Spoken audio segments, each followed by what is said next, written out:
appear on Animal Planet. Here's that show on Animal Planet I watch every night at 7. It's human nature. I don't know if it's human nature. It's just on at a good time. Yeah, weeknights at 7. It has incredible animal stories from around the world, hosted by Olivia Newton-John. I can't believe I forgot the name of that show. It's human nature. Don't rub it in. The following program is part of Cable in the Classroom, a service of the cable television industry and your local cable company.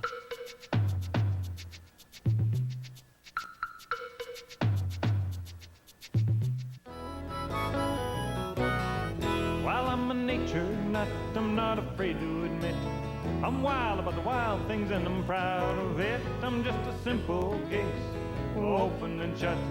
No doubt about it, I'm a nature nut. Today we'll go bird watching, tomorrow we'll catch toads. The next day we'll take photographs of bugs along the road. I never get the feeling that I'm in a rut. That's why I'm a nature nut. Well, I'm a nature nut, I'm not afraid to admit I'm wild about the wild things and I'm proud of it. I'm just a simple case, open and shut. No doubt about it, I'm a nature nut.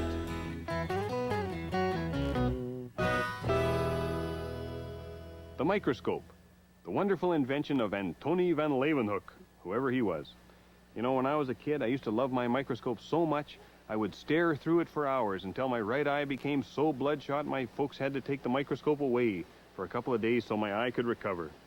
In those days, the microscope, the white lab coat, the nerdy glasses, those were the symbols of science, and we were all introduced to them through those peculiar, uptight science films that they used to show you in the classroom, the ones that were made in the 50s and 60s. But you know, the more things change, the more they stay the same. Microscopic life, it's all around us.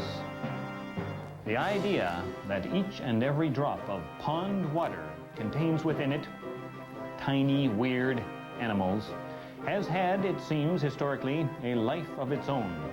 It is a tiny world, a minuscule world, one might say, and a world which is only visible with the aid of a microscope. Why am I telling you this? Because we are going to spend the next half hour searching through the universe of muck, slime, ooze, and corruption in search of protozoans, rotifers, gastrotrachs, and other minuscule organismal life forms. Sound exciting? You betcha. Okay, well, let's get the dirty stuff out of the way first.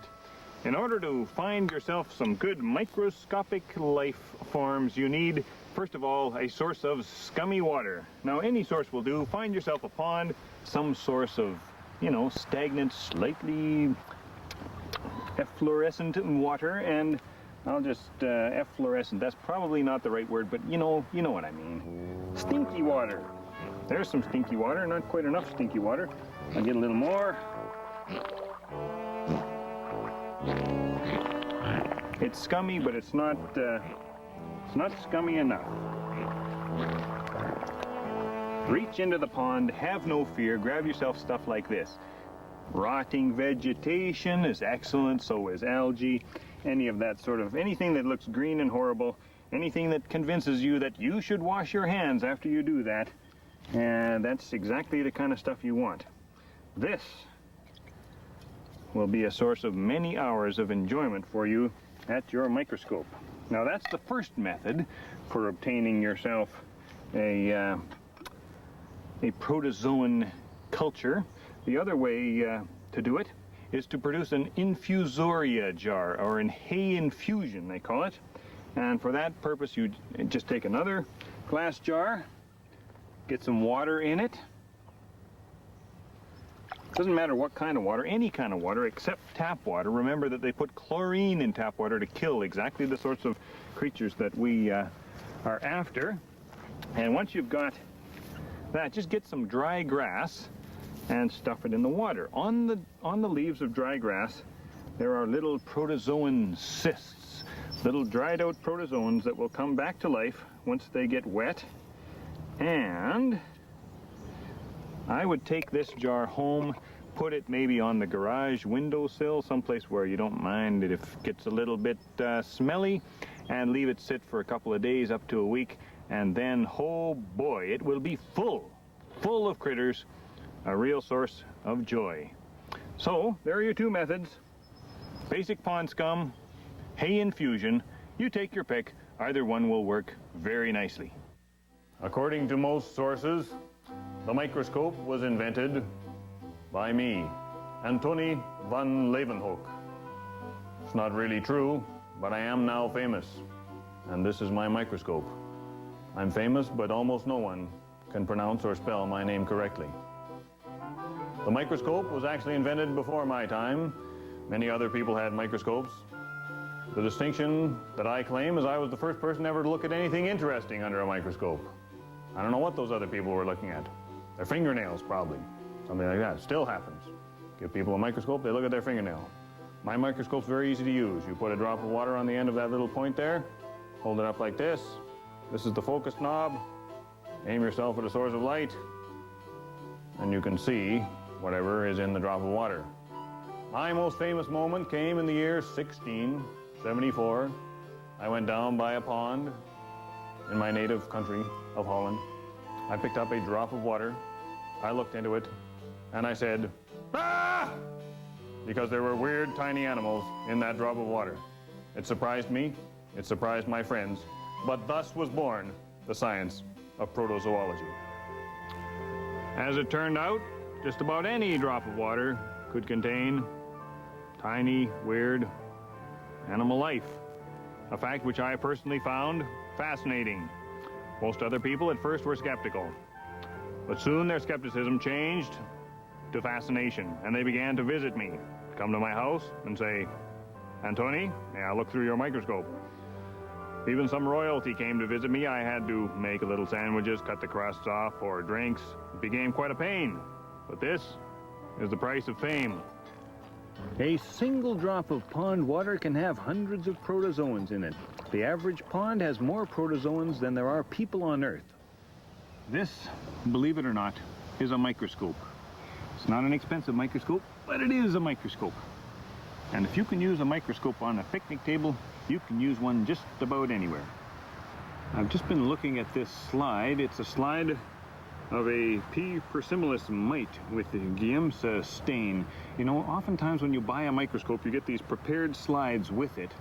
They don't often make much sense, and they don't move. They're really quite boring. Everybody wants to make their own slides, of course. So let me show you how to make a slide of some living microorganisms. Now, you could, of course, use a regular microscope slide, just a flat piece of glass, and cover it with, put a drop of water and cover it with a cover slip, which is a smaller piece of glass. But that's a pain, and those little cover slips are very delicate, and they tend to break and cut your fingers. So instead, I've got what's called a depression slide, and this is a plastic one. You can't break it. Very safe. It has a little depression in the top, and what I'll do is take an eyedropper, stick it in my scum sample, get some water, put a little drop in the depression, and then you place that on the stage of your microscope. The stage is the part where the slide goes, and it should have little clips to hold the slide in place. So what you need to do now is to make sure that you have some light coming through your microscope. The microscope has a little mirror down here, and the mirror will reflect light up through the lens. Now, you don't want to reflect the full light of the sun up through the lens. That's bad for your eyes, really bad for your eyes. So just get a bright part of the sky, and hey, I mean, the sky is usually bright, and reflect that light up into your microscope, at which point all you have to do is focus. Now, on this microscope, the focus knob is down here. Every microscope is different, but they all have a focus knob. Look through. Now, if you get into this the way I hope you will, one of the things you'll have to watch out for is eye strain. Getting one very bloodshot eye by the end of the day, by the end of a long session at the microscope. The way to avoid it is try not to squint into your microscope like this. Instead, keep both eyes open. Now, that'll feel uncomfortable and unusual at first, but once you get used to it, you'll find that it makes you a lot more comfortable by the end of your session, and if anything interesting happens down by your feet, you won't miss it. And ho-ho, yes indeed, there are some sort of little protozoan creatures in there. Very good. That's all there is to it.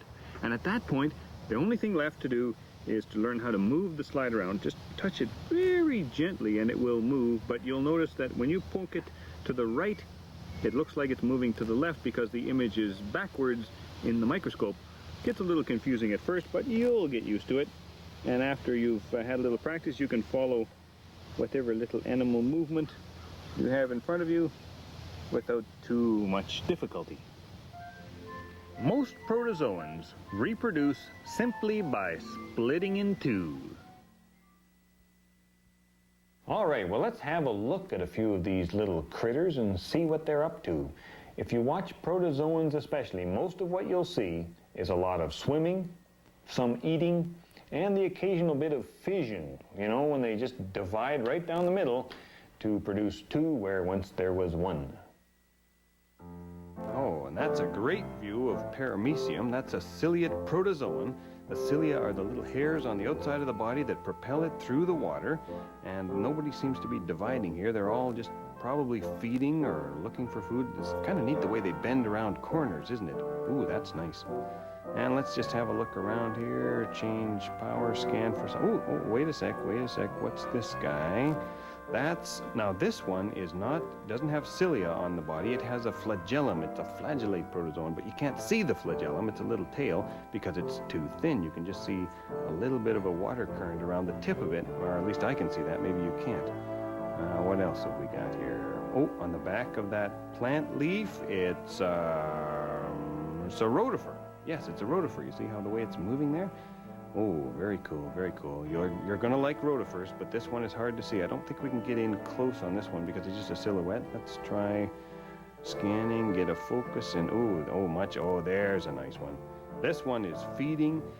The head just kind of opens up. This is not a protozoan. It's a multicellular animal, but it still has cilia on the head, and the head opens up to feed just like a little electric shaver. And when that happens, ooh, there it goes. You see the water currents coming all around the head, and the animal is filtering all the edible gunk from the water around it.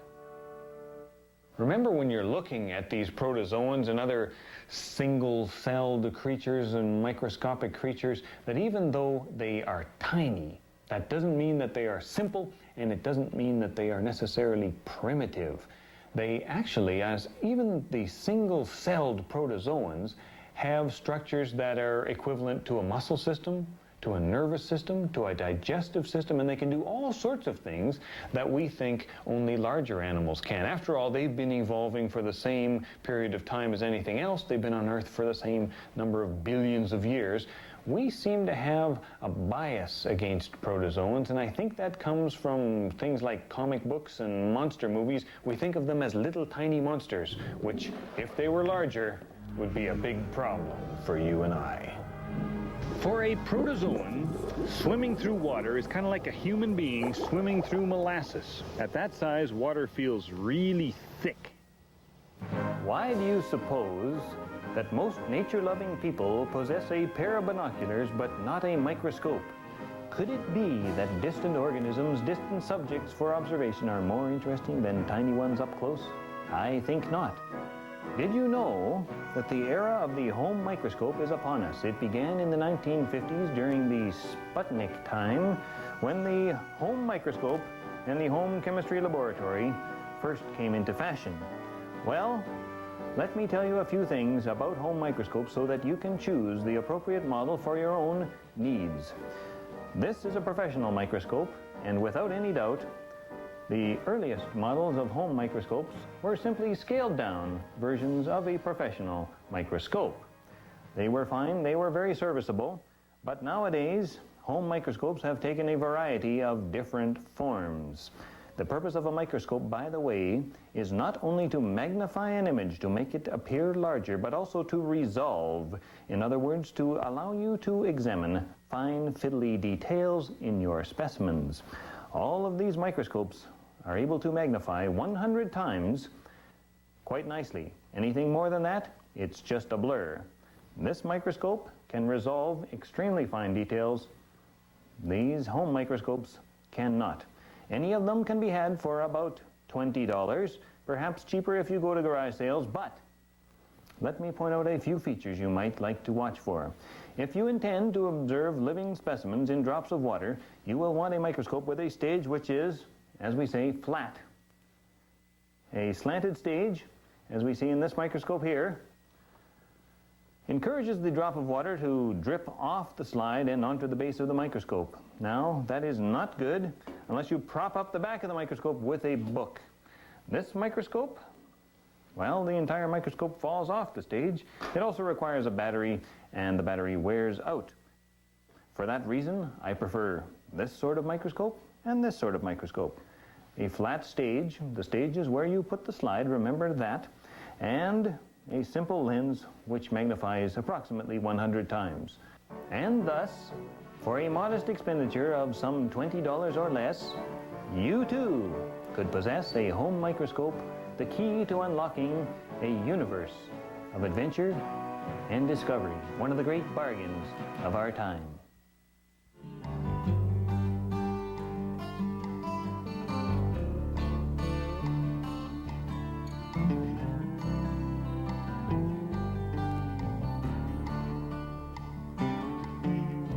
If I was a little protozoan,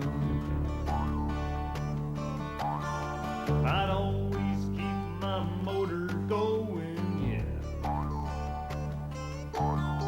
And if I was an itty bitty amoeba, I'd say to myself, arriba, arriba. A long-time resident, Mr. Euglena, says life in the pond couldn't get much meaner. If that was me, I tell you what I'd do. I'd live for today before I split in two.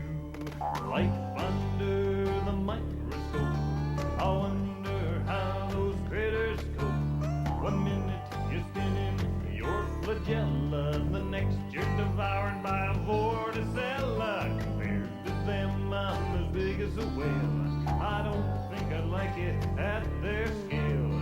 Ignorance is bliss, but the fact remains they're too tiny to have brains.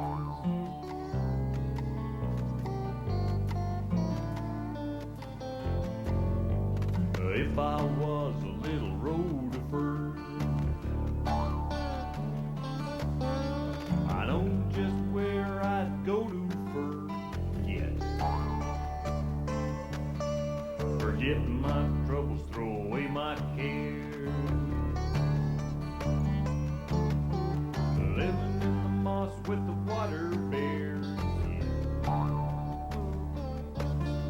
When you are microscopic, the most interesting topics are swimming, reproducing, and of course eating. Life in the pond can be so fleeting. Life under the microscope, well, I wonder how those critters cope. 1 minute you're spinning your flagella, the next you're devoured by a vorticella. Compared to them, I'm as big as a whale. I don't think I'd like it at their scale. Ignorance is bliss, but the fact remains they're too tiny to have brains. Life under the microscope, I wonder how those critters cope. Ignorance is bliss, but the fact remains they're too tiny to have brains.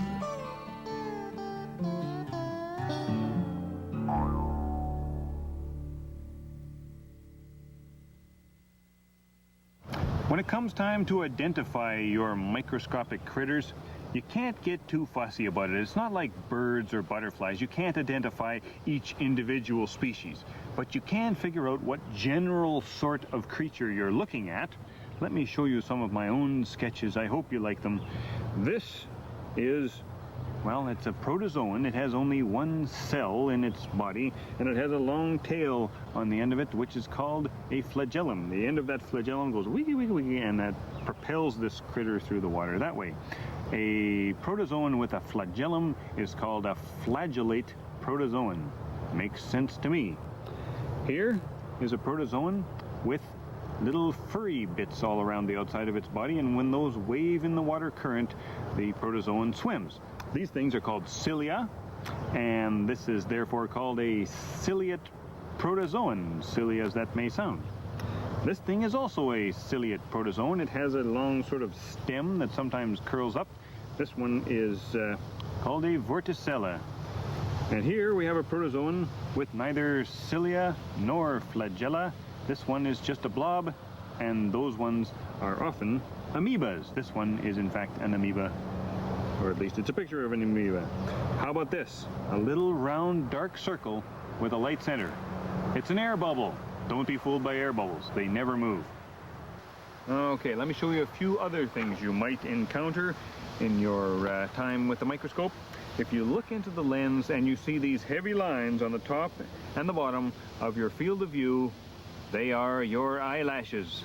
Back your eyeball up and you will no longer see them. That's a common problem, but nothing to worry about. Now, on the other hand, how about this thing? Ooh, if you could only be so lucky to see some of these. Occasionally I find them in the filter for my fish tank. Those are gastrotreeks, or this is a gastrotreek. This is a picture of a gastrotreek. Gastrotreek means stomach hair, but I don't know why it means stomach hair. They're little peanut-shaped things, and they swim this direction, and they're very cool. This is a rotifer. What's a rotifer? It's to drive your car on. It's also a multicellular, tiny microscopic creature in the phylum Rotifera. And on this rotifer, that's the foot that it will stick to, you know, a piece of plant material or something like that. This is the head, and the cilia around the head beat and sweep food into the mouth if the foot is attached. If the foot is not attached, when the cilia on the head beat, the rotifer swims through the water, whoop, like that. And, hey, it's very cool. There are many different kinds of rotifers. And how about this one? It looks like a little doggy or something. These ones are called water bears, and they live only in mosses. They're really hard to find, and they're quite tiny. I mean, they're smaller than most protozoans, but look at that. It even has a little eye and these little clawed feet. Very cool. Well, there you have it. The world of microscopic organisms, the world of weird tiny animals. The world is there for you to explore, to enjoy with your own microscope. And I must say, microscopes have improved some in the last 300 years, although they are now quite a bit heavier and more difficult to hold up to the sun. Still, I like them. Until next time, I am a nature nut, and I hope you are too.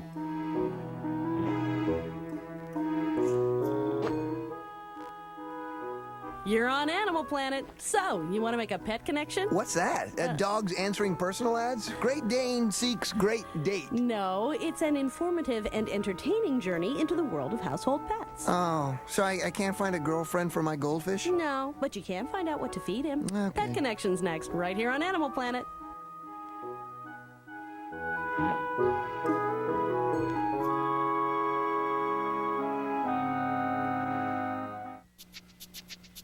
The preceding program is part of Cable in the Classroom, a service of the cable television industry and your local cable company.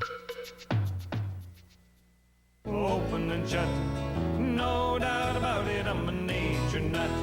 Today we'll go bird watching, tomorrow we'll catch toads. The next day we'll take photographs of bugs along the road. I never get the feeling that I'm in a rut. That's why I'm a nature nut. Well, I'm a nature nut, I'm not afraid to admit. I'm wild about the wild things and I'm proud of it. I'm just a simple case, open and shut. No doubt about it, I'm a nature nut.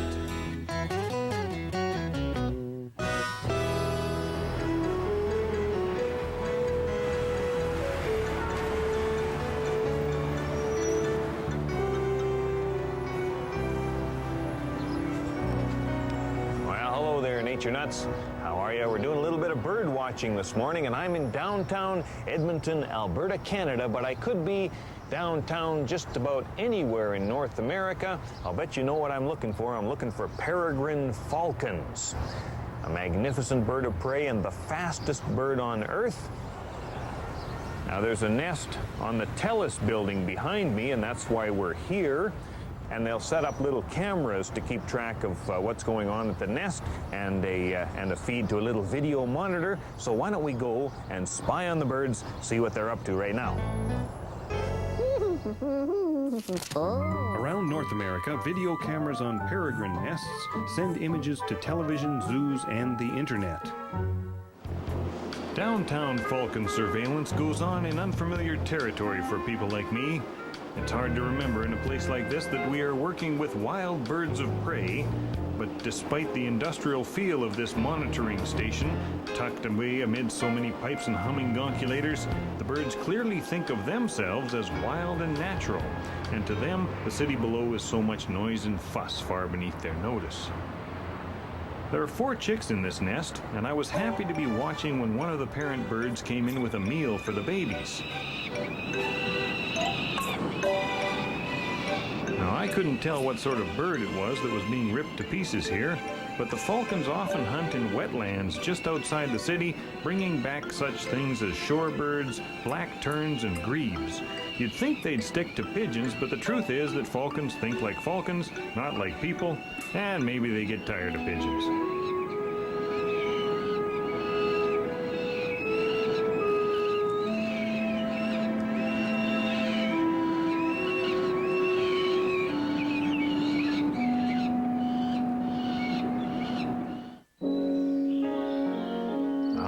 Well, this is Expo, and Expo is a peregrine falcon. Let's take this opportunity to review how you tell peregrine falcons from other falcons, other sorts of birds of prey.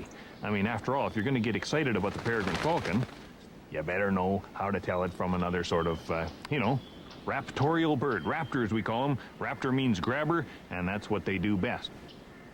Now, you can tell that Expo's a falcon by the very pointed wings, longish tail, and by that little tooth, the extra tooth on the upper mandible of the bill. We call that a tomial tooth. Falcons have got it. Other birds of prey generally don't. They're fast-flying, open-air birds, and, gorgeous, gorgeous. You've got to like falcons. Now, there are other falcons in North America that are much, much more common than the peregrine, and you're much more likely to see birds like the American kestrel, a small falcon that sits on telephone wires, catches mostly insects, or the merlin, which is kind of like a smaller version of the peregrine, but not as boldly colored.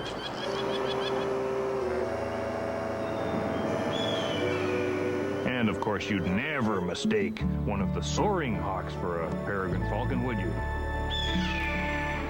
A bird like a red-tailed hawk or a Swainson's hawk with the very broad wings and, the tendency to soar around in circles in the sky and drop down on their prey that way. Peregrines sometimes soar, but for the most part, they're speedy, fast-flying, very impressive critters. So, now that you're sure you're not going to mistake a peregrine for a red-tailed hawk or anything like that, let's just quickly review the things that make peregrine falcons peregrine falcons. The most obvious thing, even at a distance, is that beautifully marked head, a very strong face pattern with a dark hood that comes right down onto the cheeks, and a slaty blue-black back. Blue-black back is an excellent field mark, especially for the adult peregrine. Anyway, peregrine falcon, beautiful. Oh, one more thing. The cere, the fleshy area around the nostrils and the feet, yellow. And in the wild birds, even more yellow because they're getting pigment from their prey. Absolutely gorgeous. Not to say that you're not gorgeous, Expo. In fact, you're probably the most gorgeous bird I've ever held on my hand. Absolutely stunning. Peregrine falcon. Can't mistake them. The accipiter hawks look a bit like falcons but have rounded wings and the ability to hunt birds by dodging around branches in the forest.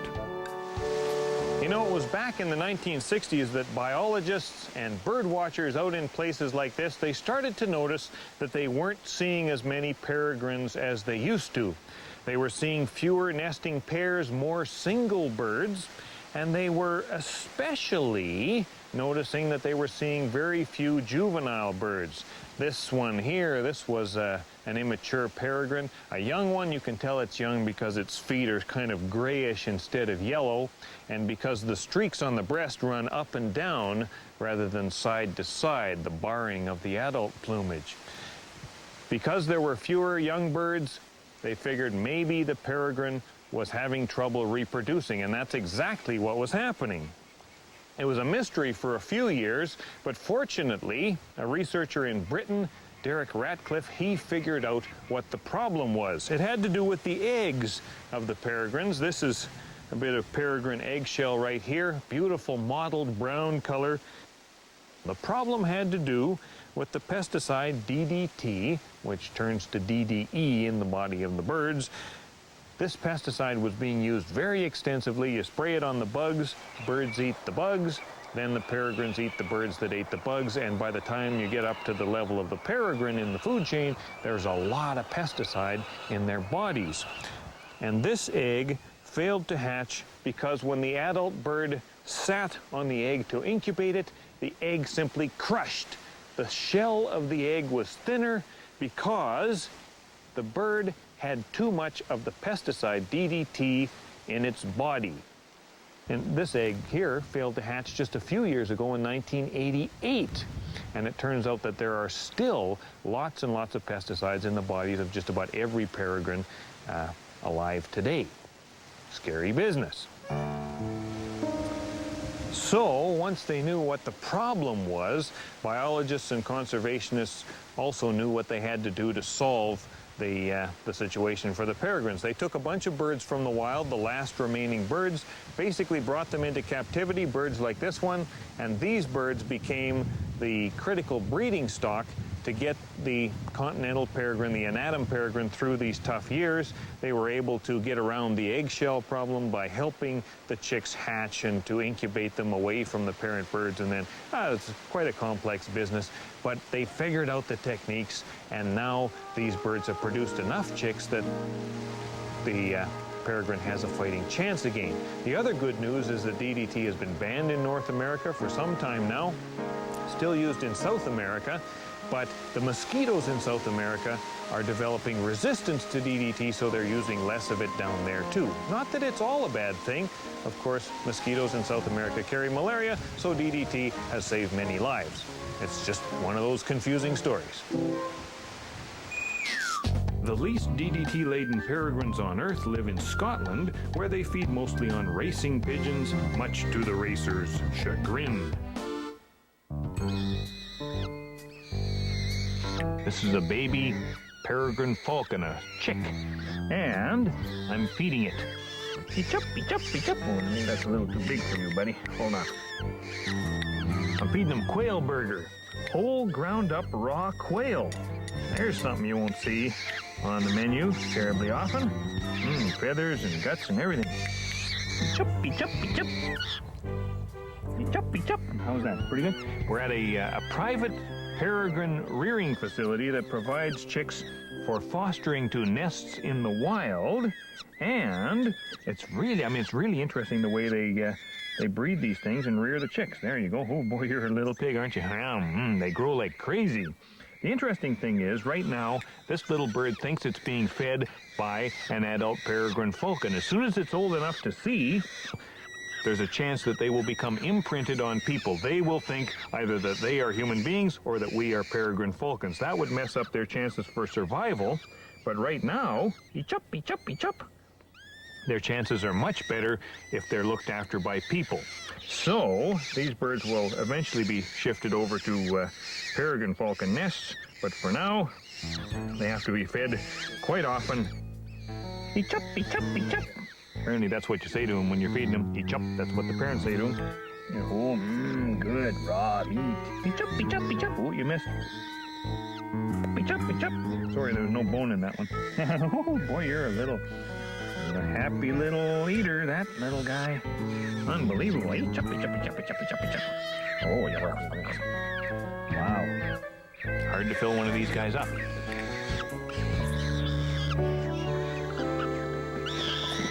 The people at Ups and Downs Birds put a lot of effort into their falcons, bringing them fresh quail every day, delivered in the quail pail, of course. They keep their quarters clean and tidy, and the falcons seem to appreciate it.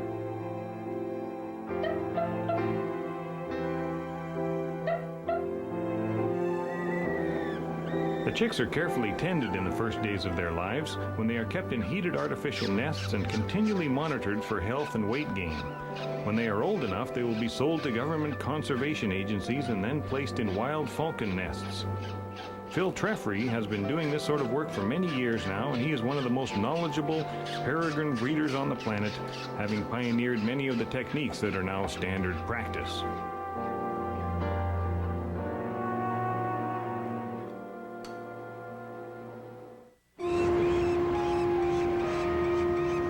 Let me tell you, if you want to really appreciate the power and courage of a peregrine falcon, you should become a fish and wildlife biologist and go band some peregrine chicks. We joined the team from Alberta Environmental Protection and found that these birds, which look so stately from afar, they take on a whole new dimension up close. I was told that the female on the Telus building would sit on the rail and scream at me, but no one expected her to streak back into the nest with the 3 biologists and the TV crew right there. My friend Gord Court was able to catch the female easily, and once she was in the hand, we were able to settle back down, knowing that the male wasn't quite so bold. All right. They're angry birds. The idea here, of course, is that we get in as quickly as possible and get out as quickly as possible. Try not to harass the birds. You do it just once a year on the chicks, and get some good information from that. This bird has an attitude, I gotta tell you. Apparently, in order to get this nest site, she came in, killed the other bird that was here already, and ate her right here on this ledge. Serious bird of prey. 987-87233. Ready? Release waterway? There you go, baby. Once old 987-87233 was back in the air, we skipped across town to another peregrine nest where we were out on an open rooftop to band the chicks. Here, the air show was more than enough to convince me that this is one of the most impressive flyers on Earth, and that peregrines truly believe that they own the entire planet, an attitude most of us think is reserved for people.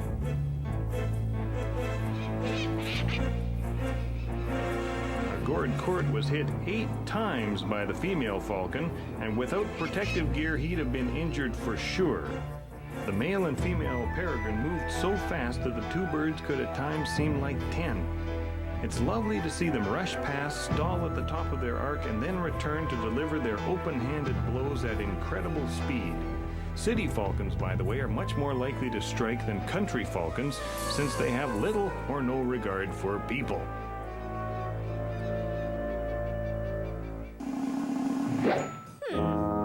Falcons are accustomed to conflict, and they do not abandon their chicks after people have handled them.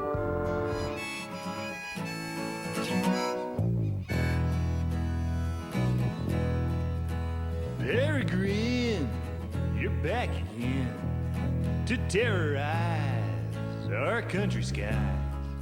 Peregrination across the nation, breaking free from DDT. Oh, once upon a time you were the duck hawk, a bird renowned for beauty and for speed. Around the world on ledges, cliffs, and flat rocks, the choice of kings of old in falconry. Peregrine, you're back again to terrorize our country skies. Peregrination across the nation, breaking free from DDT. Oh, the 60s were a time of social unrest. A freaky, tragic decade for these birds. Pesticide enthusiasts and deadheads. Till around the world, the warning could be heard. Then these birds are in trouble.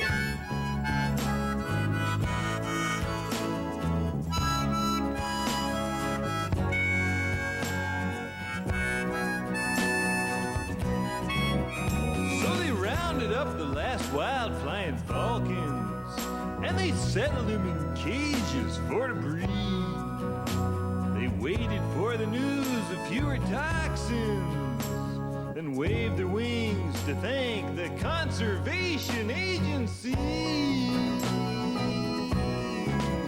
Peregrine, you're back again to terrorize our country skies. Peregrination across the nation, breaking free from DDT.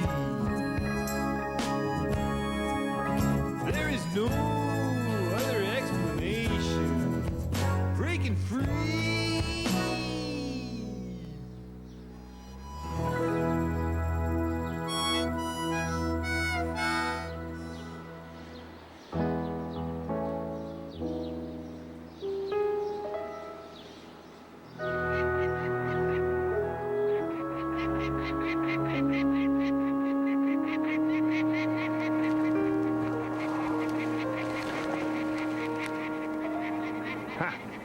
Okay, well, let's just take a little bit of a break from the peregrine falcon, have a look at the other large common falcon that we might see in the summertime, in the west at least. This is a western falcon, the prairie falcon. And there's a prairie falcon up on the hillside there, very typical place to find a prairie falcon along the river valleys in the prairies. Go figure. But what a good-looking bird. Notice that it doesn't have the same dark hooded head pattern as a peregrine. It's a much browner bird. Oh, and there she goes. Have a look at her in flight, assuming that's a she. Beautiful bird, and the main thing to look for are those dark wing pits. It looks like she hasn't scrubbed under those wings for a couple of months. It's not true, of course. Or actually, I guess it is true. They never scrub under their wings. They do apparently bathe about every day, though, because they live a gruesome, grisly life with lots of blood, if you know what I mean. The nice thing about the prairie falcon is it didn't take the same sort of a beating from pesticides that the peregrine took. That's because while peregrines eat mostly birds, prairie falcons will also take a large number of rodents, so they're not picking up the pesticides that way. As well, the prairie falcon is a short-distance migrant, stays in North America for the most part, while the peregrine falcons are going all the way down into South and Central America. It's just one of those little ecological quirks. When something changed in the environment, one species did not too badly, the other species got hammered. Kind of too bad for the peregrines, but I love prairie falcons. It's the falcon I grew up with.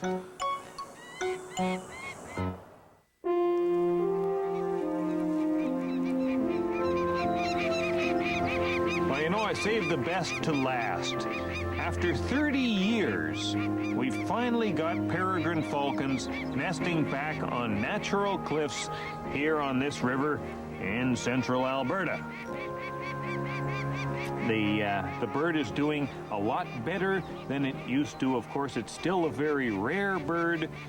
There are less than 70 pairs nesting anywhere in Canada, south of 60. So there's still, you know, it's not out of the woods yet. It's just got a toehold on the old cliff of life. But these birds behind me, they've got a wonderful situation. It's a high cliff overlooking a big bend in the river. They can scan their domain, watch for whatever little birds they want to rush out and catch for lunch, dinner, breakfast, what have you. The chicks are doing well. There are, of course, dangers here that there wouldn't be in the city, but of course they don't have to worry about buses and things like that.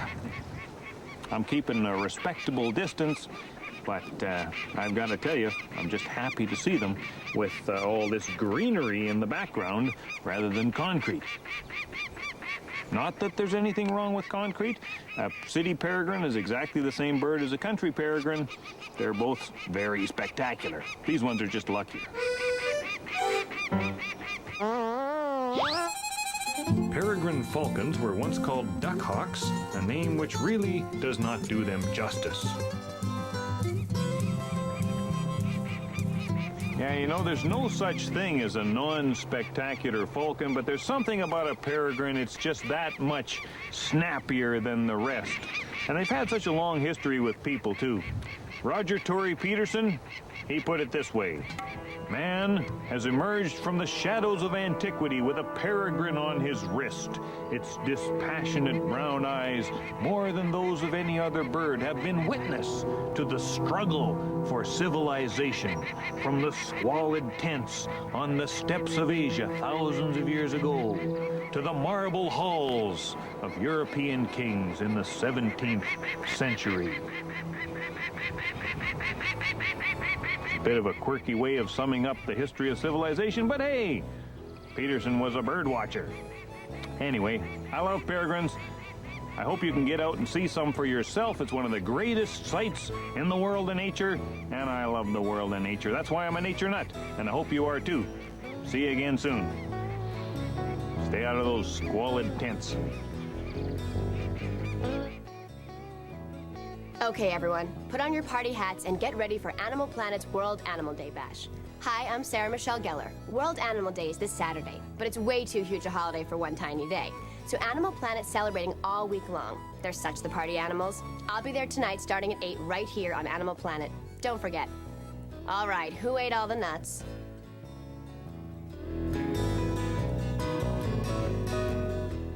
Oral agreement. This fall.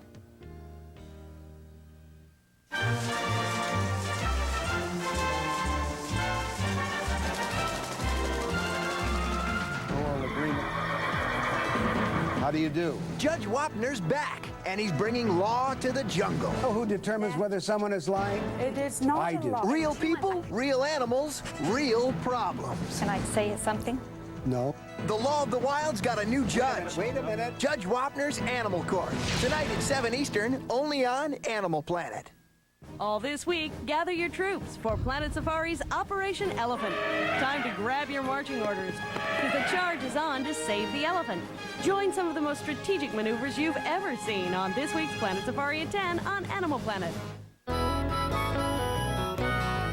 While I'm a nature nut, I'm not afraid to admit I'm wild about the wild things and I'm proud of it. I'm just a simple case, open and shut. No doubt about it, I'm a nature nut. Today we'll go bird watching, tomorrow we'll catch toads. The next day we'll take photographs of bugs along the road. I never get the feeling that I'm in a rut. That's why I'm a nature nut. While I'm a nature nut, I'm not afraid to admit I'm wild about the wild things and I'm proud of it. I'm just a simple case, open and shut. No doubt about it, I'm a nature nut.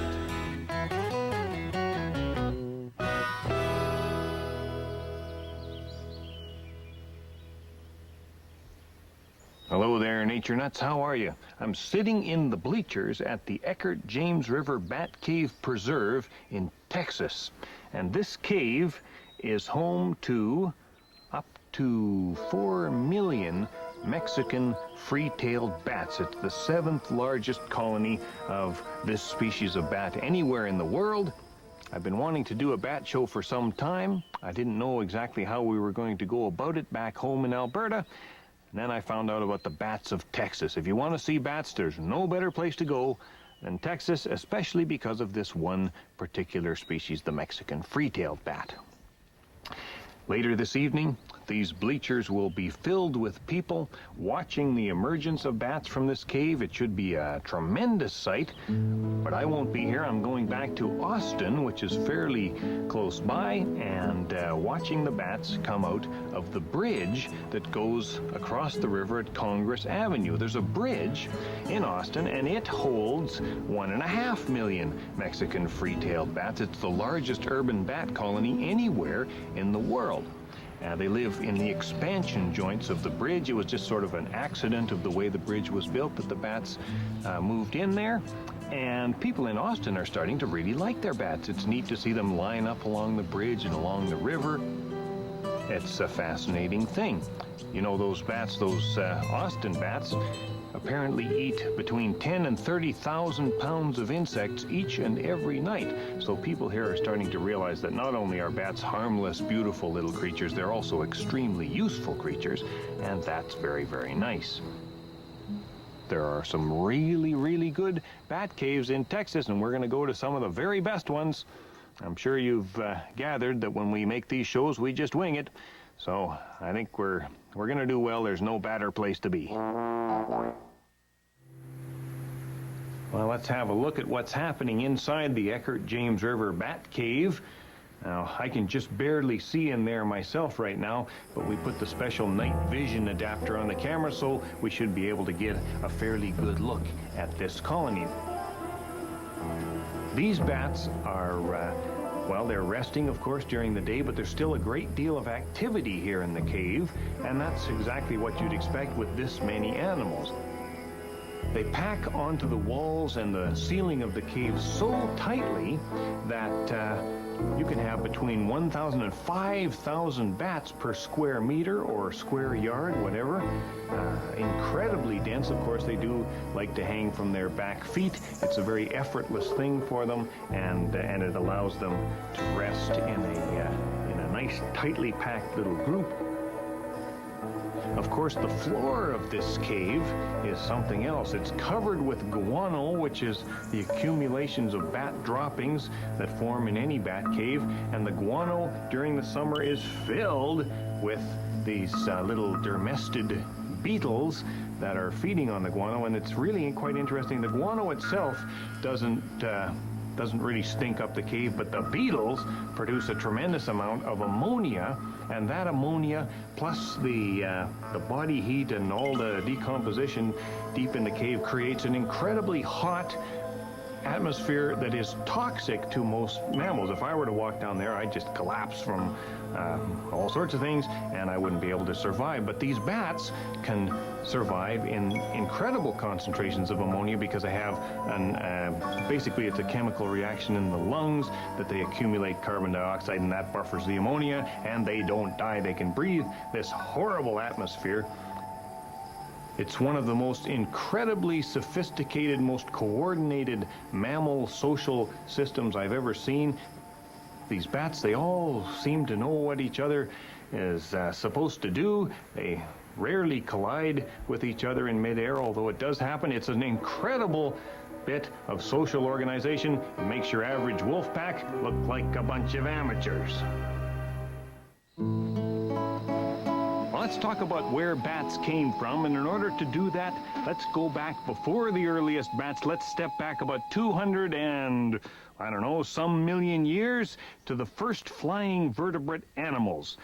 From a group of reptiles related to the earliest dinosaurs, a lineage developed a very highly modified front limb with a long pinky finger and an extension of skin between the pinky finger and the body.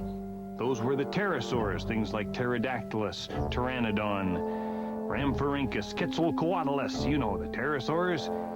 But the pterosaurs, they had the air to themselves, apart from bugs, of course, for about, I don't know, 50, 60 million years, until another group of reptiles related to the dinosaurs developed highly modified scales on their front limbs, and those were, of course, the earliest birds.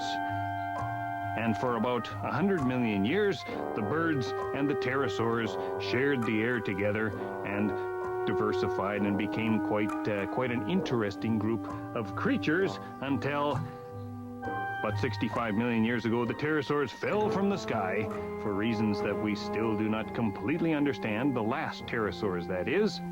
And for the next 10 million years or so, the birds had the air more or less to themselves, until along came a group of small primate-like mammals which developed another sort of highly modified front limb with very, very long fingers, and those were, of course, the first bats. And in a bat wing, the thumb remains more or less normal. All four fingers are extremely elongate, and they support the skin, which forms the main part of the wing membrane. So there you go. For the next 50 million years or so, the birds had the air as their domain during the day, and the bats had the air as their domain during the night. Bats and birds can flap their wings, while flying squirrels can only glide. We know all of our North North American bats are what are called microchiropteran bats. That means little hand wing, and those are the bats with the pushed-in faces and the big, big ears. But if you go to the zoo, you can see members of the other great group of bats, the megachiropteran bats. That means big hand wing. In this cage at the Calgary Zoo, Vlad, the Indian fruit bat, is living peacefully with a couple of two-toed sloths and some Duraculi owl monkeys. And I get a real kick out of Vlad. Vlad is, well, it's part of the group that they generally call flying foxes because their face looks a bit like the face of a little fox. And, you know, the interesting thing is, these bats are more like the earliest bats, the ancestral bats, but if you look at it closely, it's even more like the face of a little lemur, which is a kind of a primate. When you think about it, these look like the earliest bats, lemurs look a little bit like the earliest primates, and that is part of the connection that the earliest bats did come from a sort of early primate. So our primate connection to bats, it may be 50 or 60 million years old, but there it is. You can see the family resemblance. You feel kind of, you know, warm and fuzzy toward them, and they are a lot cuter than your average North American bat. Vlad doesn't eat bugs, by the way. Vlad eats mostly fruit. They give Vlad a lot of grapes. They call them the grapes of Vlad. The oldest fossil bat skeleton is about 50 million years old, from Wyoming. Hello. Perhaps you would like now some street talk about bats and human health. I know what you're thinking. Bats will give you rabies. Well, the truth of the matter is, a small fraction of 1% of all bats carry rabies, and you're not likely to get rabies unless you handle the bats and get yourself bitten. You are much more likely to contract rabies from a rabid feral dog, and even that is not really very likely. All I can say is stop handling bats and stop worrying. And what about vampires? Ha ha ha ha! There are such things as vampire bats, you know. They do lap blood from small incisions they make with their teeth. But ask yourself the following question. Do I live in an open-air house in a remote part of rural Latin America? If the answer is yes, get yourself some good netting for your bed. If the answer is no, quit worrying about vampire bats. They are no threat to you. And finally, there is the notion that bats will become tangled in your hair. Recent experiments have shown that a bat placed in human hair simply falls out, much like any other mammal. Rats, mice, gerbils, wombats, binturongs, monkeys, badgers, they all simply fall out, so it's time to set aside the notion it's simply not true, it's ridiculous, forget about it. How do I know these things? Well, some people say I'm a barn scientist.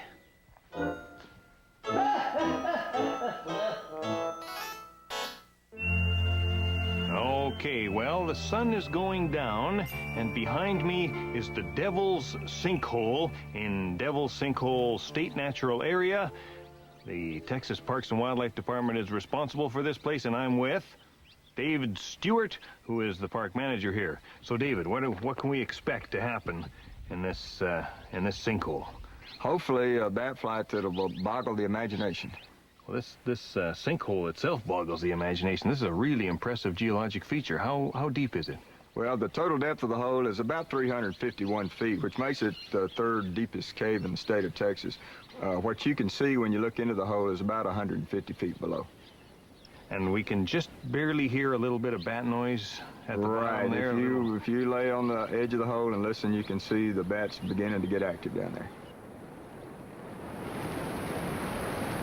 There are a number of large colonies of this particular species of free-tailed bat, which is a colonial bat. There's a number of colonies on the Edwards Plateau of Texas.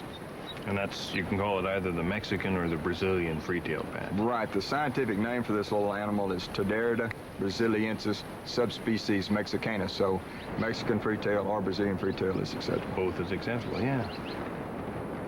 This is a migratory species, and they do leave about the end of October, somewhere around the 1st of November. probably for this particular site is the best time of the year from here on through until migration occurs. Our population tends to get bigger and bigger as we have bats moving from the north to join these and basically stage for the ultimate migration.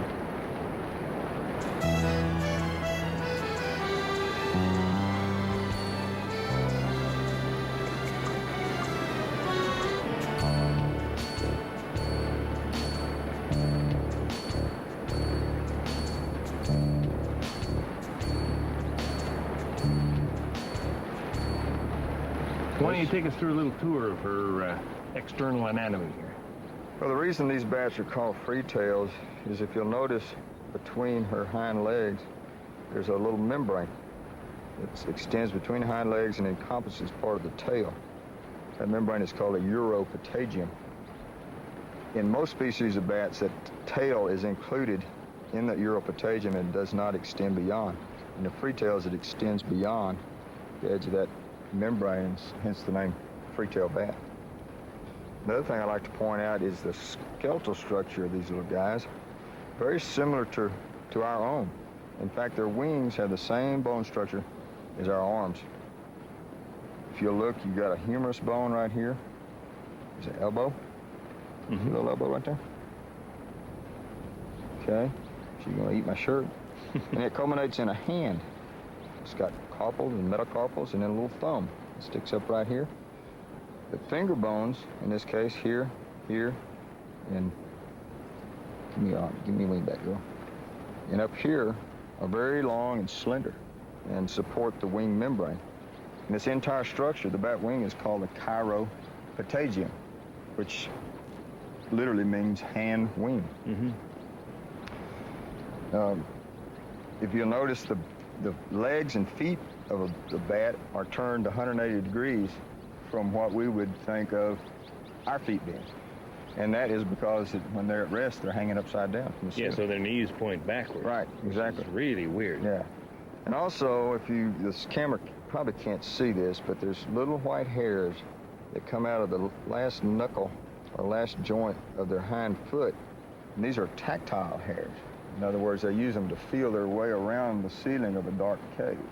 And that way they can feel the surface or their friends that they are roosting with on the ceiling of a dark cave. Many people don't think bats have eyes. She's turned her head nicely so you can see the little eye there. It's a beautiful brown eye. Yes, it is. Their visual acuity is not as good as most animals, but they can see. Another unique feature about the bats is their ear structure. And every different species of bats has a different size and shape of ear. And you'll see there'll be little structures inside the ears, and many times on their nose there'll be a little structure. And all those structures help them to perceive the different frequencies that the individual species send out for their echolocation. And that's the reason that you see these different structures on the bat's face. Yeah, these adult free-tail weighs about 11 grams on average, which equates to about a half an ounce if you want to talk in pounds and ounces. So when you see them flying around, they look much bigger than that. They're very small. Well, that's excellent. So I guess we should get her back up in the air and let her join her buddies? Yeah, she's probably fed up with being handled, so let's let her go.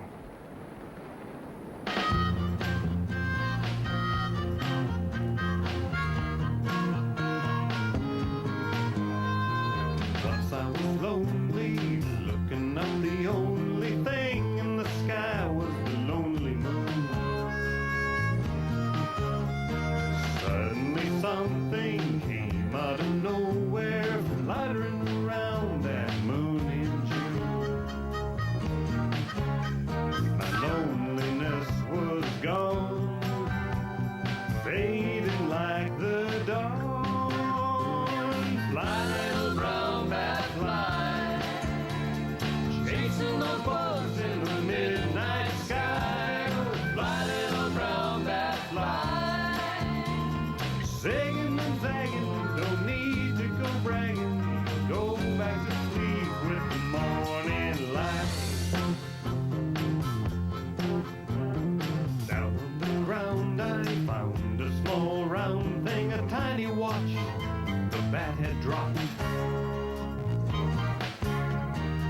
probably quite worried. Things seem must hurry to get back home, 'cause he's out alone and it's late.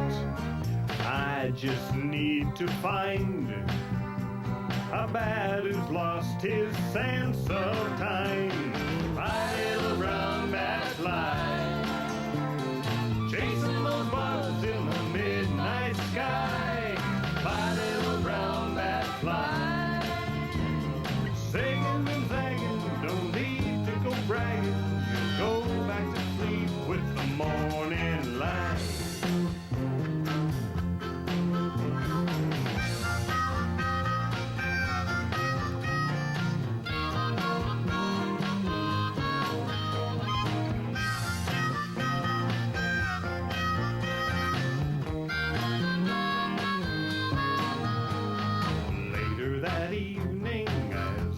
Leaving the restaurant out through the front, I had to go find him, had to remind him. Then someone said, hey, look overhead. Thousands of bats took flight. I knew he was there and he'd be alright. Fly, little brown bat, fly, bugs in the midnight sky. My little brown bat fly, singing and zagging, don't need to go bragging. You'll go back to sleep with the morning light. My little brown bat fly, chasing those bugs in the midnight sky. My little brown bat fly. Okay, well, I'm sure you've heard that bats give off sounds in the ultrasonic range above the range of human hearing. They listen for the echoes of those little sounds, and that's how they find their way around in the dark. It's called echolocation, and it's based on the same principle as radar. But did you know that you can get yourself a bat detector and listen in on the world of bats at night? I just got this one in the mail the other day. It's from Sweden, and have a look at it. It's very simple. On one side, there's just a frequency adjustment dial measured in kilohertz. Goes from 10 up to 120. It also has a volume knob, and if you turn her up here, there, that's the sound of a bat. And what you're hearing is one pulse, one click, whatever you want to call it, per wing beat as the bat flies around. And then, there, you hear that? As the pulse is accelerated, that was a feeding buzz. As they come upon a flying insect that they want to eat, they accelerate their clicks so they can zero right in on that flying bug and catch it. And oh, here's my favorite trick. Tune it to about 20 kilohertz. That's the ultrasonic sound of my own nostrils. Fascinating, isn't it? Take one of these to a party and you can make everybody in the room feel self-conscious. Everyone has their own frequency, nasal frequency, and you can find it with one of these. The earliest bat detectors were industrial leak detectors that were sensitive to ultrasonic hissing noises. Whoa, these things really move, don't they?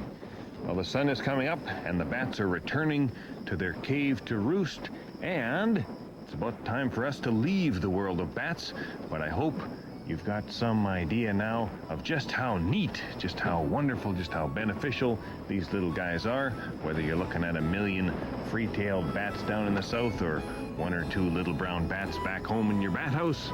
I hope you get a kick out of them. I get a kick out of them, but then I'm a nature nut. Hope you are too. See you again soon. Whoosh. Couple left to go.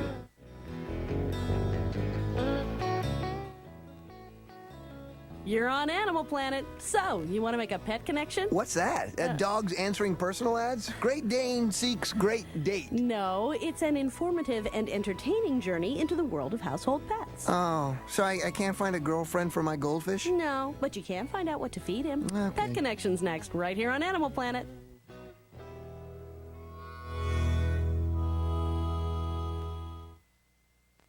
Isn't it about time?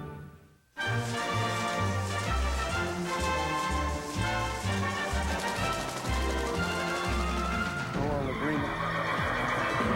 How do you do? Judge Wapner's back, and he's bringing law to the jungle. Oh, who determines whether someone is lying? It is not I a do. law. Real people, real animals, real problems. Can I say something? No. The Law of the Wild's got a new judge. Wait a minute. Judge Wapner's Animal Court. Tonight at 7 Eastern, only on Animal Planet. All this week, gather your troops for Planet Safari's Operation Elephant. Time to grab your marching orders, because the charge is on to save the elephant. Join some of the most strategic maneuvers you've ever seen on this week's Planet Safari at 10 on Animal Planet.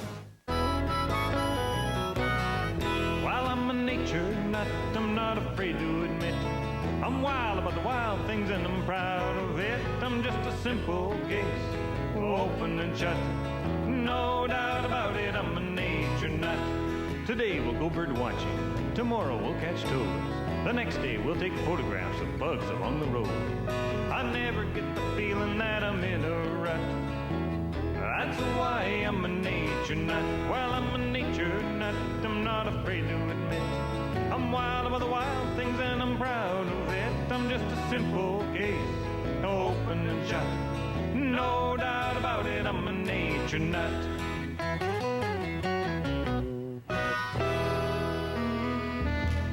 Hello there, nature nuts. What do you think of this beautiful terrarium? You know what I've done here? Recreated what I think would be a perfect habitat for one of the most famous species of insects in the world, the American cockroach. And today, we're going to devote this episode to the subject of household bugs. We might as well start with cockroaches because they are the most famous of all household bugs. Did you know that there are about 4,000 different species of cockroaches in the world, and most of those live their lives quite peacefully away from people in tropical forests?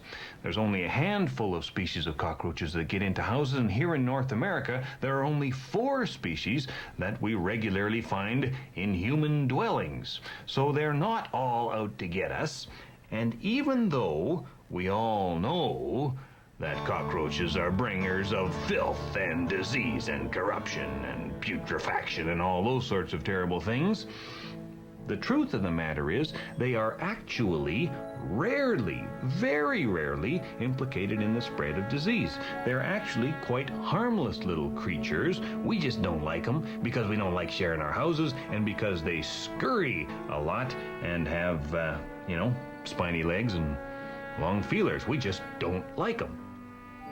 There are some bugs that you just plain don't want in your house.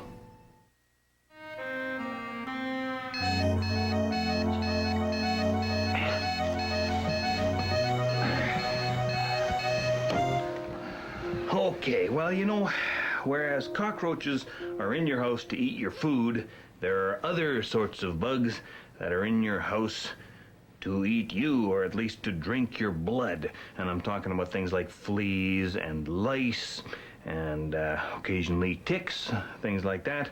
Some of those can be serious pests because they spread diseases, and that's not good. But around here, the most common blood-sucking critter is the bed bug, and bed bugs, although they are terribly annoying, they actually don't spread diseases generally, so they're not that bad. But here's a little tip on how to figure out if you've got bed bugs. Set your alarm for about 1:30 a.m. and when it goes off, you wake up, you put on your headlamp or grab a flashlight, and you start looking around for bed bugs, because they're not staying in the bed with you. They go off and hide, and then they come back when they figure you're asleep. Then you find one.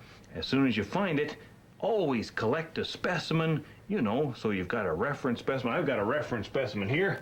I did not collect this specimen myself, and just for the record, there are no bed bugs in this bed. I just checked. But have a look here. This is what a bed bug looks like.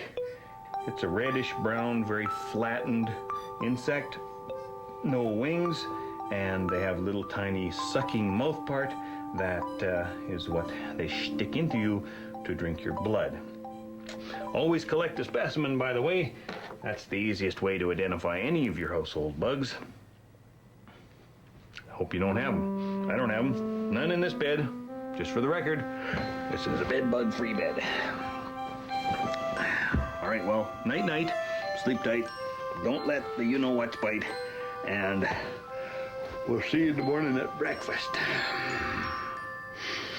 Ow!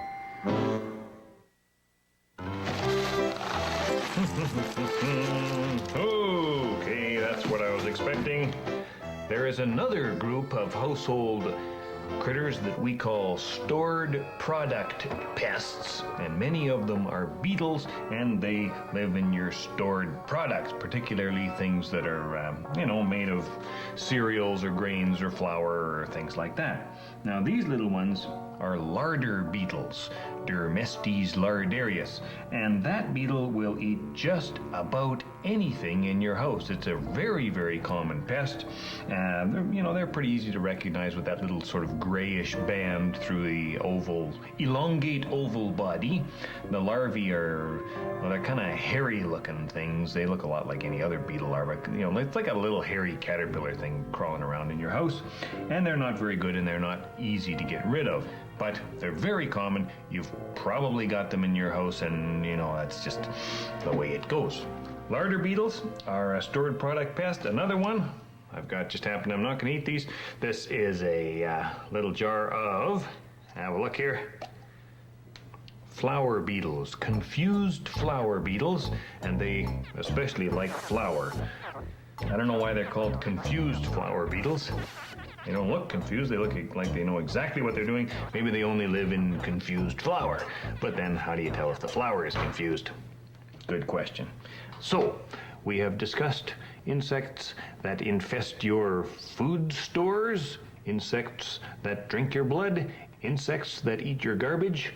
How about insects that want to eat your house? Weevils are often found in stored products too, and they can be recognized by their long snouts.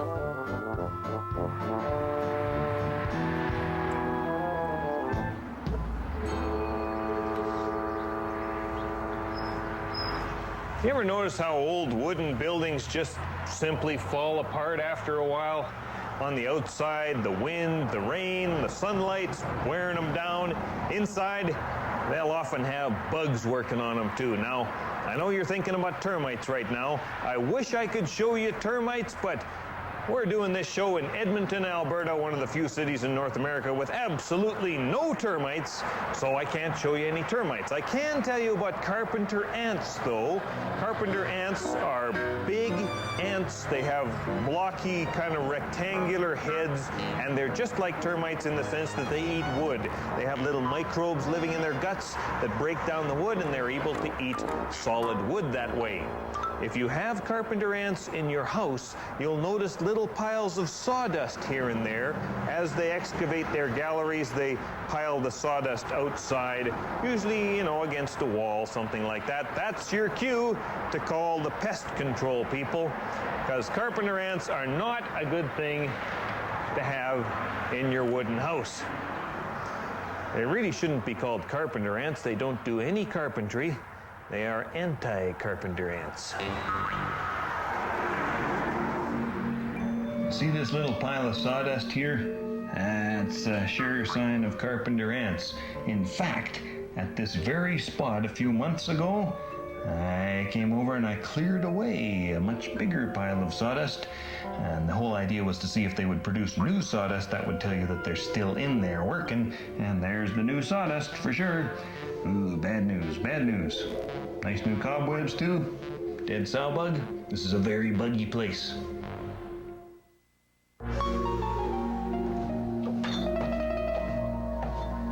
If you start thinking like a nature nut, you're going to realize eventually that not all the bugs in your house are doing any harm. There are lots of insects, especially insects that live in soil, or originally lived in soil in the wild, that are simply scavenging. They're scavenging on all sorts of odd things in your house that you personally do not want to eat.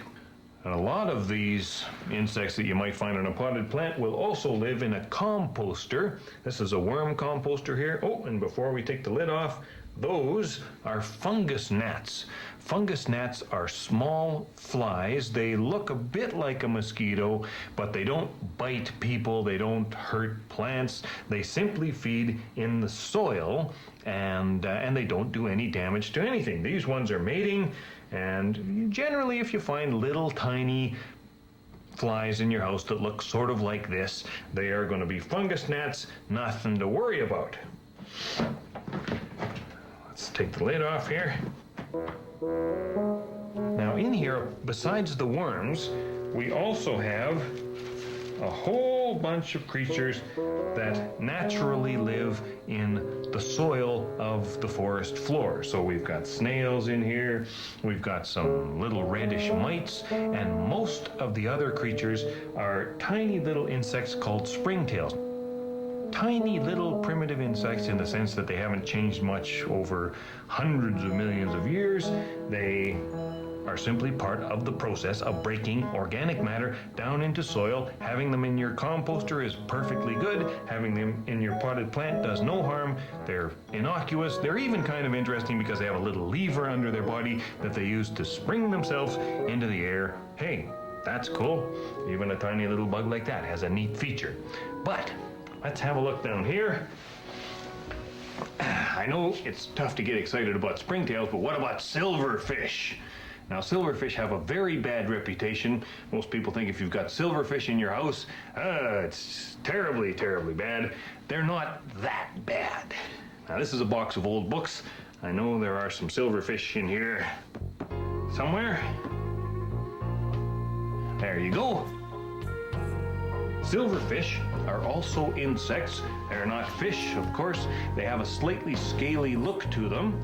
But if you look at them closely, you'll see that they have long antennae out the front, 3 pairs of legs, very streamlined body, a set of feelers at the tip of the abdomen.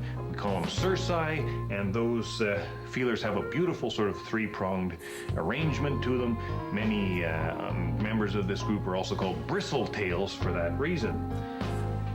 What they're doing, they are eating anything that has starchiness to it. They'll eat spilled oatmeal if you're the kind of person who spills oatmeal. They'll also eat the glue in wallpaper paste, starch-based wallpaper paste. And the reason they're in this box of books is because the glue in the binding of old books, not new books, old books has some starch in it, so they'll eat the glue in the binding of the books. They'll also eat the paper in old books because the sizing in the paper is also starchy, and if you leave a lot of books down in boxes in your basement, eventually the silverfish might do damage to the books.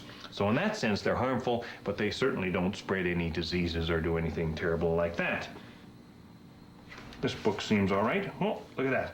There's a stamp. They will even eat the glue on the back of stamps. It's edible. I mean, you know, it's got a nice taste to it. We all know that. But it also has some nutrition in it.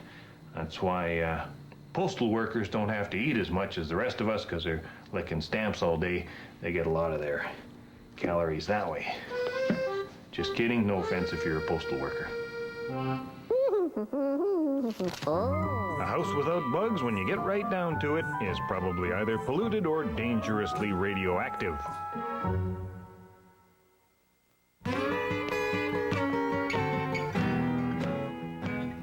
Well, I came in late last night.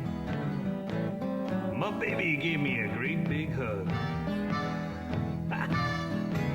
Well, I came in from a party late last night. My baby said, "Welcome home, you great big love." But there was a cockroach in the bathroom, and I knew our house had been bugged. Well, I woke up the next morning, and I said, "Honey, won't you pour me some cereal flakes?" I woke up refreshed the next morning, and I said, "Honey, won't you pour me some cereal flakes?" Just a little bitty bowl of flakes. But there was flour beetles swimming in the milk, my friend. Oh, I had tummy ache. Look out! You know my house is bugs, carpet beetles in the rug, silver fishes in the dishes. Don't leave that bathroom drain of blood. Have mercy! Oh.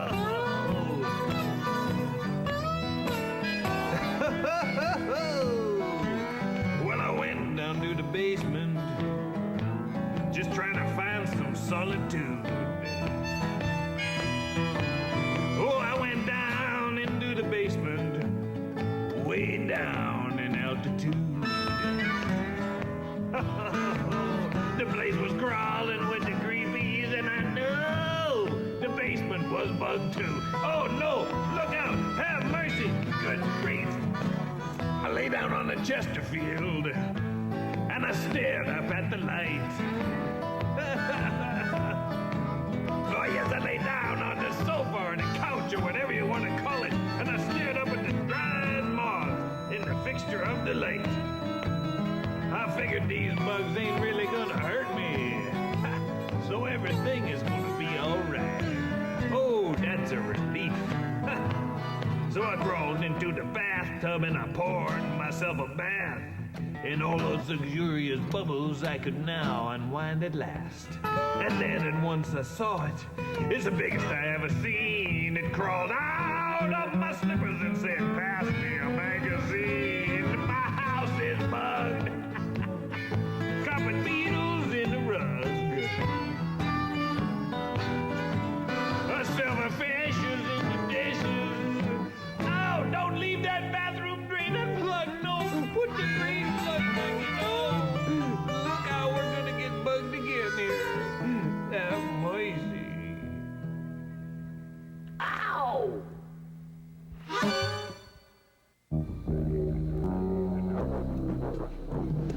Did you ever think about the fact that your basement is kind of like a warm, dry cave? There are many creatures that think exactly that way. I've been looking for cave crickets, or camel crickets, they're also called. Haven't found one. Had one in my own basement a couple of months back. I should have kept it. Rats. Let's see what else we can find here. Spider. Basements are generally full of spiders. Nothing to worry about. This one has a very shiny bulbous abdomen. That's the same basic shape as a black widow spider, but black widows are black with a bright red hourglass-shaped marking on their underside. This one is brownish with yellow blotchiness on the underside, so that one is not a black widow. It's not dangerous. I can't tell you exactly what kind of spider it is. There are many, many species of spiders that can get into basements, but there's a house spider over here, and that's one I can tell you about, so let's go have a look at that. Lots of old webs here. Now, where was that spider I saw before? Oh, there she is right there. Now, have a look at that web. It's a nice sheet web, flat. It goes to a funnel-shaped hiding spot for the spider, and this is a female house spider, Tegenaria domestica, and they're found in basements not only all through North America, but really all around the world. It's a perfectly harmless little spider. And it's just sitting there waiting for something to eat. They have to be able to go for long, long periods without any food. And of course, they don't get any water down here either. So they're dependent on the body fluids of their prey for water. Very, tough little critters. If you look around your basement, you'll probably find some females in webs like this. People also see the males. The males are more inclined to wander looking for females, and there's a second species of house spider, the Tegenaria gigantea. Great big thing. When a male giant house spider walks through your rumpus room, you notice it. In general, they're not harmful at all. In fact, they're good things to have in your basement. But there's a third species that has been introduced on the west coast. These are all European species originally, by the way. Tegenaria agrestis, that can give you a very bad bite. So you really shouldn't handle any of these spiders just in case. But for the most part, of course, they're just waiting for other bugs. This one has Looks like either a mosquito or a crane fly wing in the web, and that's just a bug that got into the house by accident. A lot of that sort of thing happens too. In fact, why don't we talk about that next? Watch where you put your hands when moving old boxes in the basement, and you'll avoid being bitten by spiders. You know, for many bugs, a house is like a great big trap. It seems like a warm, welcoming place. They work their way in through, an open window or a crack in the foundation, and then they can't find their way out.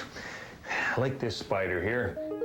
It gets into the house, it's wandering around, and finally it finds itself in the bathtub. The bathtub is a giant pitfall trap. It's trying to find its way out, but the sides are slippery, and that's why you find spiders in your tub. They don't come up out of the drain. Now, sometimes they'll go take refuge in the drain when they realize they can't get out, but they don't come up through the drain. Let's dispense with that myth altogether. They're not following the drain system from house to house and doing things like that. You don't have to worry. You don't have to get paranoid about your drain. It's full of water. It's not a place for a spider. You ever see those magazine ads for little ladders that you can put in your bathtub so the spiders can climb out? That's a nice thing to do. Kind of a humane way to treat your spiders. There are other insects that enter your house because they think it's a good place to hibernate, to sleep off the winter, and it just so happens that there's a box elder bug up there that is doing that very thing. Well, it's not going to have a good hibernation because it's too warm in here. It has to get cool for bugs to hibernate properly. That box elder bug, it's not going to have a good winter. Sometimes you find them, waking up in the middle of December or January, buzzing around your house. You think you've got a terrible infestation. Really, all you've got is a bunch of very upset box elder bugs or ladybugs or other sorts of bugs that, like I say, just want to use it as a wintering spot. It's a huge topic, house bugs, and we've only covered a tiny fraction of the species that get into houses, but we're also running out of time. So I think we got to sign off now, and I have one more thing to tell you. I promised my wife and everyone else I work with that I would mention that this is not our house. It wasn't our basement. In fact, it was a rented basement, studio basement that we made it look like it was infested, or maybe we built it from scratch. No one lives here. It's totally abandoned. No one whose name follows in the credits has any bugs in their house whatsoever. They're all nature nuts, mind you, and so am I, and I hope you are too. See you again soon. Not a bad job, eh? Especially detailed to make it look just a little bit old.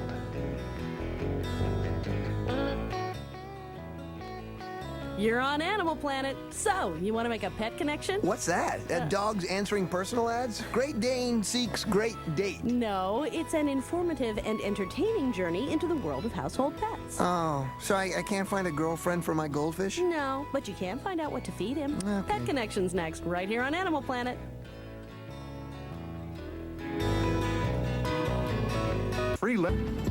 Isn't it about time?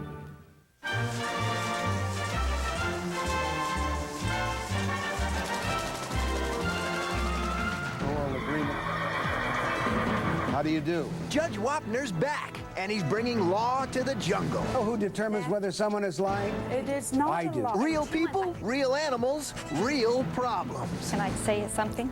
No. The Law of the Wild's got a new judge. Wait a minute. Judge Wapner's Animal Court. Tonight at 7 Eastern, only on Animal Planet. All this week, gather your troops for Planet Safari's Operation Elephant. Time to grab your marching orders, because the charge is on to save the elephant. Join some of the most strategic maneuvers you've ever seen on this week's Planet Safari at 10 on Animal Planet. While I'm a nature nut, I'm not afraid to admit I'm wild about the wild things and I'm proud of it. I'm just a simple case, open and shut. No doubt about it, I'm a nature nut. Today we'll go bird watching, tomorrow we'll catch toads. The next day we'll take photographs of bugs along the road. I never get the feeling that I'm in a rut. That's why I'm a nature nut. Well, I'm a nature nut, I'm not afraid to admit I'm wild about the wild things and I'm proud of it. I'm just a simple case, open and shut. no doubt about it, I'm a nature nut.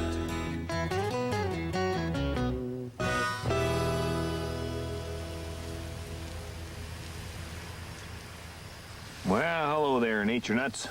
It's a soggy day for sphekids on the sand.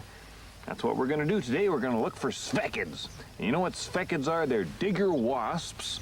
Digger wasps are, well, there's a couple of them right here. They're sleeping, waiting for this day to warm up. They're a type of wasp related to hornets and yellow jackets, but not all that closely related. They live a very different lifestyle. They don't live in colonies or hives. They don't have a queen. The males, they just live briefly and mate. The females are the ones that are doing all the nifty stuff, and they are solitary hunters. Hunters of other insects and things like that. Fascinating critters, although you wouldn't guess it from what they're doing right now. These ones are sleeping. They sleep in the vegetation, holding onto a plant stem with their jaws. That'd be kind of a neat way to sleep, eh? It's kind of like sleeping in the closet, holding onto the curtain rod with your teeth. There's not really such thing as a typical-looking digger wasp. Some of them look a lot like yellow jackets or hornets, banded black and yellow. These ones have quite a different look, that beautiful sort of red and black, orange and black look. Big head, muscular thorax, a narrow wasp waist, and an expanded tip to the abdomen, long legs for digging, big eyes, and snappy-looking wings. They're actually a really handsome-looking insect, if you ask me. But it's easier to recognize digger wasps by their behavior rather than by their appearance. And in order to see some behavior, we need some heat. We need some sunlight. We're in the right place. This is a sand dune. Sand dunes are easy to dig in. That's why there's digger wasps here. Maybe we can pass the time by practicing saying things like, spotting solitary sphekids sitting solidly surrounded by sand. Spotting solitary sphekids sitting stolidly surrounded by sand. Spotting stolid sphekids sitting stupidly on the sand. I don't. Anyway, sun's not out yet. You practice that at home. It's kind of fun. How stolid. The great pioneer in the study of digger wasp behavior was Jean-Henri Fabre, my favorite entomologist, who lived about 100 years ago in the south of France. Much of the time he was accompanied in the field by his friend Favier, the waggish old soldier. Favier was especially helpful at preventing passers-by from disrupting the work of the great entomologist.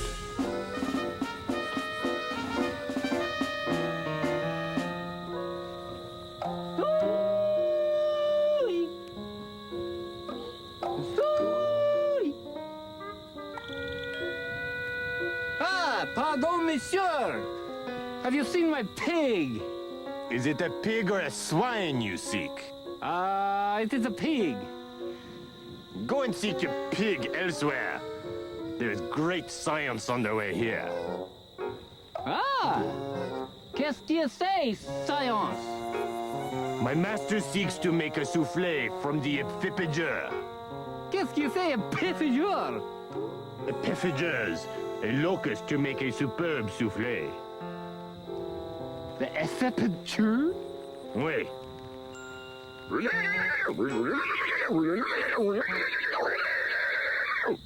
I believe your pig is in trouble over there. Merci, monsieur. Au revoir. Bye-bye.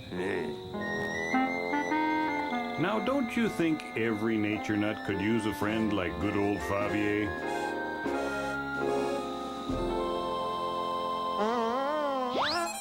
Many of the wasps Jean-Henri Fabre studied in France have similar relatives here in North America.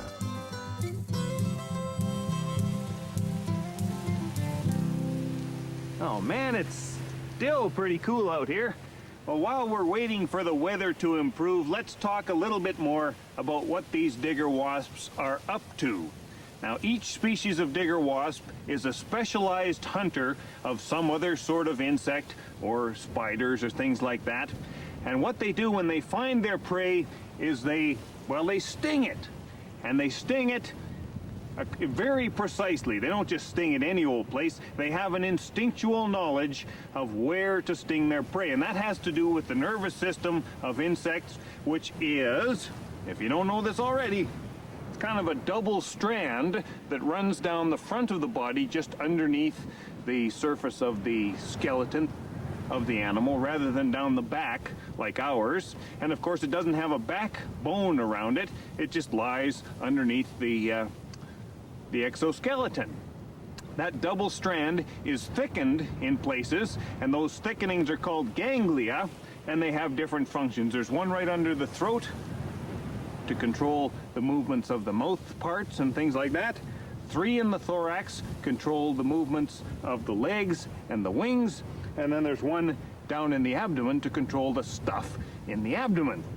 Now, if you're a female digger wasp, you get your stinger ready, and the first thing you want to do is get those ganglia in the thorax so that the wings and the legs stop moving.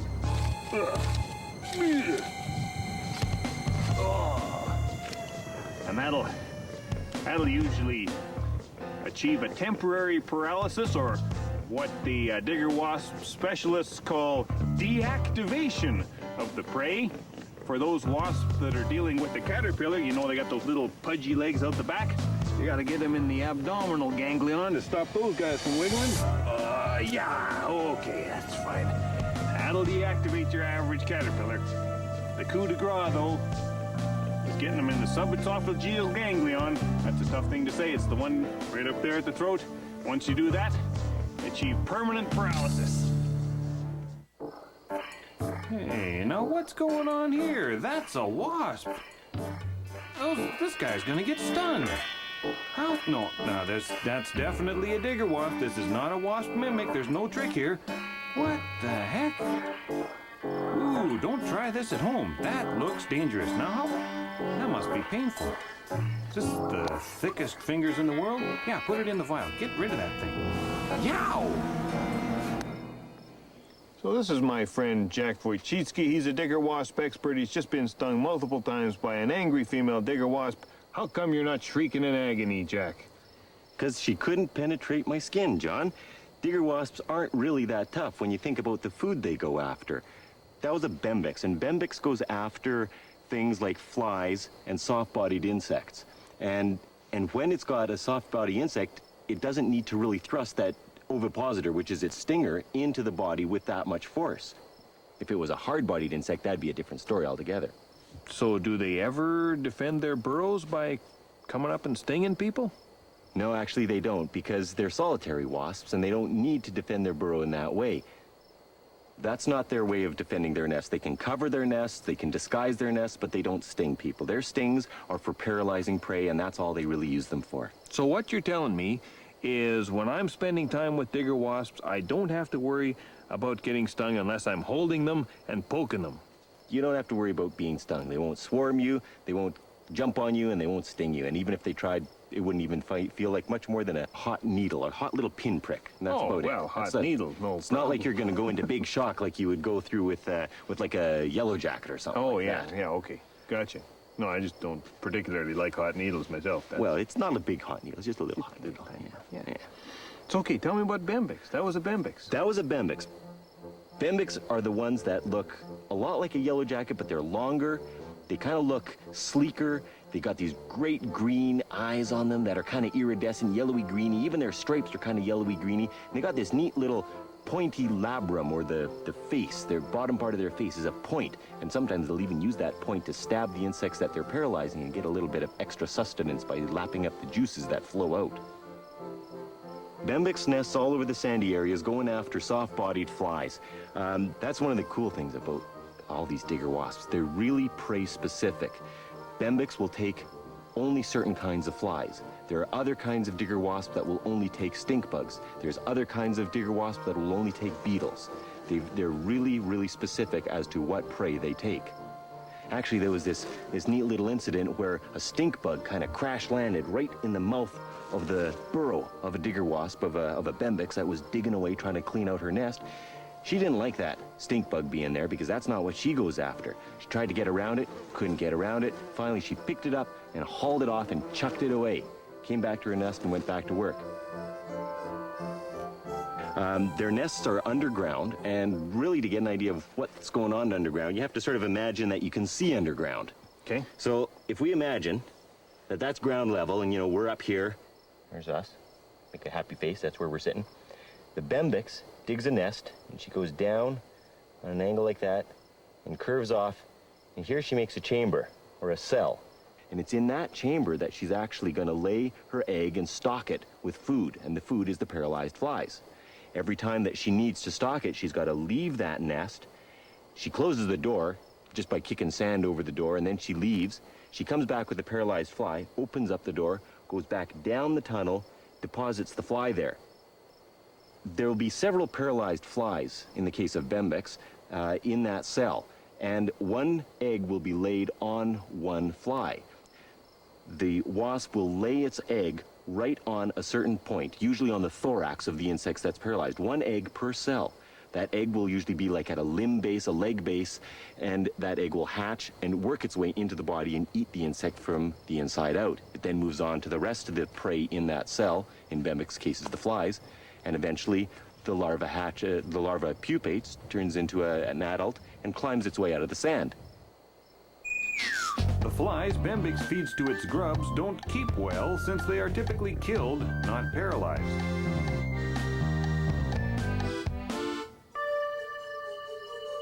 Pity the hopper, so still in the shade, sleeping the moment away, barely able to move at all, paralyzed, you might say.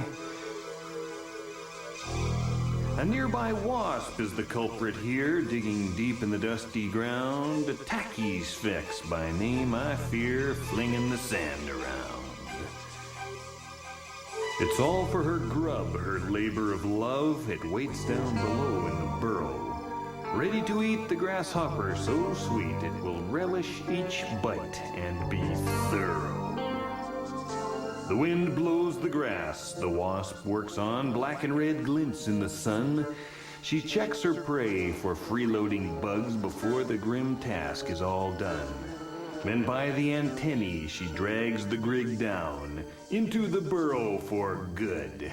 It gasps its last breath of the fresh prairie air before it becomes larval food. Not so appealing a thought, is it now, being eaten alive in the dark by a little white grub who considers you chow more ferocious than tigers or sharks. Refilling the entrance, she'll make it look neat, feet flying faster than fast. Soon she'll landscape it so no one would know that beneath the grasshopper has hopped its last.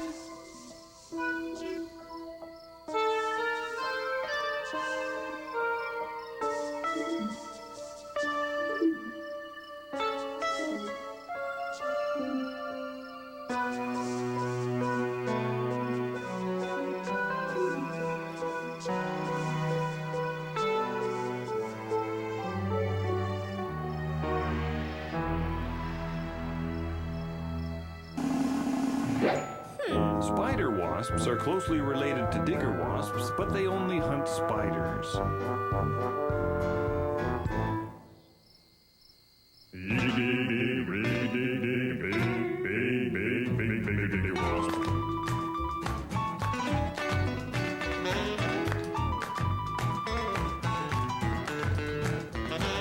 I dig a wasp staring through her compound eyes. I look in for something to paralyze. She's a lone wolf hunter and she has no queen. Oh, you don't want to go to the places that she's been. Wasp, digger wasp. Wasp, digger wasp.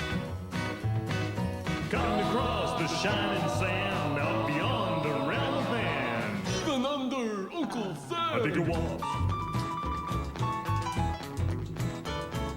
Dragging her prey across the ground. Life must have its ups and downs. How How she finds her burrow in all that sand is something I don't understand.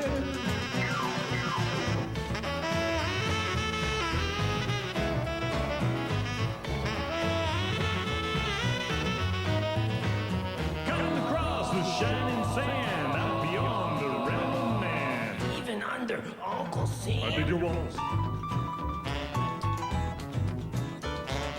Soon those larvae will be fed,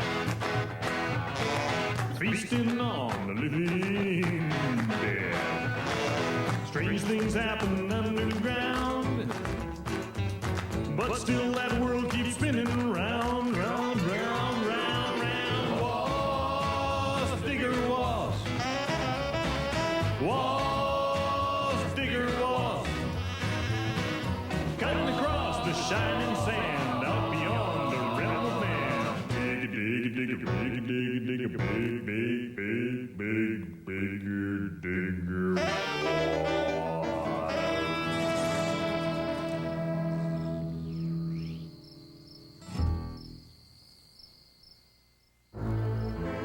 You know, it's great to spend time in the outdoors with people who really know what they're looking at.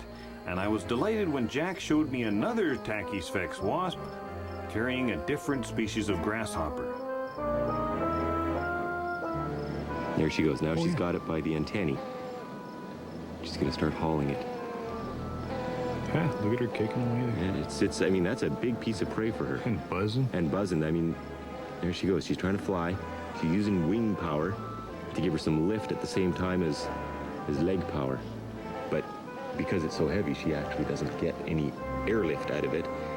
It just helps her out. She uses her wings to help her with her dragging. It's tough work for these diggers. She also has to contend with the ants.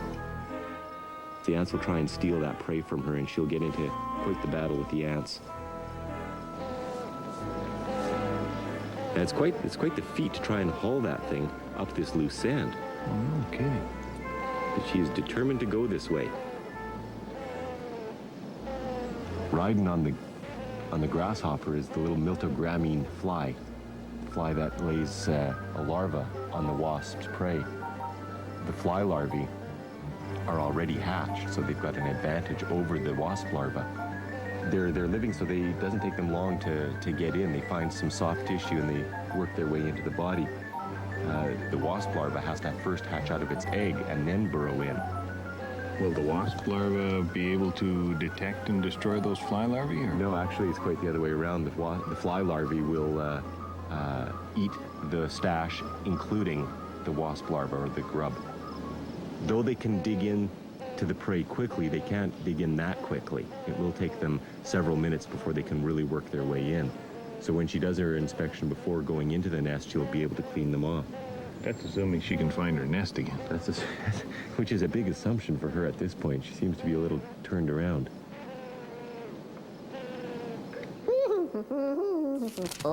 Digger wasps find their burrows by memorizing nearby landmarks. Now this is a velvet ant, and it's another enemy of digger wasps, another creature that tries to freeload on the labor of the digger wasp. It's looking for the burrow of a digger wasp, trying to lay its own egg on the digger wasp's prey. Velvet ants are a common sight in hot, dry places in North America. They are generally very, very brightly colored, and they're not really ants at all. This is a wingless female wasp. The males do have wings, but the females are the ones that do all the interesting stuff, as in just about all wasps.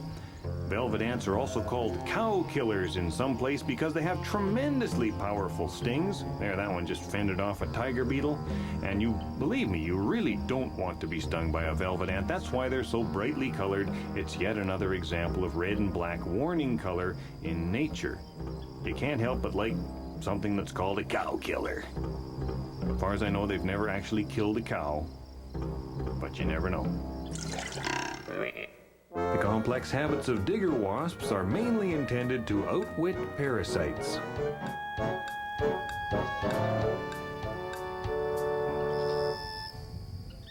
Well, I guess that's about all the time we've got for the subject of digger wasps. The storm is moving in, it's time to go. But I want to tell you one more story before we leave this topic. You see, there was a digger wasp that was at the center of a great controversy a couple of decades back, the wasp Ammophila. And when Ammophila closes its burrow, it oftentimes will just take a clump of sand or a clod of earth and use that to pack the entrance of the burrow. But sometimes you'll see them taking a pebble and using the pebble to tamp down the earth or the sand at the burrow entrance. Very interesting. That constitutes the use of a tool. And of course, these people were quite mystified because they didn't know whether this meant that Ammophila had the glimmerings of true intellect or whether people should simply be considered glorified bugs in their own right. Of course, it just meant that we had to redefine exactly what a tool is and exactly what people were. But it's interesting that a mere digger wasp could become something of that great social significance to people.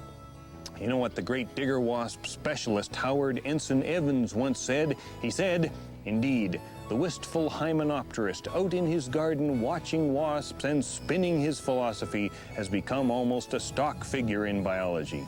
I think that's a nice quote. I wouldn't mind being almost a stock figure in biology. That's why I'm a nature nut, and I hope you are too.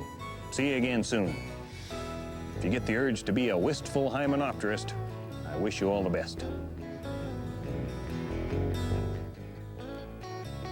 You're on Animal Planet. So, you want to make a pet connection? What's that? Dogs answering personal ads? Great Dane seeks great date. No, it's an informative and entertaining journey into the world of household pets. Oh, so I can't find a girlfriend for my goldfish? No, but you can find out what to feed him. Okay. Pet Connection's next, right here on Animal Planet.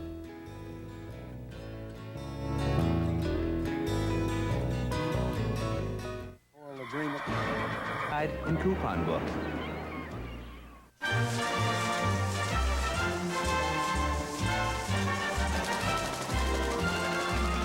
Oral agreement. How do you do? Judge Wapner's back, and he's bringing law to the jungle. Oh, who determines whether someone is lying? It is not I do. Real people, real animals, real problems. Can I say something? No. The Law of the Wild's got a new judge. Wait a minute. Judge Wapner's Animal Court. Tonight at 7 Eastern, only on Animal Planet. All next week, hop along for some outback adventures with Animal Planet's Planet Safari. Got an itch to travel down under? Then follow the herd for an eye-popping, heart-stopping Australian experience on next week's Planet Safari at 10 on Animal Planet. While I'm a nature nut, I'm not afraid to admit I'm wild about the wild things and I'm proud of it. I'm just a simple case, open and shut. No doubt about it, I'm a nature nut. Today we'll go bird watching, tomorrow we'll catch toads. The next day we'll take photographs of bugs along the road. I never get the feeling that I'm in a rut. That's why I'm a nature nut. Well, I'm a nature nut, I'm not afraid to admit I'm wild about the wild things and I'm proud of it. I'm just a simple case, open and shut. No doubt about it, I'm a nature nut.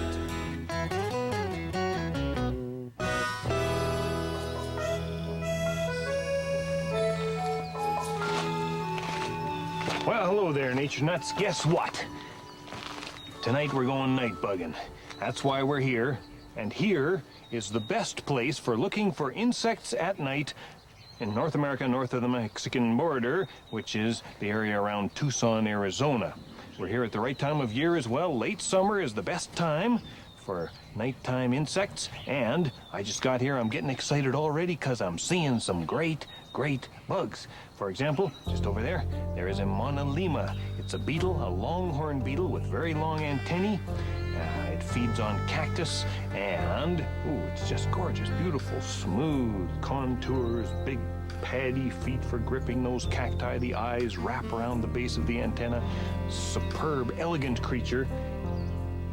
And I just noticed walking up here, there's a beautiful lubber grasshopper feeding on this old cactus fruit here. Now, most grasshoppers are going to be green or brown camouflaged color, but this one, look at it. It's bright black, yellow, red, orange. That tells you it tastes bad. And if you're the kind of person who eats grasshoppers, and I know that you're out there, don't eat this one. Bad. I don't know why they're called lubbers, mind you. I mean, obviously they're land lubbers, and they love to eat cactus fruit, but past that, I can't help you. Anyway, we've got to get our equipment ready before night falls, so we're ready for the night bugging. So why don't we take care of that right now?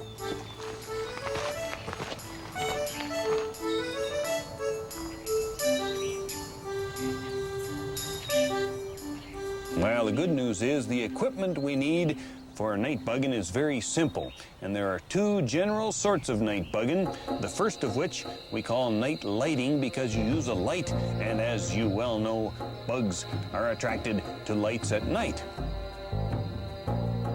Now, you can use just about any sort of light as long as you don't use one of those yellow bug-proof lights, but some lights work better than others. You'll get quite a bit of things coming to a regular incandescent porch light, like, you know, a 50 or 100 watt bulb.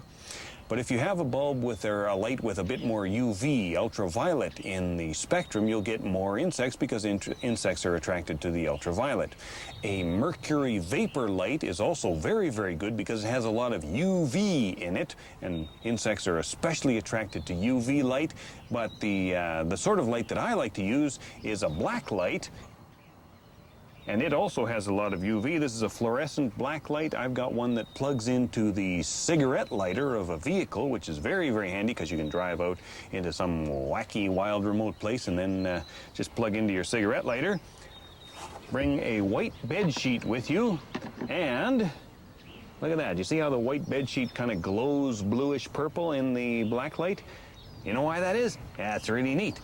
The whiteners in laundry detergent, when ultraviolet light hits them, they give off blue light in return, and that's what makes your white clothes look whiter when you wear them. For us, it works very well because it allows us to see what sort of insects are on the sheet, and you'll also want to bring along some sort of a flashlight or a headlamp so you can see what's coming to the sheet and get a better look at it. And if you want, you can bring along some vials or whatever so you can manage the bugs that come to the sheet and get a really good look at them. So that's night lighting. The other sort of night bugging is, well, it's just a matter of going out and looking for bugs at night. And there, the equipment is even more simple. All you need really is a flashlight or a headlamp. And the great thing about this sort of night bugging is that the bugs are doing natural things, whereas when they come to a light, they're doing something quite unnatural. This way you can often watch them, you know, behaving and doing what they would normally do. They don't seem to notice, some of them at least, that there is a light shining on them. So it's cool. It's a lot of fun. And again, bring a couple of vials. And what else can I tell you? Well, I guess the only other advice I have is take some insect books or membership cards in nature organizations. Those are handy in case anyone mistakes you for a nighttime prowler and they don't believe that you're looking for night bugs. A big jar of beetles would do the trick there too. I think we're going to start with some black lighting, some night lighting. I can hardly wait. I just know we're going to get some good stuff. And I've asked my friend David Madison. He's an entomologist from the University of Arizona in Tucson. He's going to join us for some night bugging. He and I have been night bugging many times before, and we've known each other since we were teenagers, so I can hardly wait.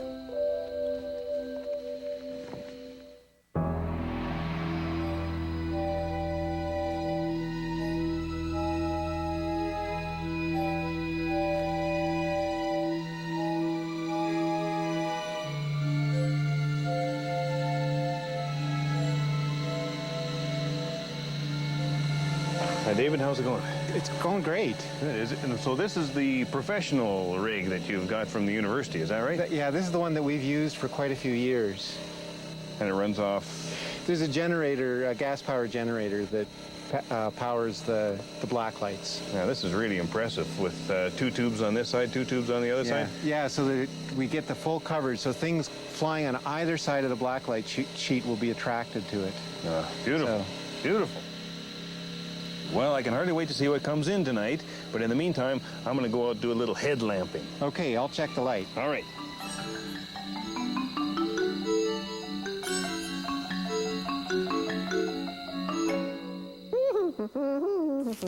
In the winter, you can always use your black light to make tacky posters from the 70s glow in the dark.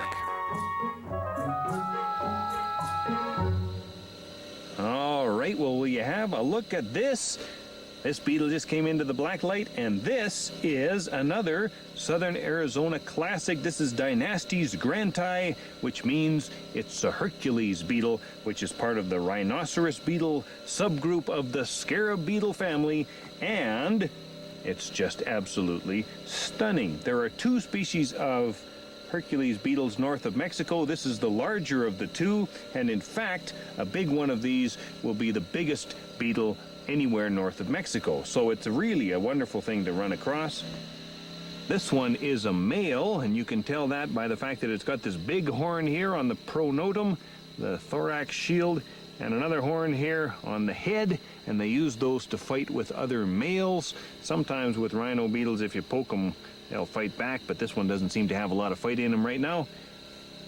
They have a gorgeous pattern of splotches on the wing covers, and each one has its own unique pattern of splotches, so they're all uniquely beautiful. It's a tremendous beetle. It's a beetle that I wanted to see ever since I first learned of its existence, which was a long, long time ago. We're doing really well here. I can hardly wait to see what comes in next. The biggest Hercules beetle lives in South America, and it can be 15 centimeters or 6 inches long. You know, in the days when they used to use candles and torches for light, people were mystified at the way moths would fly into the flame and kill themselves. Well, nowadays it's much less dramatic because they just bounce off light bulbs, but it's still mysterious. Now, there is an entomological theory that explains why they do that, and I'm going to demonstrate it to you right now. Now, let's say I'm a moth out flying at night. For me, straight ahead is right about there. My eyes are fixed in my head. I can't turn them. And let's say I see the moon over that way, and if I keep the moon at about that angle to my straight ahead position, I will walk, or fly, I should say, in a straight line because the relative position of the moon doesn't change.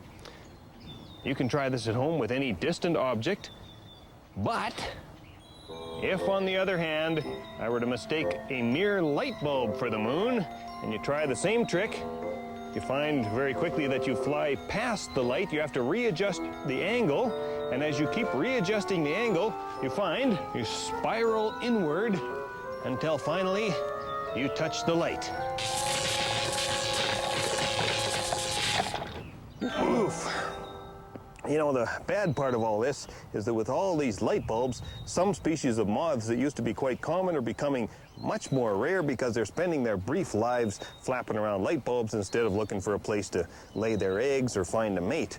And that doesn't mean we should feel guilty about night bugging. It means we should feel guilty about all those other lights where bugs are flapping around and there's nobody there to appreciate them. No educational or scientific value at all. It's good that most cities are switching to those yellow sodium vapor lights, though, because they don't attract bugs. Bugs can't see them.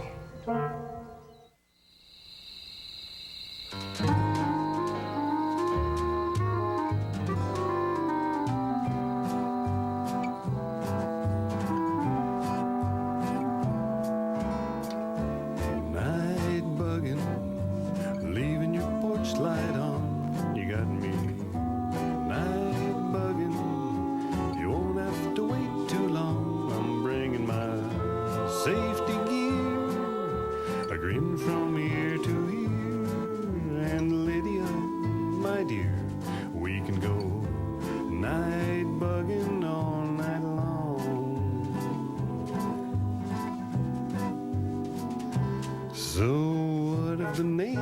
Just call the cops. Hey, I can explain.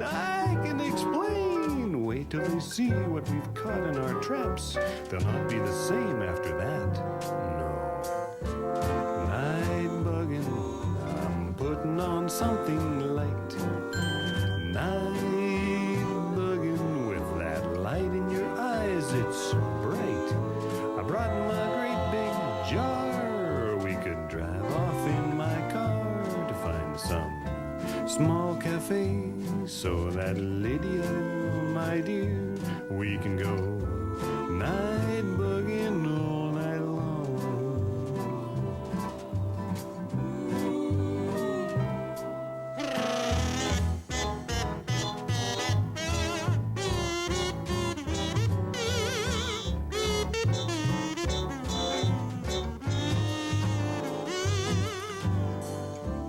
Night bugging, don't wear anything too cool. Night bugging, I'm bringing my night bugging tool. It's a tiny little light. The bugs think it's out of sight. That's why, Lydia, my dear, I'm night bugging here with you.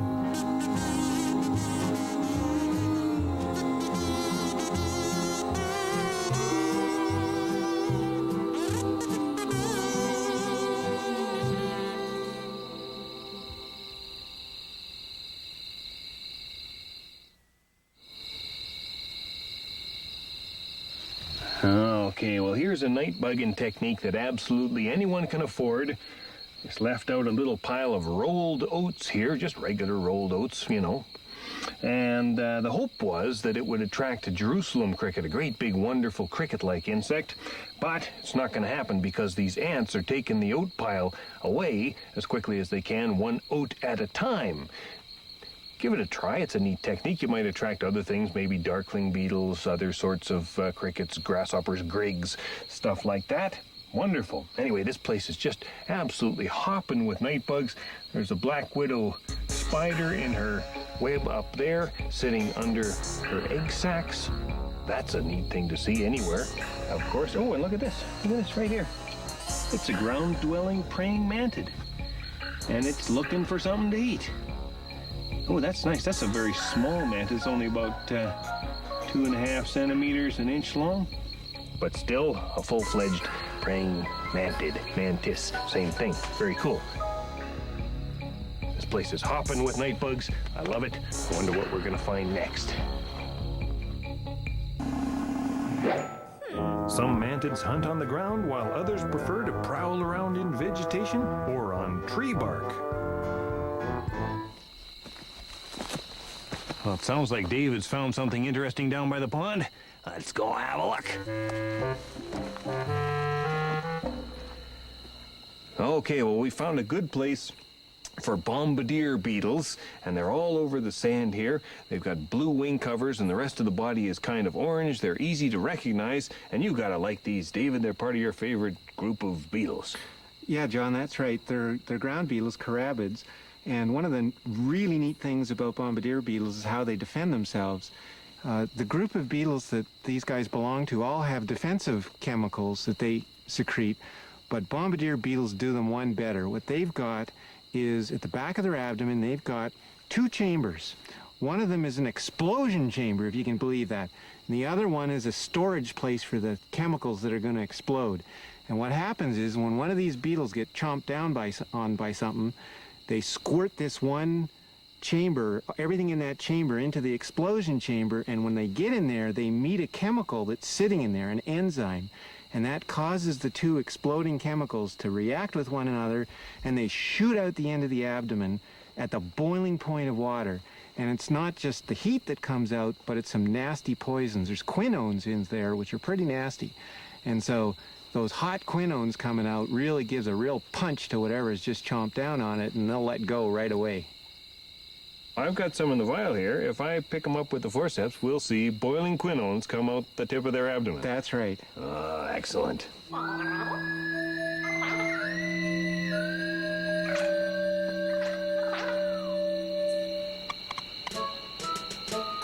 Oh, I like them. Very, very interesting. And is that system, is that basically a modification of the defense glands of other ground beetles? Yeah, that's right, John. All ground beetles have defensive glands that produce chemicals, often rather noxious chemicals, that they secrete when disturbed, and they use that to scare away predators, and these bombardier beetles just have really fancy versions of those defensive systems. Yeah, right. So they're all like skunks, and this is like a super skunk. That's right, that's right. This is like an exploding skunk. That's right, that's right. Oh, yeah. Ooh. And you picked up some with your fingers, too, didn't you? Yeah, I did. When you pick these guys up, they, the effect that they have on your fingers when they squirt those hot quinones is to turn it brown, and most of the time it doesn't hurt very much, but on occasion, if they get a particularly tender spot, you really feel it. Man, so are you scarred for life here, David? No, just probably a couple days, and then the color will disappear. Oh, I think it's a badge of honor.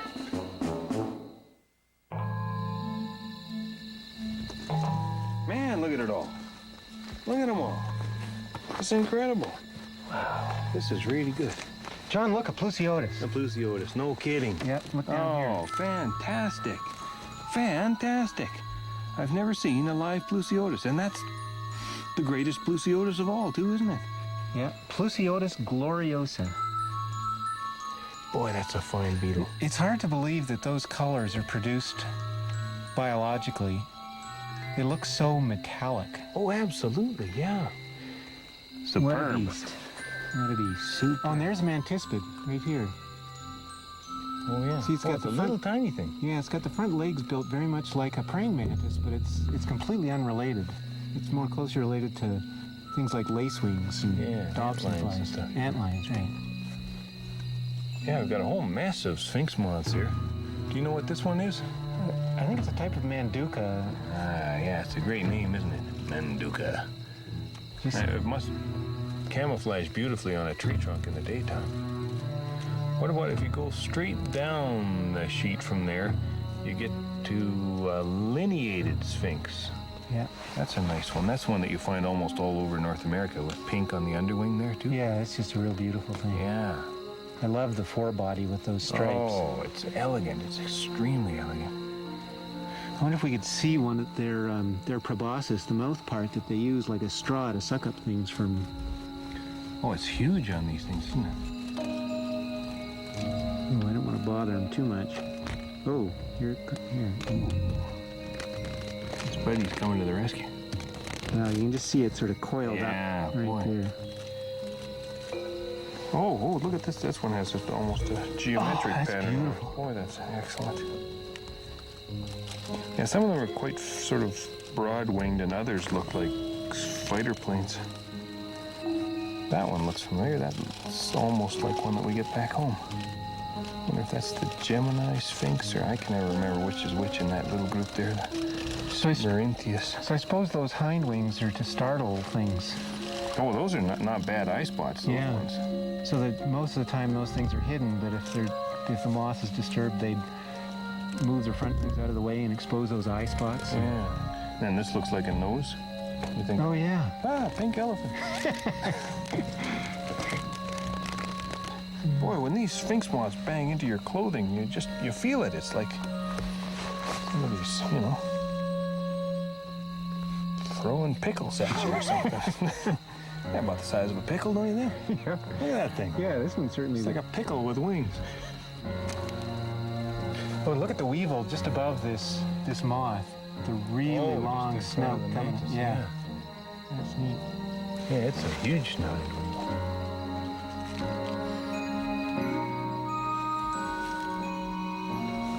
Unbelievable numbers of sphinx moths.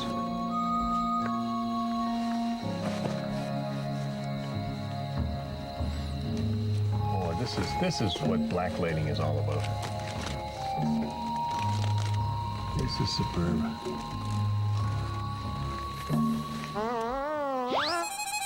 In the tropics, black lights attract so many bugs it can be difficult to breathe when you get close to the sheet.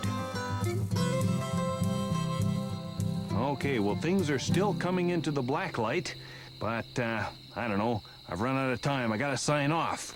I hope you enjoyed the world of night bugging, And I hope you understand you don't have to come all the way down to southeastern Arizona to go night bugging in late summer either. You can do it wherever it is you live, and it's a wonderful way to find out just how weird and tremendous the world of backyard bugs really is. I love the world of backyard bugs.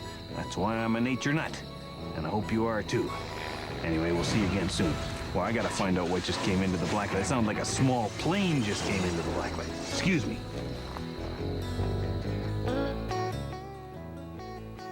You're on Animal Planet. So, you want to make a pet connection? What's that? Dogs answering personal ads? Great Dane seeks great date. No, it's an informative and entertaining journey into the world of household pets. Oh, so I can't find a girlfriend for my goldfish? No, but you can find out what to feed him. Okay. Pet Connection's next, right here on Animal Planet.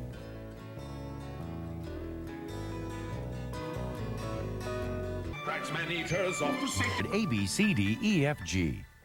Animal Planet, save me Sunday. Television's #1 day. Love to feel my heart pulsating. Sunday evening's never been this titillating. Crocodile Hunter must be crazy. Drags man-eaters off to safety. Pins and needles, danger, trauma. On the emergency bed's real rescue drama. No more entertainment limbo. No more silly sitcom bimbos. I'll be watching now till one day. 8 p.m. on Animal Planet, save me Sunday. I'll be watching now till one day. 8 p.m. on Animal Planet, save me Sunday.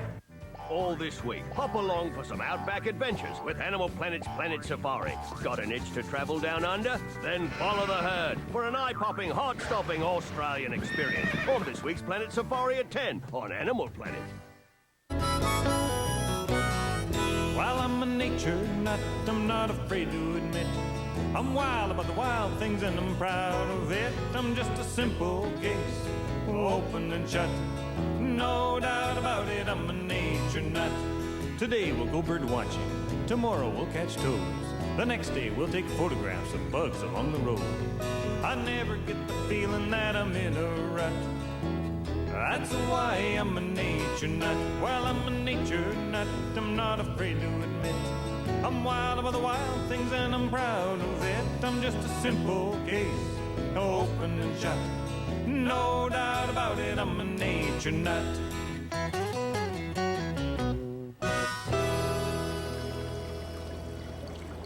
Don't you love these fishes? Coral reef fishes are just about the most colorful vertebrate animals there are.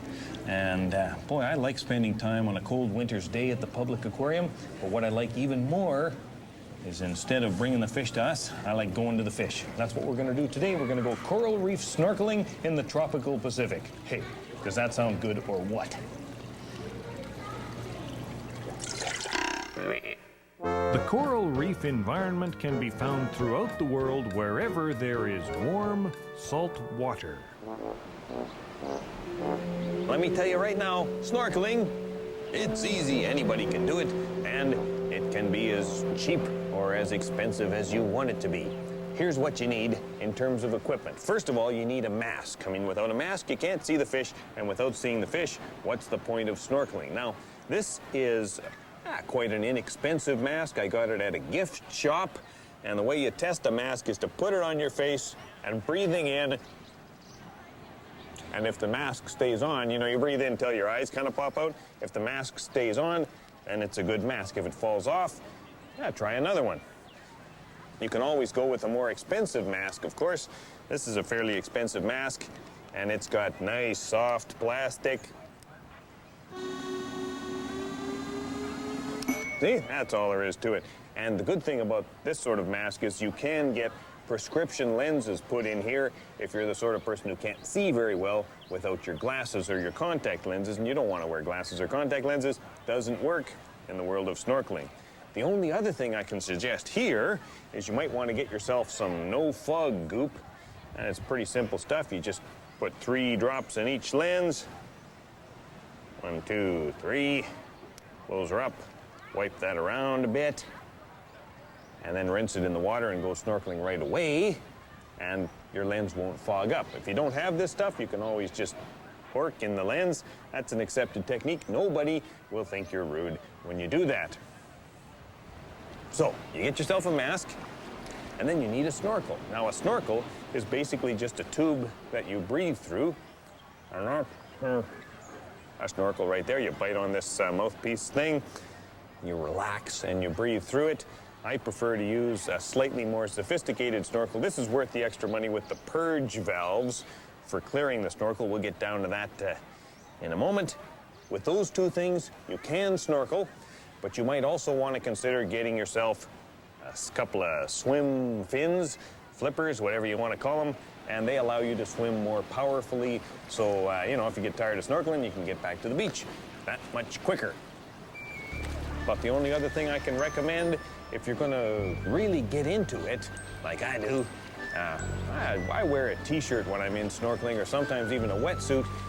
Water has a pretty high coefficient of heat transfer, and that means that even in warm water, you're going to get cold eventually, so why not wear a little bit of insulation?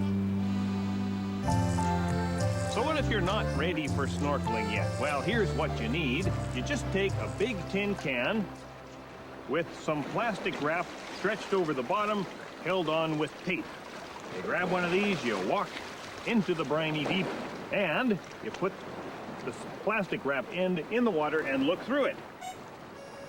Suddenly, things are much clearer. And just give me a second here.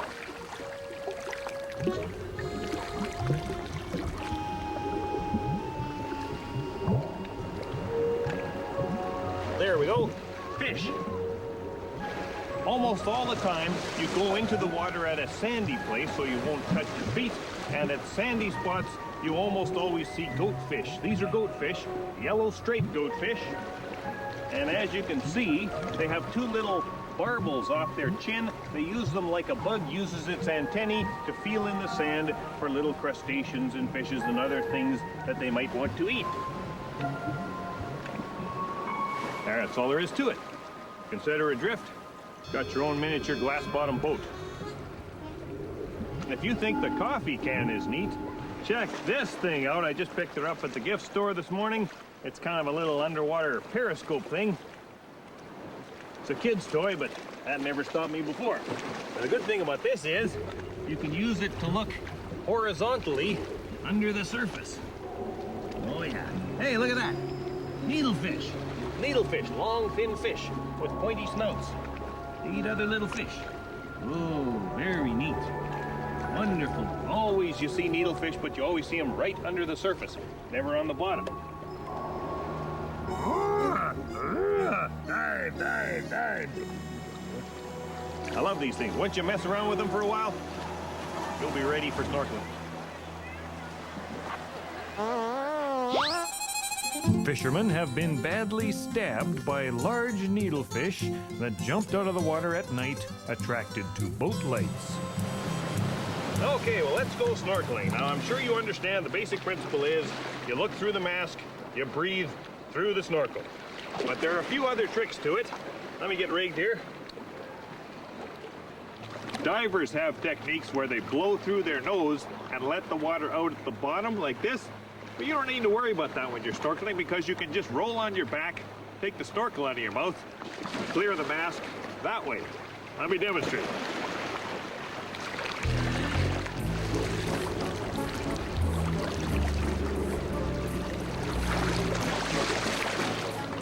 Okay, roll on your back, take the snorkel out of your mouth, clear the mask, put it back on, put the snorkel on.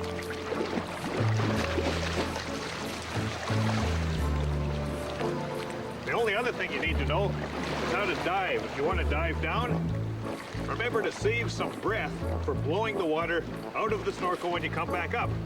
With a snorkel with a purge valve like this is a purge valve, piece of cake.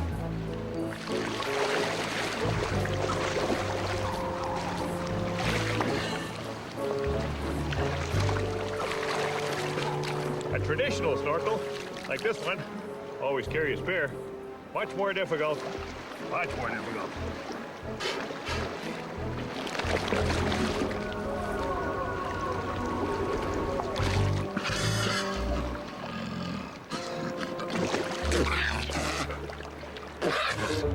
See what I mean? These things, I don't dive with them. Just a personal policy. You can also buy snorkel masks with purge valves, and as far as I'm concerned, this is another great idea. Well, I hope you don't mind all these technique tips. You know, I really feel sorry for people who try snorkeling and they can't quite get it right.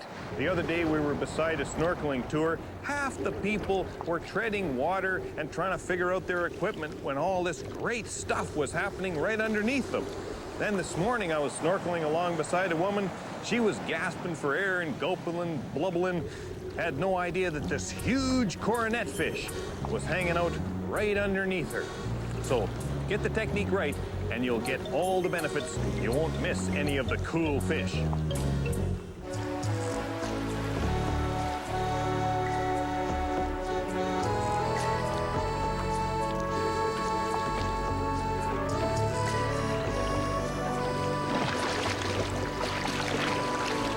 Oh, man, it's phenomenal in here. You know, the best snorkeling places are usually protected bays like this, where you don't get too much wave action stirring up things in the water, and there should be lots of fish anywhere where you find a nice little protected bay or cove, just like this one. Excellent. Now, I find that just about anywhere I've been snorkeling, finding fish is not the problem. There are usually lots and lots of fish. Sometimes the fish actually find you if they think they might be fed. Like these fish here, they're probably used to the occasional handout. I don't feed fish when I'm snorkeling, partly because it makes their behavior peculiar and partly because occasionally you get bitten. Ooh, and look at these things. Yellowfin goatfish. Whole school of them moving together. They like to stick near the bottom, quite unlike the yellow striped goatfish that we saw before, the ones that are following along here, as I said, looking for a handout. Oh, and down there, that's a trumpet fish. It's an elongate fish like a needlefish, but it has a different shape, and it is stalking around in the reef, looking for something to dart in and grab and kill and eat. Very interesting. Shaped a bit like a trumpet, but not really.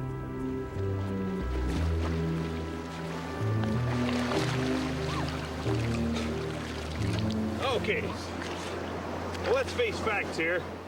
The reason there are so many people snorkeling in places like this is not because they're all amateur ichthyologists.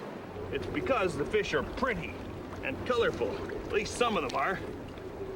The prettiest ones in these waters are definitely the butterfly fish. Gorgeous critters. Lots of different species here. So let's go have a look at the butterfly fish. You ready? Oh, that's a fish, dude. Oh, okay.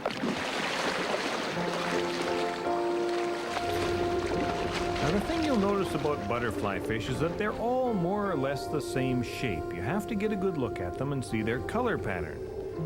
There's some beautiful yellow, black, and white ones. We'll get in close here. And, oh yeah, beautiful, beautiful fish. Get out the fish card. And it should be a piece of cake to identify these ones. You probably already guessed that they are raccoon butterfly fish. There you go, common species. Here's another one, the threadfin butterfly fish. Notice that all these fish have some sort of dark marking through the eye so that predators can't tell where their head is. Predators always look for the eye to figure out where to bite something. Here's another couple of raccoon butterfly fish. Butterfly fish mate for life, and you often see them traveling around the reef in pairs, in couples. Oh, there's a lovely couple of teardrop butterfly fish, the very embodiment of tropical romance. Makes you kind of misty-eyed. Oh, and the ornate butterfly fish with yet another color pattern. Gorgeous fish, absolutely stunning. And here's the one type of butterfly fish that doesn't have that same body shape. It's got a long nose, and it's called, guess what, the long-nosed butterfly fish. Occasionally, you see butterfly fish in large groups in deeper water. Here's a couple of raccoon butterfly fish, but you know why they're here? They're here because they want a handout. They're used to being fed. And this one, yet another species. It's got a good name. It's called the millet seed butterfly fish because all those little black dots look like millet seeds.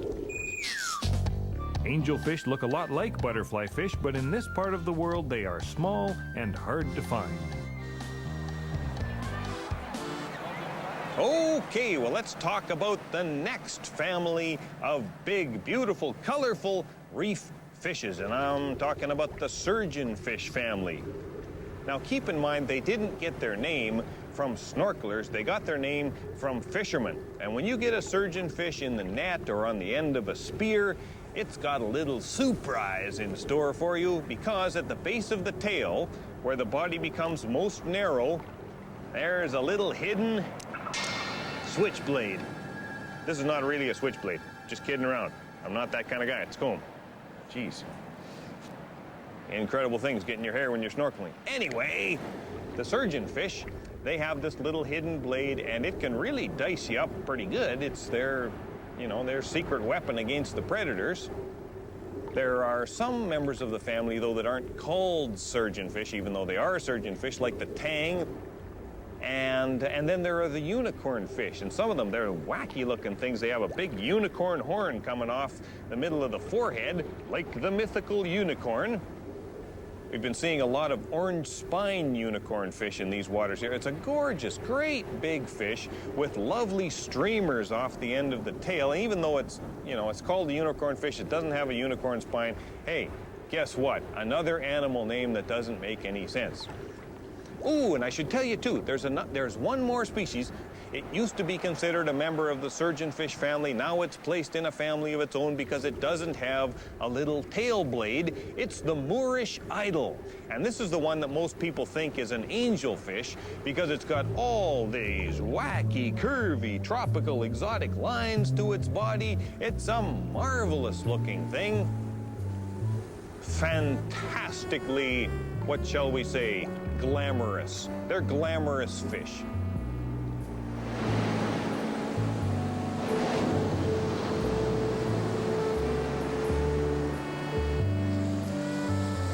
There she blows. Isn't that nice? If you really don't feel like you're ready for snorkeling, you can always see marine life from the shore. In this case, humpback whales. I mean, they're beautiful. It looks like a mother humpback and a calf in close to shore. Apparently, that's the usual situation. You only see the mothers and the calves this close. And, ooh, there, you can even see the calf just came fairly well out of the water there. They're just resting at the surface, taking her easy. It's a beautiful thing. And what else can I show you here? Well, if you get down low, and there aren't a lot of things living on the beach here, but there are some crabs, nifty little crabs. And of course, there are many species of crabs. Some of them live in the water all the time. Some of them live up on the beach. Some of them live actually quite a ways upland. But these ones, they're beach crabs, and they're cool. And they dig little holes that they live in.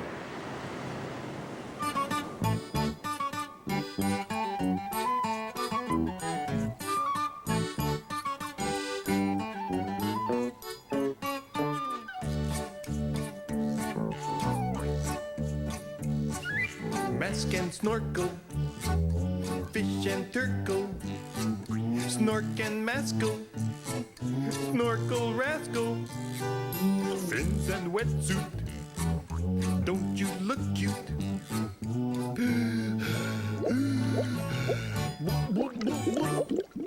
Lying on the beach, frying in the heat, why not take a dip?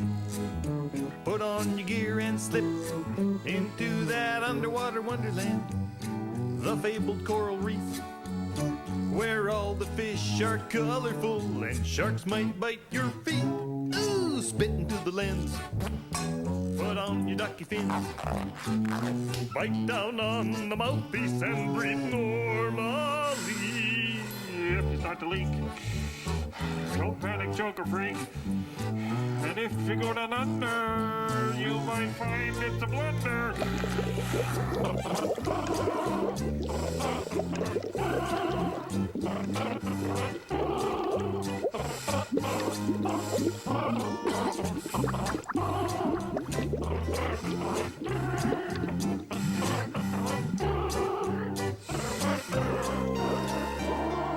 Floating over reef and rock, soaring like a red-tailed hawk, looking down on fish and critters, taking underwater pictures. Naming fish is not too hard with this handy-dandy plastic card. Anyone can do it, so don't tell me I'm no Jacques Cousteau. Ha-ha-ho! Mask and snorkel, knife and forkle, gas and diesel, snorkel weasel, ha-ha-ha! Fork and snorkel, fork and corkle, red fork and corkle, fork and nickel, fork and gecko, fork and corkle, fork and corkle, it's in gecko, fork and corkle, it's in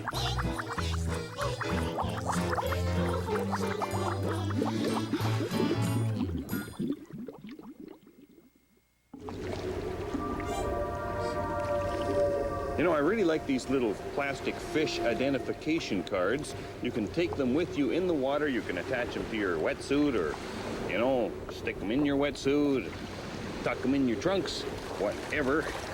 And although they don't have all the fish you might see on them, they do at least give you an idea of what group of fish you're looking at. And many of the common ones are on here. That's why they make them. Let me tell you about another group of fish that we haven't covered yet. These kind of banana-shaped ones here. They don't have the barbels of a goatfish. These are the wrasses. And wrasses, well, they're neat fish. They swim with a very characteristic motion of the pectoral fins. And they have some wonderful habits. A little bit confusing, though, because many of them change color during their life. There's a baby yellow-tailed wrasse, and there's an adult yellow-tailed wrasse. That's a pretty serious bit of color change. And so you also get different colors in the males and the females. If you don't mind my speaking frankly with you about it, some of them have a very weird habit of changing their sex as well. It's generally they're born girls, and then, at some unpredictable point, some of them turn into boys. That's, that's okay. It's the 90s and all that kind of thing, but of course it makes it difficult for them to have the same lifestyle as, say, a butterfly fish. Butterfly fish mate for life. If wrasses tried that, it would lead to some confusing moments, don't you think? Oh, good morning, dear. Oh, good. You're still a woman this morning. Ha! Hey, Mom, Dad? Mom, Dad? That kind of thing? Poof. Very peculiar. Life among the wrasses. Think about that when you're snorkeling. Okay, well, I hope you enjoyed our little introduction to the world of snorkeling. I hope it enhances the enjoyment that you have the next time you're lucky enough to spend time in a tropical place with coral reefs. The technique is simple. It's easy to recognize at least the major groups of really colorful reef fish, and thousands of people do it every day. I mean, you look out in a place like this, the water is dotted with snorkel tubes, and most people, they just, it's just a thing that they enjoy doing for maybe a half an hour at a time, and I don't blame them. And the one thing I forgot to tell you is the difference between snorkeling and scuba. Now, some people think that snorkeling is some sort of inferior form of scuba because you just paddle around on the surface and breathe real air. I don't believe that for a minute. There's so much richness and diversity right close to shore, you'll never run out of new things to look for, new things to see. And I've got to admit to you, I'm not the right guy to do a scuba show. I'm a little paranoid about scuba. The whole idea of being way down underwater breathing out of a tank of air makes me claustrophobic. That's probably because I'm from the prairies. I'm a nature nut from the prairies, mind you. And I hope you are too, even if you're not from the prairies. Snork and Masco. See you again soon.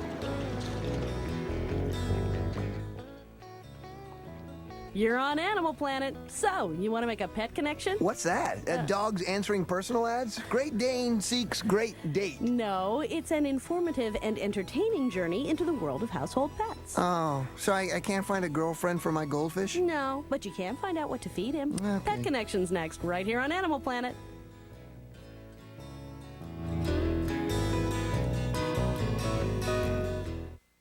When tigers need...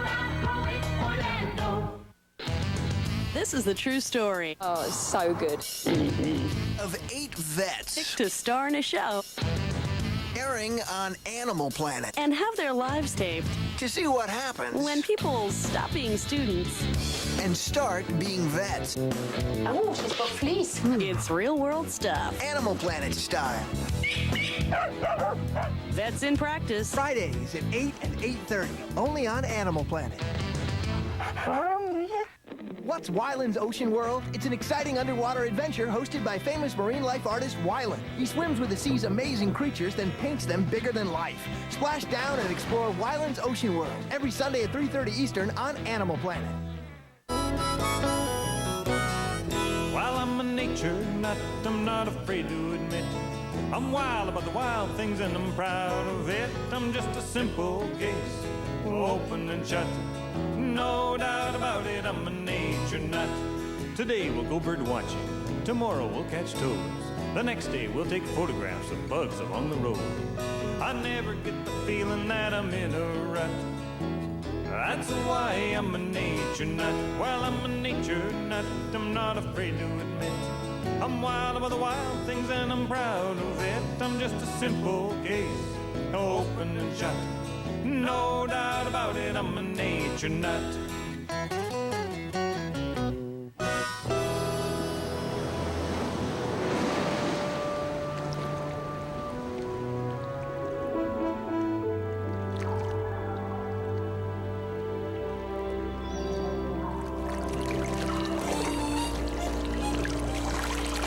Hey, it is cool here. Hello, Nature Nuts. How are you? We're back in the water this time around, and we're gonna look at some more of the denizens of the coral reef environment. You know the word denizens? They use it all the time on nature shows. Sounds good. Let's see if it looks good too. Well, in a previous episode, we looked at the techniques of snorkeling and reviewed some of the more obvious sorts of colorful, easily encountered coral reef fishes. This time around, I'd like to take a broader look at the coral reef environment, examine some of the other creatures that live here, look at the reef itself, and, well, let's just say we're going to have a look at coral reefs from a naturalist perspective, from the perspective of a nature nut. Ancient coral reefs are responsible for most of our fossil fuels, like oil and gas. Okay, well, I'm keen to get back in the water here. And you know, you might be wondering why you'd bother to go on a snorkeling tour on a boat when you can just walk into the water from the beach. The answer is, first of all, it's fun to go on a boat. You might see some whales or something like that. Secondly, you can get to places where some of the nifty critters live that might not be around, you know, your hotel. And third, you can get to places where the water is beautifully clear. So, I'm all ready here. Just give me a sec. Okay, beautiful. Always wanted to do this. Here I go.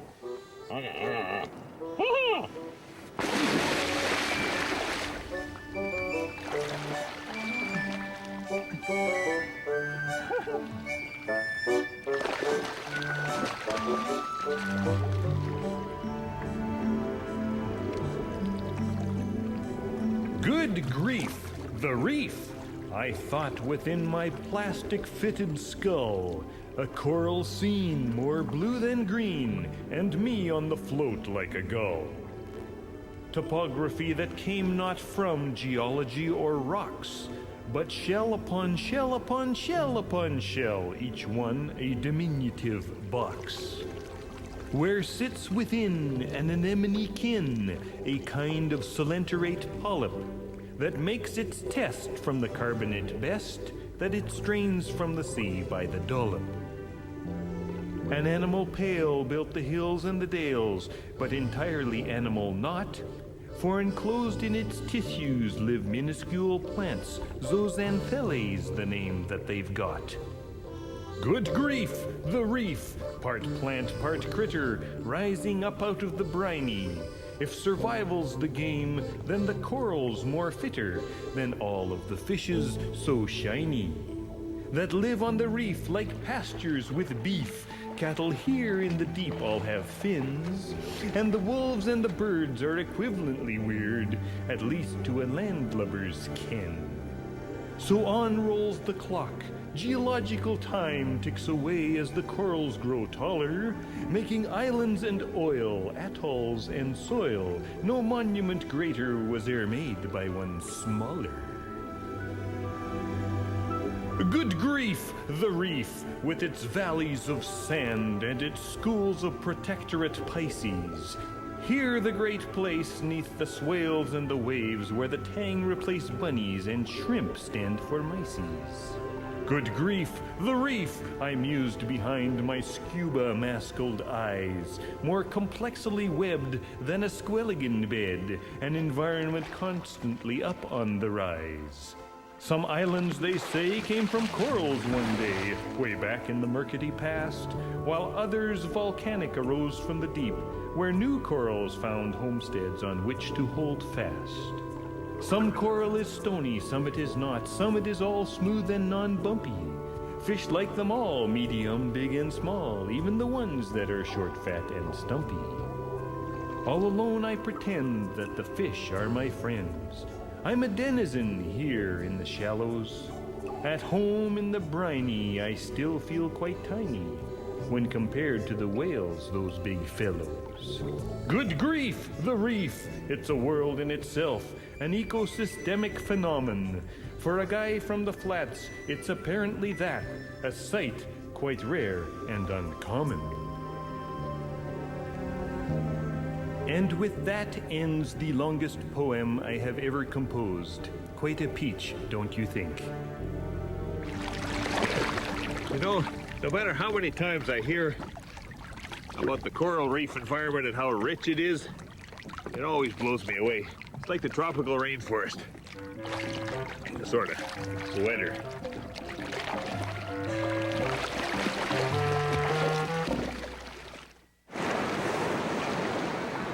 Okay, well, you can tell a lot of fish apart just by the way they swim. You know, wrasses, they swim like this with their pectoral fins, and triggerfish undulate at the back. And there are two groups of fish that swim almost entirely by going like this with their pectoral fins because their bodies do not wiggle side to side very easily. The boxfish and the trunkfish, they have really rigid, boxy, rectangular bodies, and that's how they protect themselves from predators. They have a shell, they're crunchy, they're hard to bite through, and oh, they're cute fish. But even cuter is the second group, the puffers. And the puffers, oh man, they're curious. They have little snubby faces. Some of them look like puppy dogs. I love the puffers. But a puffer, when it is threatened by a predator, it will puff up. Excuse me, puffer demonstration. Puff right up like that. Actually, what they do is they swallow water, and that's how they inflate to many times their natural size. Very difficult to swallow them at that point.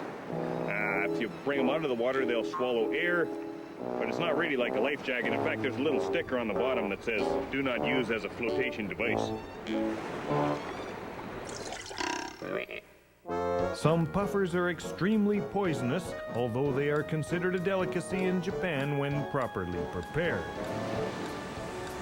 All right, well, let's talk about another wonderful, fascinating group of reef fishes, another family of reef fishes, and this time I'm talking about the triggerfish. Now, there are many species of triggerfish. They're perhaps not as colorful as some of the other groups, but some of them do have wonderful color patterns, very intense colors. The most familiar one is probably the reef triggerfish, and you'll see that one close to shore. You'll see it while you're snorkeling. In fact, the reef triggerfish is the state fish of Hawaii, and its Hawaiian name is Humuhumu Nuku Nuku Apua. Very cool. Memorize that, impress everybody. I love it. Humuhumu Nuku Nuku Apua. See? Thought I couldn't do it twice. We've also been seeing lots of durgan, and durgan, the black durgan, is a great, big, very graceful triggerfish that gets up into the open water. We've seen big schools of them in very deep water. I love watching them swim because they swim not so much by paddling with their tail or with their pectoral fins. They swim by undulating the dorsal fin on their back and the anal fin on the underside of the body together, and they just swim with this wonderful undulation. Tremendously graceful things, and you know, quite sizable fish too. Not perhaps as colorful as some of the other groups of reef fish, but they do have some very, very intense colors, usually in smaller patterns. Why do they call them triggerfish? Well, the answer lies in the first spine on the dorsal fin, which is thickened and can be locked in an erect position. Now, here's how that works. Imagine that my hand is a triggerfish. First spine on the dorsal fin, swimming along in the reef. Suddenly it's startled by a snorkeler.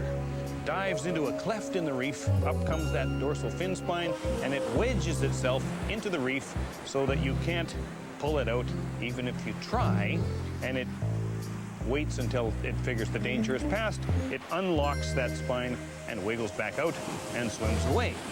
They have very strong mouths for crushing the shells of small invertebrates, some of them, but not as strong as the mouths of the parrotfish, which are a related group, beautiful fish.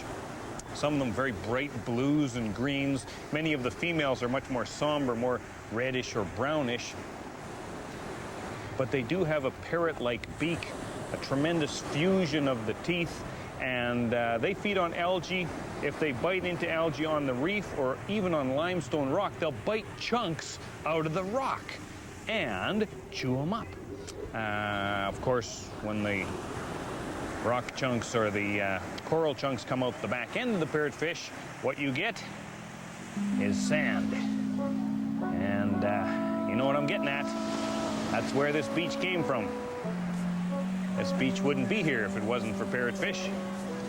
And all of these people, they've paid thousands of dollars to come here and lie around on parrotfish poop. I think that's kind of a beautiful connection between people and nature, don't you?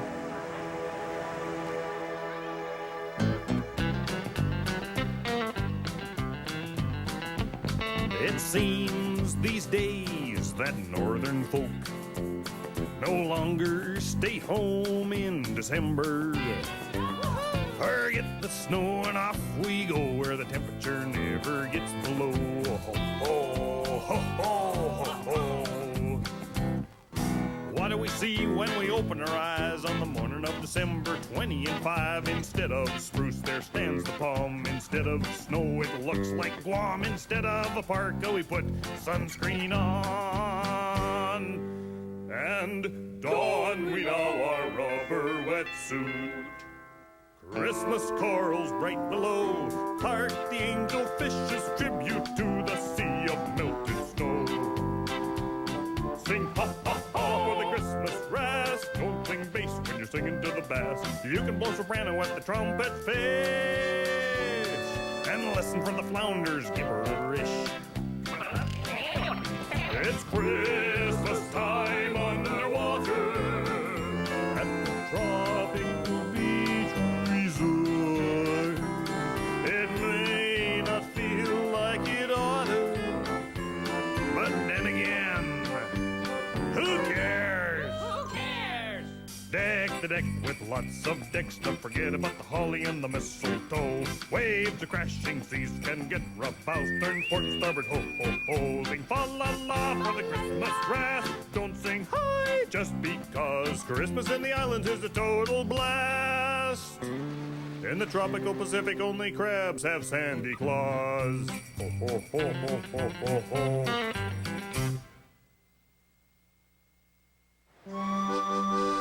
Okay, well, I've got a story for you now. One of the things I've always wanted to see is a sea turtle in the sea while I'm in the sea with it. I've seen quite a few of them from the shore, just their heads poking up out of the water, but it's not the same. Many friends of mine tell me that they've been lucky enough to run into sea turtles when they're snorkeling just offshore in shallow water. They're quite skittish, but occasionally you'll get lucky. At least they got lucky. I've never been that lucky with sea turtles. So today, we decided, let's pay the big bucks. Let's go out on the snorkel boat, and we told the captain to find us a sea turtle.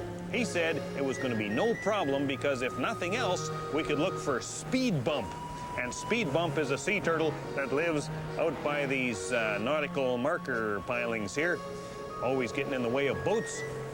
I didn't want to get in the way of the boats myself, mind you, so we were fortunate enough to find some other turtles out a bit further, and magnificent. I mean, what a sight to be above these things in very deep water with a bunch of triggerfish in the water as well, and these gigantic sea turtles the size of a boulder flying through the water in slow motion. Literally, they fly through the water rather than paddle through the water like a pond turtle. Graceful, tremendous, unbelievable critters. Been a good day for me. Finally got to see my sea turtles at sea, you see? Now these are green sea turtles, and they're relatively easy to find in Hawaiian waters. There's another species, the hawksbill sea turtle, that is much, much more rare and in fact is an endangered species. There are great efforts underway to protect the nesting habitat for the hawksbill sea turtle, and this group consists of not only local Hawaiians from a nearby canoe club, but also volunteers associated with the Kealea Pond National Wildlife Refuge. Everyone is working together to remove introduced weedy plants and let the native vegetation come back, hopefully encouraging the formation and the persistence of these sand dunes that will allow the wonderful hawksbill sea turtles to breed there. Sea turtles have a big place in Hawaiian cultural values and history, as the leader of the canoe club, Bully, explained to us after rallying his troops for some serious weed pulling. They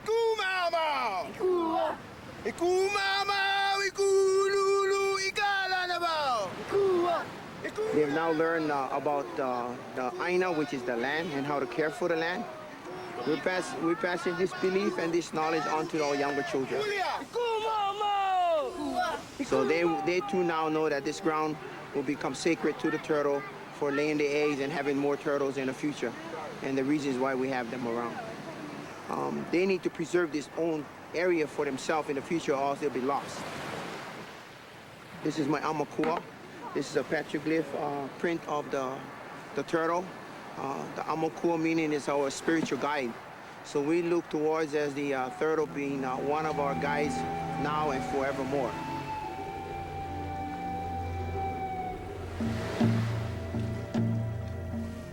You know, it's so nice and calm and quiet out here. We take the calm and quiet for granted when we're on the boat.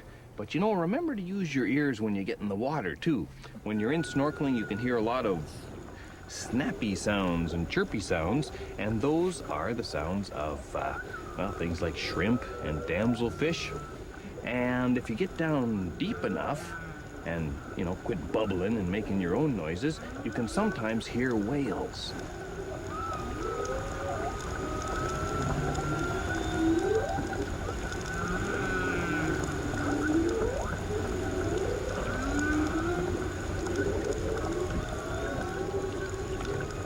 We saw a lot of whales on the way over here. There were humpback whales everywhere. That's a big, big whale. And, you know, a whale of the tropical Pacific, a baleen whale. Super things.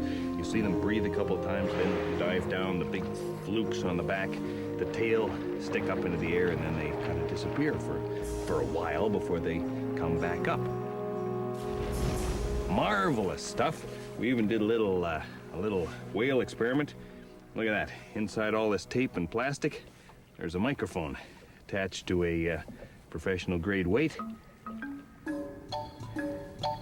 Sound man Larry, he told me this wasn't gonna work. Ha! Worked fine. 2 or 3 minutes. Now we need a new microphone. Well, we did get to hear the whales, and we got to see them too.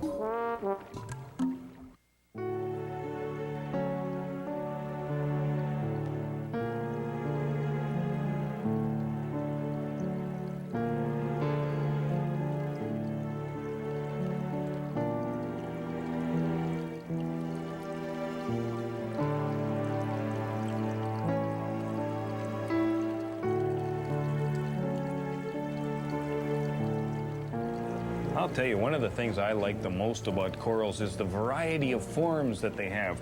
And the forms of corals are very much like the forms of different kinds of mushrooms, don't you think? Ooh, very neat.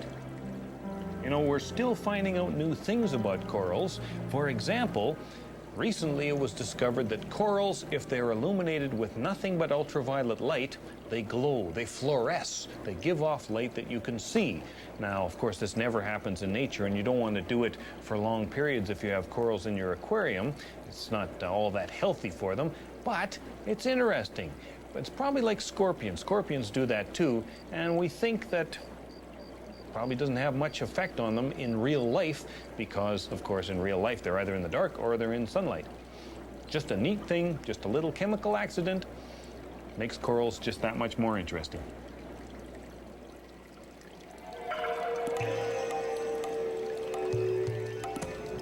Now, what'd I tell you? Isn't that neat?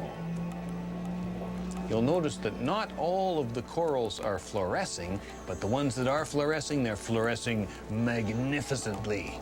I'm getting all nostalgic here.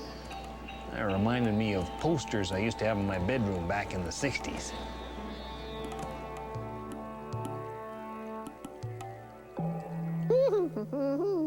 Ultraviolet light has a shorter wavelength than purple light, and humans cannot see it at all.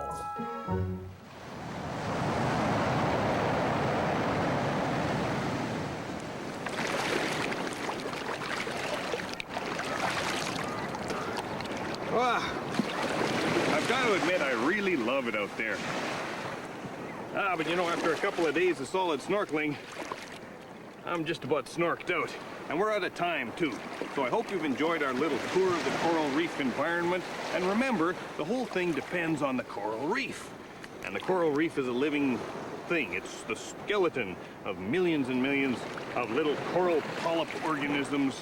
And not all reefs in this world are doing as well as the reefs we've been looking at. There are concerns about coral reef diseases, the damage done by boat anchors.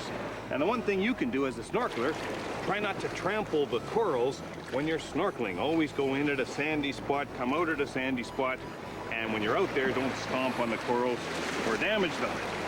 I always try to behave politely toward corals myself. Whoa! But then, I'm a nature nut. And I hope you are too.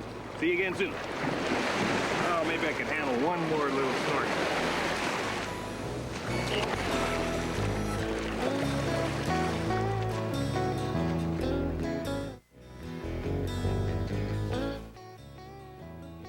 You're on Animal Planet. So, you want to make a pet connection? What's that? Dogs answering personal ads? Great Dane seeks great date. No, it's an informative and entertaining journey into the world of household pets. Oh, so I can't find a girlfriend for my goldfish? No, but you can find out what to feed him. Okay. Pet Connection's next, right here on Animal Planet.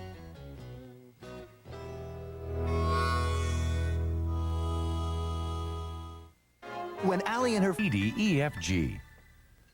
Get ready to be rescued on Wild Rescues. It's Primal TV. It's Goosebump TV. It's Wild TV. You'll experience courageous tales of devoted animals saving human lives and humans saving animals no matter what the risk. Somebody help him! Raw emotions, heroic feats, real danger. Get ready to be rescued on Wild Rescues. Watch Wild Rescues Monday through Thursday at 8:30 on Animal Planet. All this week, hop along for some outback adventures with Animal Planet's Planet Safari. Got an itch to travel down under? Then follow the herd for an eye-popping, heart-stopping Australian experience on this week's Planet Safari at 10 on Animal Planet. While I'm a nature nut, I'm not afraid to admit I'm wild about the wild things and I'm proud of it. I'm just a simple case, open and shut. No doubt about it, I'm a nature nut. Today we'll go bird watching, tomorrow we'll catch toads. The next day we'll take photographs of bugs along the road. I never get the feeling that I'm in a rut. That's why I'm a nature nut. Well, I'm a nature nut, I'm not afraid to admit I'm wild about the wild things and I'm proud of it. I'm just a simple case, open and shut. No doubt about it, I'm a nature nut.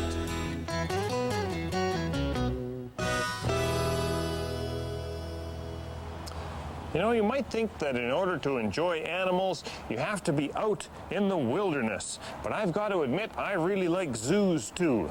Right now I'm at the Calgary Zoo, which is a very nice zoo, and I'm sure you realize that zoos have changed. In the last little while, they're no longer just menageries full of animals for people to gawk at.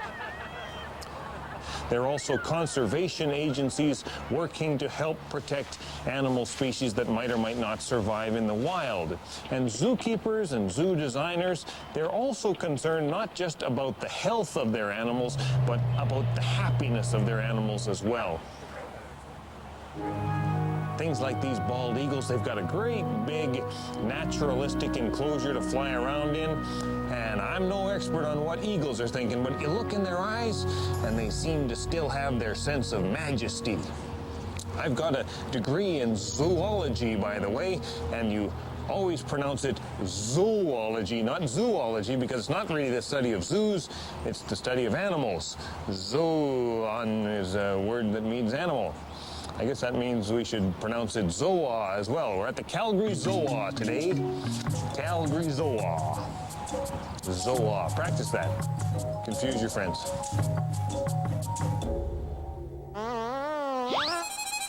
Many birds of prey in zoos were injured and could not be returned to the wild.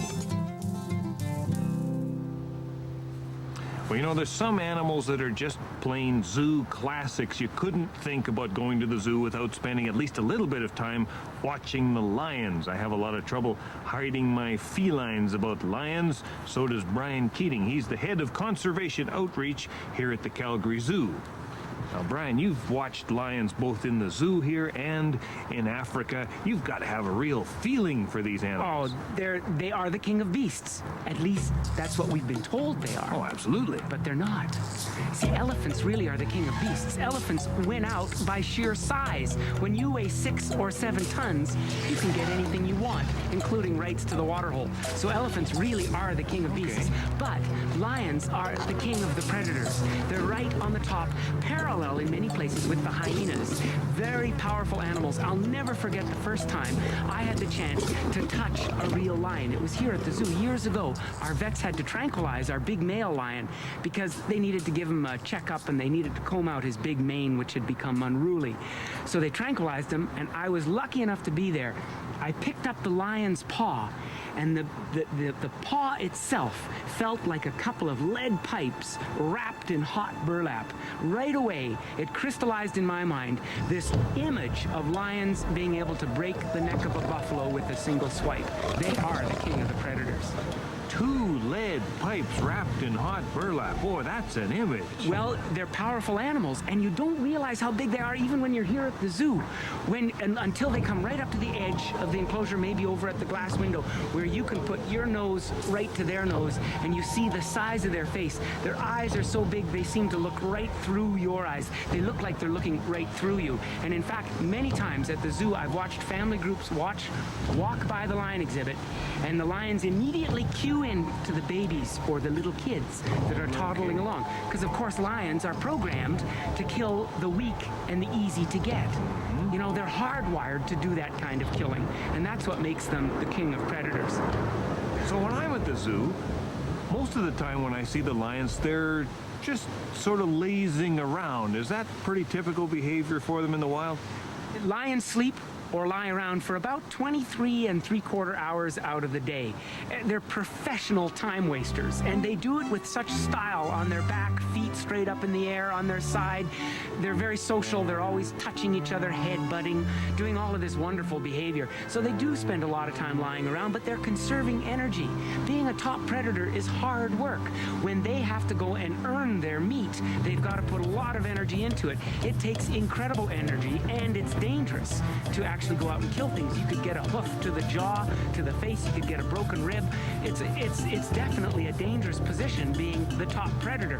So you have to enjoy them when you come to the zoo. You have to enjoy them for what they are. Just take in the fact that they're sitting there, they're lying there, they're playing there, they're just looking around.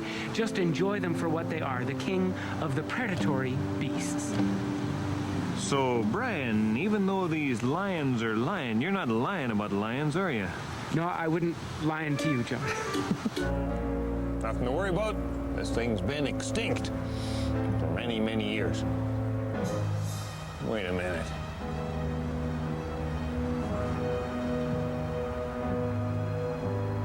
These dinosaur models are getting more and more sophisticated all the time.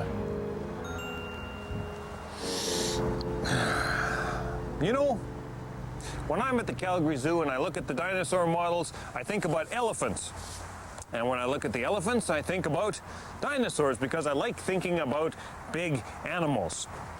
And have you ever noticed that big animals, even if they're not related, they have kind of the same shape? Now, ignore the tail and the head on this thing right now. Doesn't this look like an elephant body to you? And the thick, pillar-like legs, the short, stubby toes, the almost circular feet. All of those features go together. Biologists call them graviportal adaptations, but we just call them looking like an elephant. Of course, this Stegosaurus also has those big fins, those bony fins on the back. They were first interpreted as a defense against predators, but then paleontologists noticed that they had a lot of channels near the surface for blood vessels. They were actually also cooling fins to help this big body shed some heat. And you think about elephants, they've got those big ears. The ears are used to signal their mood to one another, but they're also cooling fins because elephants have trouble losing heat. They overheat quite easily, which is partly why they do well here in Calgary.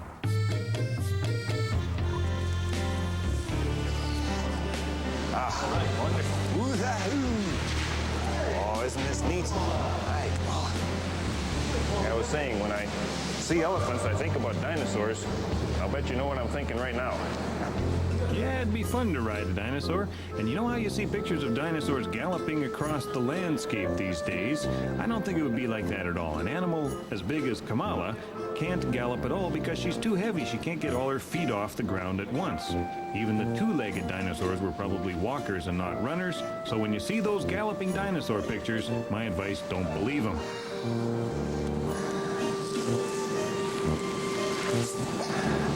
Thank you so much. Beautiful. Thank you, Kamala. This is Kamala, and Kamala is, well, she's an Asiatic elephant. I was going to say Indian elephant, but I guess you say Asiatic elephant now, don't you? Yeah. That's correct.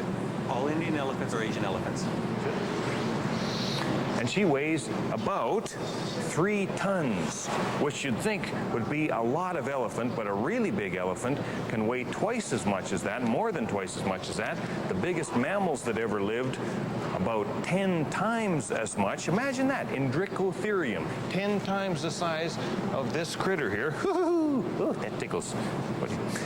And the biggest dinosaurs twice again. 50 tons, Brachiosaurus. So when you're talking about bigness, this is the tip of the iceberg, so to speak. She doesn't have that big an ear either. This is an Asiatic elephant. The big ears come on the African elephants. Still a fairly big ear, but you can hear everything I'm saying. Only saying nice things. Now, the one thing I'm not sure of here is the color of this dinosaur. Dinosaur modelers love to paint their models with wonderful colors, but you think about the living big animals today. Elephants are kind of gray, rhinos are kind of gray, hippos are kind of gray. It doesn't seem like big animals really need a lot of flashy color. So, for my money, nature knows best. I'll bet Stegosaurus was just kind of gray itself. Still a real cutie, but gray.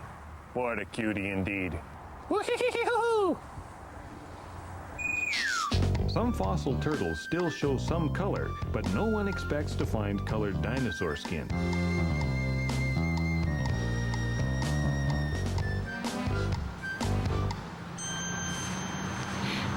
You know, another fun thing to do, sometimes just go to the zoo by yourself, and that way you can spend more time just watching one particular sort of animal. Get to know individual animals.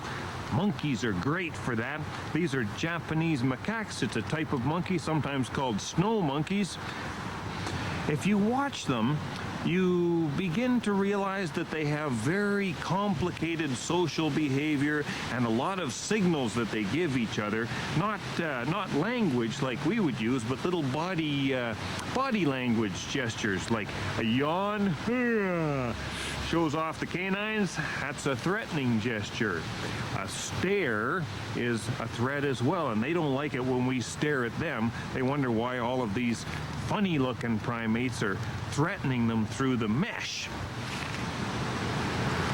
Some of the early studies of primate behavior were done in zoos, and they came to the disturbing conclusion that monkeys were naturally preoccupied with sex. And of course, those studies were supposed to tell us something about the character of our primate ancestry. Wasn't good news. Turned out they were wrong. Well-adjusted monkeys, they aren't like that at all. It's just that the early zoos had their monkeys in really boring enclosures, and the monkeys were bored, so what do you expect? And of course, they have complicated social hierarchies and stuff like that. You get to know these things if you spend a lot of time with a particular sort of animal. I'm not really sketching seriously here either.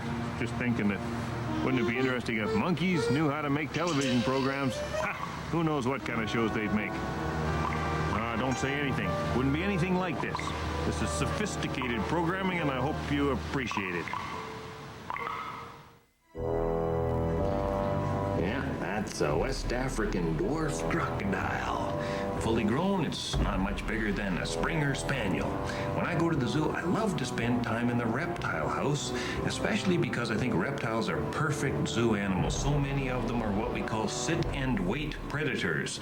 In the wild, they just sit and wait for food to come by. They eat, and they go back to sitting. So they like a nice, comfortable cage, just the right temperature, humidity, the foods to their liking, vitamins, minerals, good light. Ha! Excellent. But there's more to it than that. There's also a conservation angle to most reptile houses these days. There are many species of reptiles and amphibians that are now becoming threatened or endangered, and I have with me now 2 of those, as well as Sid Andrews, the interpretive program coordinator here.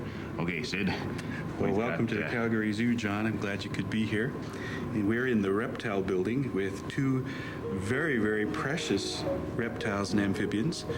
Dumeril's ground boa, which you've got in your arms, and Puerto Rican crested toad, and they're extraordinarily rare. In fact, so rare that they're in a very, very special program here at the zoo called the Species Survival Plan. And that's because their numbers are greatly at risk out in their natural habitats. And so we have captive populations to try and boost their genetic health as well as their populations. Right. So this is not just your average everyday boa constrictor. This is an entirely different species of boa, isn't it? It is indeed. Now, this one comes from Madagascar, or at least its wild cousins do. And of course, the problem with for this fellow is that a lot of its habitat is disappearing in Madagascar as more and more people try and make a living on Madagascar, and they slash and burn to prepare the land for agriculture. And it's meant that they have less habitat. And so they really are at risk. So they're in the Species Survival Plan, which is a computer dating service. And this little toad also is in the Species Survival Plan. They're not matched up. Not at all. Yeah, these dating services don't always work out, do they? They don't always work, no. He's waiting for a date. She has one here in the reptile building. And believe it or not, these little toads are extraordinarily rare now in Puerto Rico even, because they're found only in the southwest corner of the island, where there is a pond that they favor, and in something like 4 man-made troughs in the northwest. I mean, 1 pond and 4 troughs? The cage in the zoo here and a couple others like it? And a number of others in the Species Survival Plan for Puerto Rican crested toads. My goodness. Yeah. Wow. And I can tell by the look in your eye that you're worried that this boa might just reach over and endanger that toad even further. Is comfortable in your hand? Well, I'm comfortable. That's good. He seems to be too. Yeah. Ka is a fairly docile snake, and he's just shed, so he's nice and shiny, and he's quite comfortable and relaxed in your arm. That's Waiting great. for a date. Waiting for a date. Don't consider this a date. It's just an outing. An outing.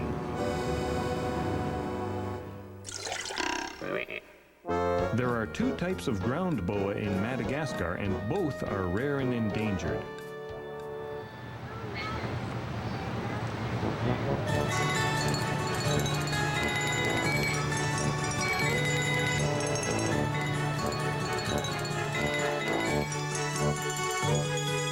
a lovely autumn morning, early one day in the fall. I said, hey, let's go zooing. Now pack up one and all. We got there in a flurry, peculiarly dressed. We hadn't stopped for breakfast, so let's get popcorn, it's the best. Grandpa had to see the bears. Biff prefers the snakes. He explained them to Aunt Edna, but she's convinced they're fake. Katrina got lost in the nocturnal house. Her mother looked high and low, and Aunt Edna was certain the tigers had got her. She told us they're like that, you know. Then Uncle Sid regaled us with tales of jungles deep, his spiritual, personal, mystical bond with the beasts in the zookeeper's keep. Amazing true adventures with the fauna of far-off lands. Why, he himself had captured a male with only his wits and his own two hands. Says the largest member of its species ever brought back to life. The most aggressive on record, and I might add, the strongest smelling.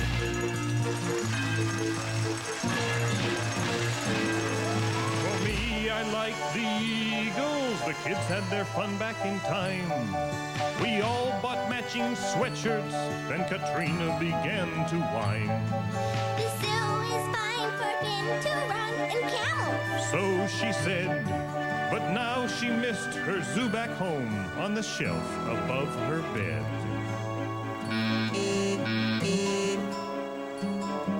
So home we drove exhausted with memories of creatures bizarre. And we never did learn how that African thing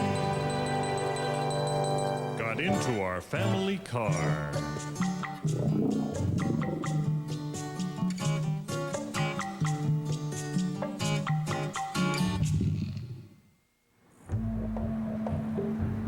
You know what my favorite thing is at the zoo? I always love the nocturnal house, where they switch day for night. These animals, they think it's nighttime now, and they're prowling around under red lights. Behind me is Herbie the Binturong, and I got to meet Herbie the Binturong up close yesterday. I phoned my wife last night and told her I got to meet a Binturong, and she said, that's great! You love Binturongs. Binturongs are your favorite. What's a Binturong? You ever wonder what a binturong is? Come on around, we'll get to meet Herbie the Binturong. Oh, hi, Herbie. Hi, Herbie, come on out. Okay, let me show you a few things I learned from Barb the zookeeper. Here's Herbie the Binturong. And binturongs, hi, Herbie, how are you? How are you? When you greet a binturong, you let it smell your head. Smell my head, Herbie. Hey, Herbie.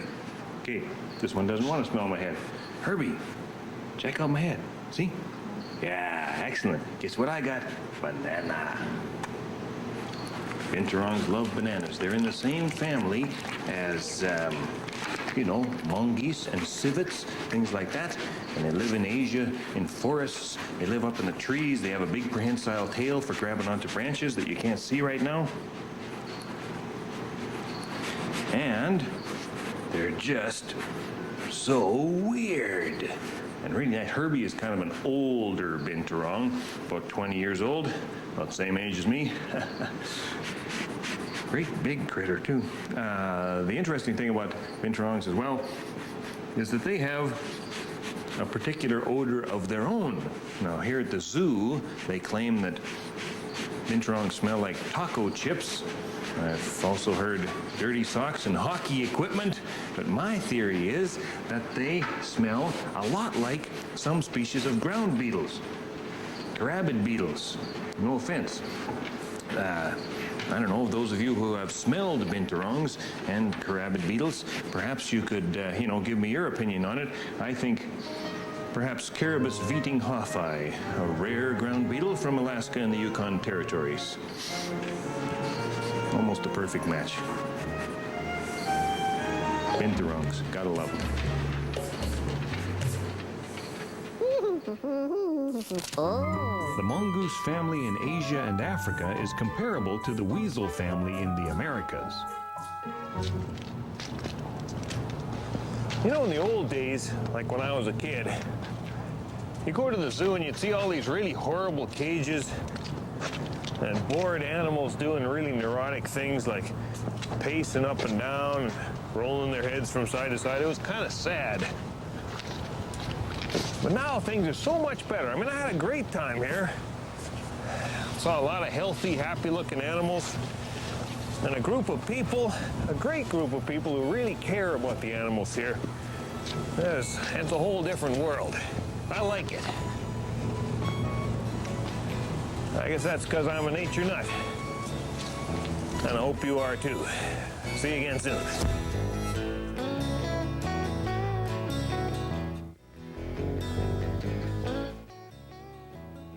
You're on Animal Planet. So, you want to make a pet connection? What's that? Dogs answering personal ads? Great Dane seeks great date. No, it's an informative and entertaining journey into the world of household pets. Oh, so I can't find a girlfriend for my goldfish? No, but you can find out what to feed him. Okay. Pet Connection's next, right here on Animal Planet.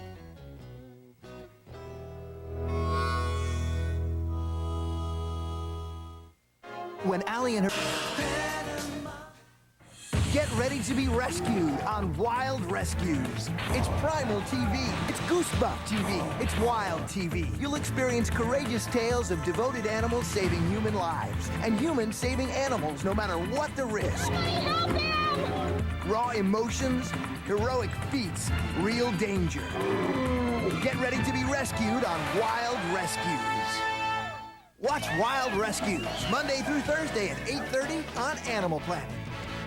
All this week, hop along for some outback adventures with Animal Planet's Planet Safari. Got an itch to travel down under? Then follow the herd for an eye-popping, heart-stopping Australian experience on this week's Planet Safari at 10 on Animal Planet.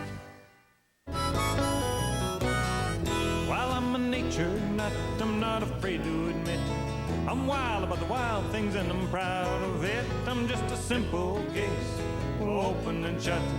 No doubt about it, I'm a nature nut. Today we'll go bird watching, tomorrow we'll catch toads. The next day we'll take photographs of bugs along the road. I never get the feeling that I'm in a rut. That's why I'm a nature nut. Well, I'm a nature nut, I'm not afraid to admit I'm wild about the wild things and I'm proud of it. I'm just a simple case, open and shut.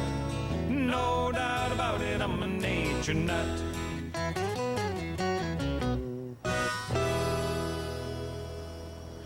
There's nothing like a nice crisp morning in the winter in a warm part of the world. Hello there, nature nuts. How are you? You know, I've been getting a lot of mail lately from people who want me to do a show about turtles, so that's what we're going to do today. Now, I haven't been avoiding the subject of turtles. I just don't live in a very turtley place. Back home in Alberta, we only have one species of turtle in the extreme south, hard to find. That's why we're in Florida right now, and even though it's December, there are still lots of turtles to be found. Now, I was just in snorkeling in one of these beautiful, clear freshwater springs in central Florida, and even though you don't see very many turtles when you're just walking along the bank, there are turtles aplenty in the water. Once you get underwater, found quite a few peninsula cooters. Is that a cool name or what? And some Florida red-bellied turtles. Great big, graceful turtles in the pond turtle family. It's a real thrill to be in the water with them. And some loggerhead musk turtles as well. In this part of the world, the rule is the souther you get, the turtlier it gets.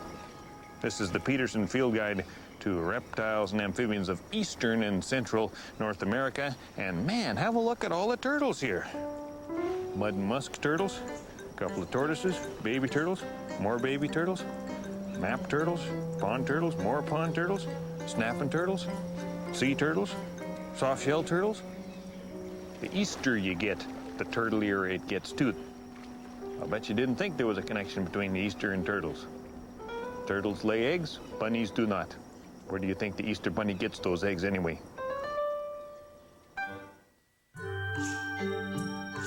Well, you know, when a lot of people think about turtles, they think about turtle bowls. And the reason for that is because it used to be, at least when I was a kid, it used to be the thing that you would have a pet turtle, pet baby turtle, and you'd put it in one of these plastic turtle bowls. And for some reason, we believed that little baby turtles would be happy in an environment like this. They'd think they were on some kind of tropical vacation. That's not the case. They're a really bad environment for pet turtles. They, you know, there's nothing really to do here. The water's not very clean. The food's terrible. Dried ant pupae. That's what they'd give you in a place like this. Dried ant pupae. Not much nutrition there. But there were many tragedies in those days, and I'm glad they're over. Turtle keeping, it's a much better thing these days. Man, any turtle could get out of this place if you ask me. I certainly could. I plan to. Yeah, living with a plastic palm tree would be kind of like a bad dream. I'll tell you, if I was a baby red-eared slider, this is the kind of place that I would want to live. This is the dream home, a big, spacious aquarium with lots of water to paddle around in, real plants to add to the decor, kind of an underwater garden, and a real rock to climb up on and dry out from time to time. Life would be a breeze, don't you think? As well, there's a filter in the corner here. The filter cleans the water. That's very important because turtles do produce a certain amount of turtle poop, and not every owner of a turtle bowl remembers to clean and change the water each and every day and dechlorinate it and so on and so forth. Believe me, that's true. What else do we need? Well, it might get chilly in here, so add a submersible heater.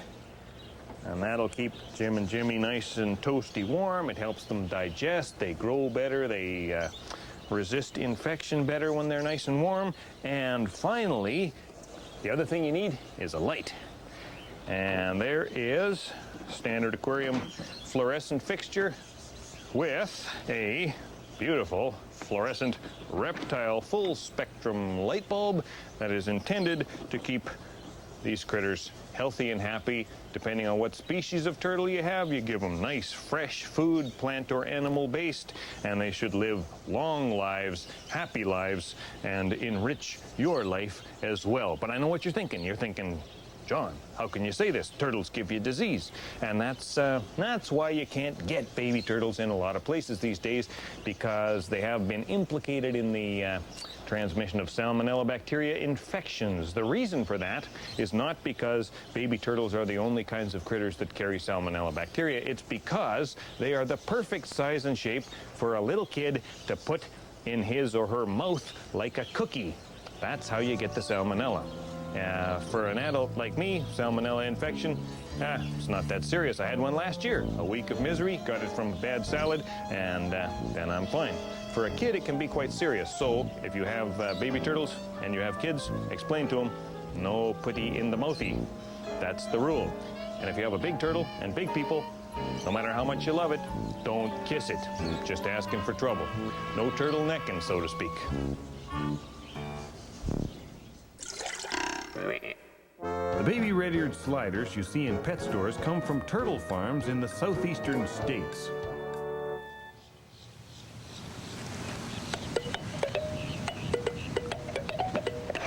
Ha! You ever wonder how a turtle gets its head inside its shell? It's nothing like a jack-in-the-box at all, because after all, turtles don't have springs in their necks. In fact, if you look at the classification of turtles, they have traditionally been divided into two big groups, two fundamentally different kinds of critters based on how they get their head in their shell. Let me show you what I'm talking about. Okay, here's a member of the straight-necked turtle group, a sort of red-eared slider from Mexico, and look at this. If I pester this turtle and to get it to put its head in its shell, which it's doing, it goes straight back in, sort of like this, much the way you'd expect it to. The neck vertebrae just sort of curve up and in, and that's how it does it. Straight-necked turtle. The other group, which is a southern hemisphere group, side-necked turtles, and here we have a great big side-necked turtle, which is a real pain to deal with. But there, you see what I'm... Okay, when he puts his head in his shell, turn him upside down, that bugs him. The head goes in to the side. But this turtle doesn't seem to mind me or fear me the way I fear it. And so it won't do that. See that? Over like that. This is a New Guinea red-bellied side-neck turtle. Gorgeous turtle, beautiful thing. Anyway, fundamental difference. Memorize that. Impress your friends. Side neck, straight neck.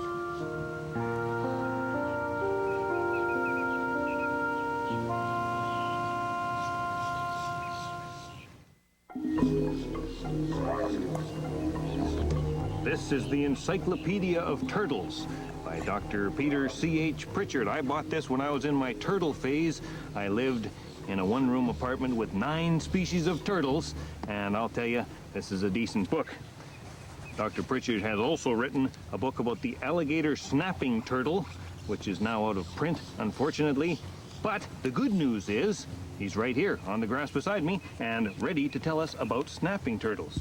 So, Peter, you brought 2 of your babies with you. I have, indeed.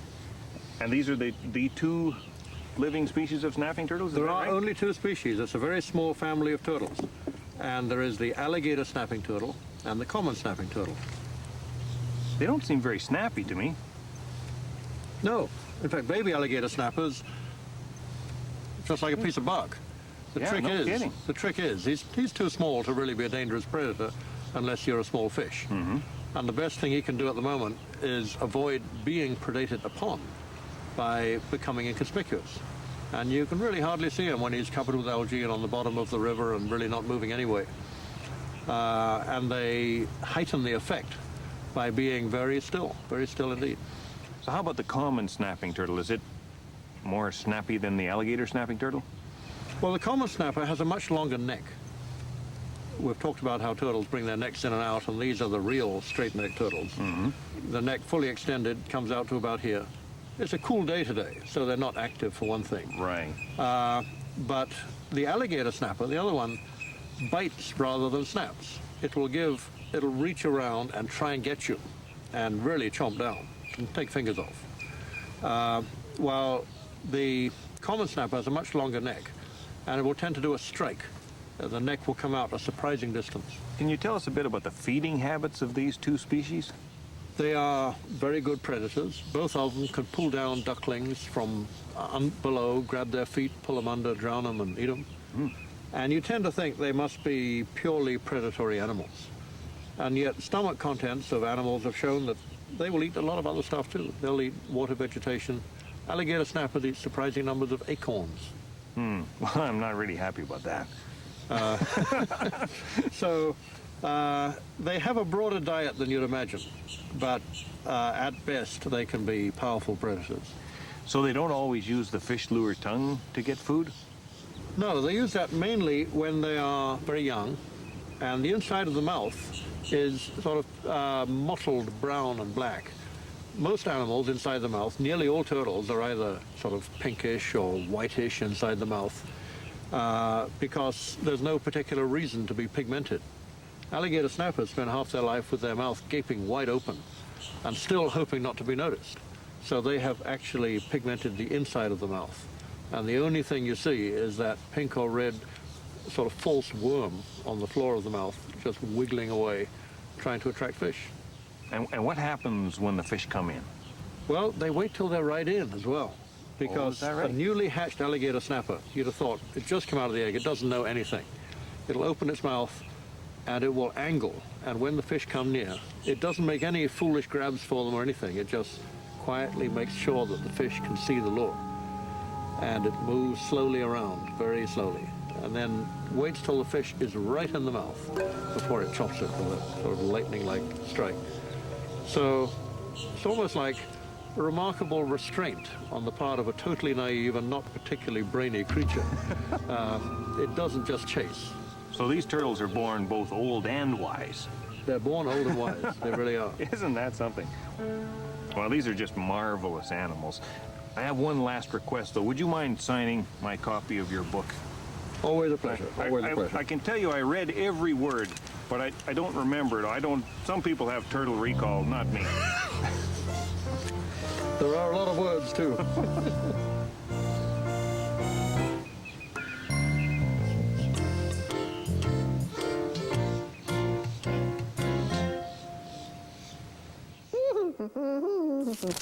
Dr. Pritchard is now working with his colleagues on a new turtle book that will be even thicker than his last one.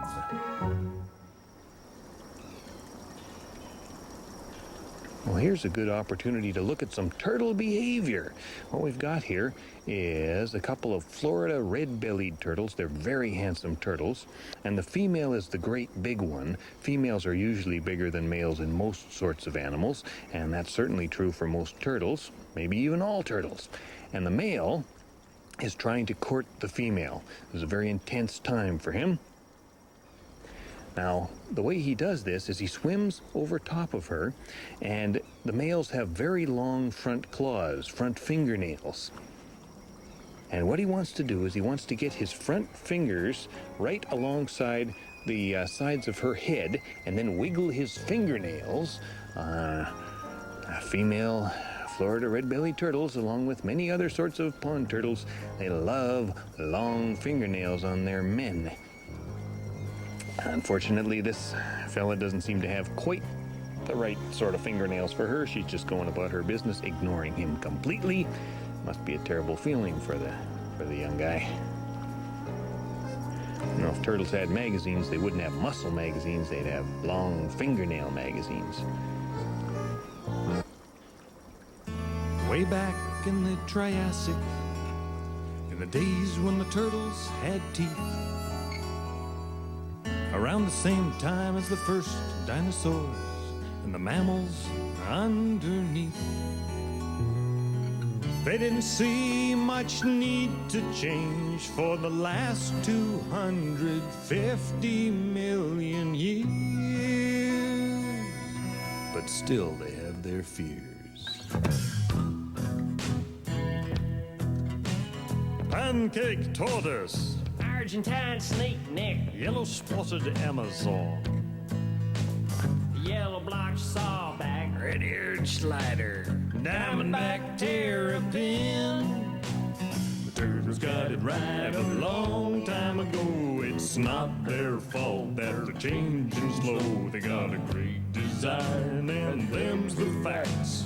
I tell you, life ain't easy when your turtle gets waxed.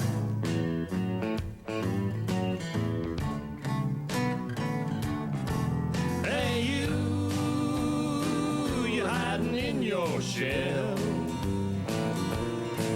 with your sleepy disposition, you seem to do real well. Nothing bothers you, not much I can see. Just one little question, got any room in there for me? Some folks think they're all the same, so it might appear. Tell that to the side necks in the southern hemisphere. Turtles rule, they always will. They're laughing at you, looking out of their shell. Folks say they're snappy, but I say it's not true. I tell you, life ain't easy for a turtle named Stu.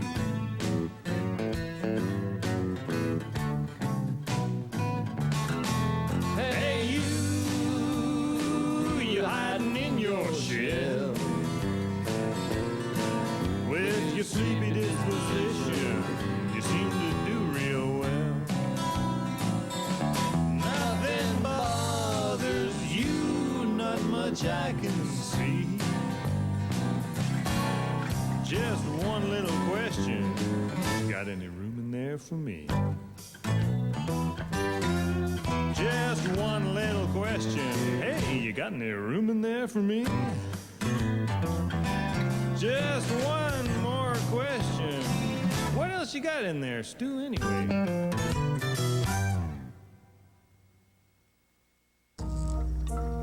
All right, well now let's take a moment to have a look at a turtle skeleton. We've got a magnificent skeleton here. This is the skeleton of a narrow-headed, soft-shelled turtle from Asia, and it is lying here upside down in a relatively natural position. There's a lot of neat things I could tell you about turtle skeletons, but let me just start by reminding you that the bottom part of a turtle's shell is called the plastron. Now, in soft-shelled turtles, the plastron is not attached to the top part of the shell. It's made up of a number of individual bones. Okay, now you can see the upper part of the shell, and that's called the carapace, and the carapace is made up of, get this, the ribs. These are the ribs of the animal fused to the actual shell, which forms the bit in between the ribs. Isn't that neat? The ribs are the shell. There are no ribs inside the shell. And what that means is that this bone here, the shoulder blade, or the equivalent to our shoulder blade, is inside the rib cage. I don't know if you know where your shoulder blade is, but your shoulder blade is outside the rib cage. In fact, everybody's shoulder blade is outside the rib cage unless they are a turtle. It's a very weird arrangement. It makes a little bit more sense if you look at turtle embryos start out with the shoulder blade outside the rib cage in the normal position. It actually sort of rolls around and winds up inside, attached to the front limb. Very ugly front limb. And that's how you get this peculiarity. Now, the neck of this turtle is very, very long. Otherwise, it's normal. Let's just take one more second to look at the skull. It's upside down now. There, it's right side up. At first, it looks kind of like an alligator skull. You'd think that the eyes would go right there, but really, these are the eye sockets up here. That's where the nostrils would be. It's a very, very weird turtle skull in that respect. But apart from the eye sockets, this thing is a pretty normal-looking turtle skull, especially with respect to the fact that it has no teeth. No living turtle has any teeth whatsoever. The earliest turtles from near the beginning of the age of dinosaurs, they had some teeth, Proganochelys, but not these guys, not the living turtles. So there you go. They're not just lizards with boxes around them, they're turtles. Turtles are their own special, nifty, unique, wonderful kind of critter. Scientists refer to turtles as either colonians or testudinians. They also call lizards and snakes squamates, mind you.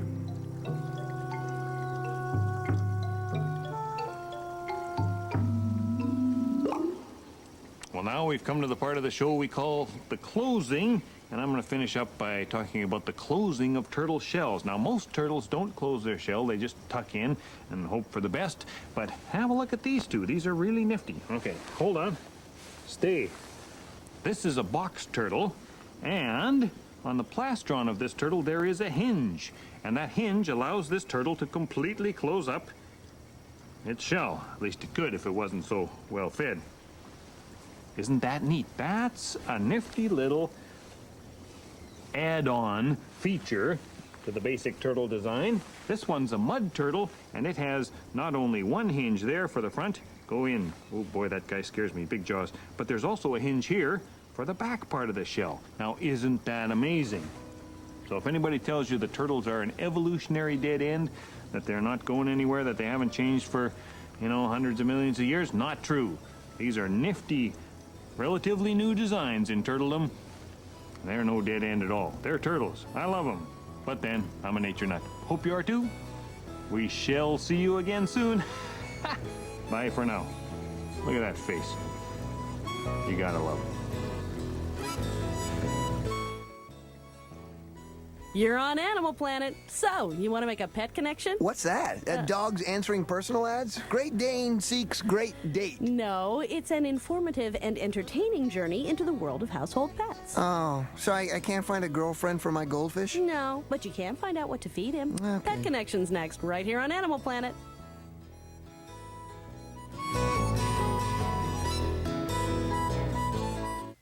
All this week. Onyx game, absolutely risk-free. Be afraid. Be very afraid. It's Pick of the Litter's Halloween special. 2 horrifying hours of total terror. 2 terrifying hours of absolute horror. 2 scary hours of slithering, slimy, really, really spooky animals. a special pick of the litter. 2 frightening hours of creepy critters on the eve of Halloween. Friday, October 30th, starting at 9 on Animal Planet. When Allie and her father leave the big city, they find that small-town life can be tough. See how she discovers a whole new world after befriending a championship horse. Mimi Rogers and Ed Begley Jr. star in Animalplex Cinema's Dark Horse, tonight at 8, only on Animal Planet.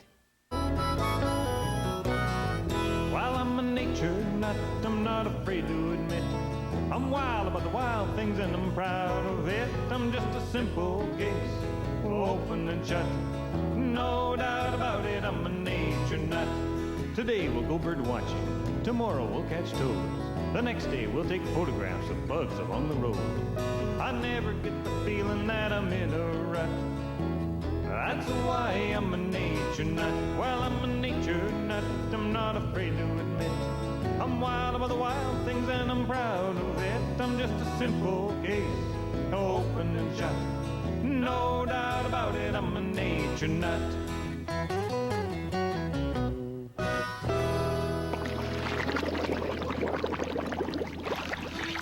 Hey, guess where we are? We're in Blue Springs, or I'm in Blue Springs. It's not really blue, but that doesn't matter right now. In Florida, Central Florida, Blue Springs State Park. This is one of my favorite places. Now, mind you, I haven't spent a lot of time here. I was only here for a few hours about 17 years ago, but I really am happy to be back, and I think today what I'd like to do is for us to explore the springs of Central Florida, including Blue Springs, and see what we can find. Now, I guess I should start out by explaining how springs work, but you know, it's pretty simple. Water comes out of the ground. That's geology. I'm not a geology guy, I'm a biology guy. I'm more interested in the critters.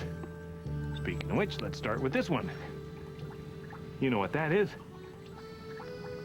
Pileated woodpecker, whapping on a tree in every stand of forest old from Miami to BC. Well, the last time we saw him, we were near BC. Now we're near Miami.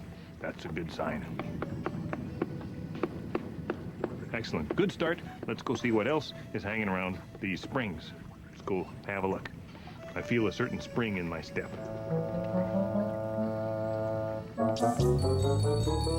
Okay, wait a minute. I thought I could get away without explaining springs. The rest of the crew said, nope, you got to do it, John. So here's how it works.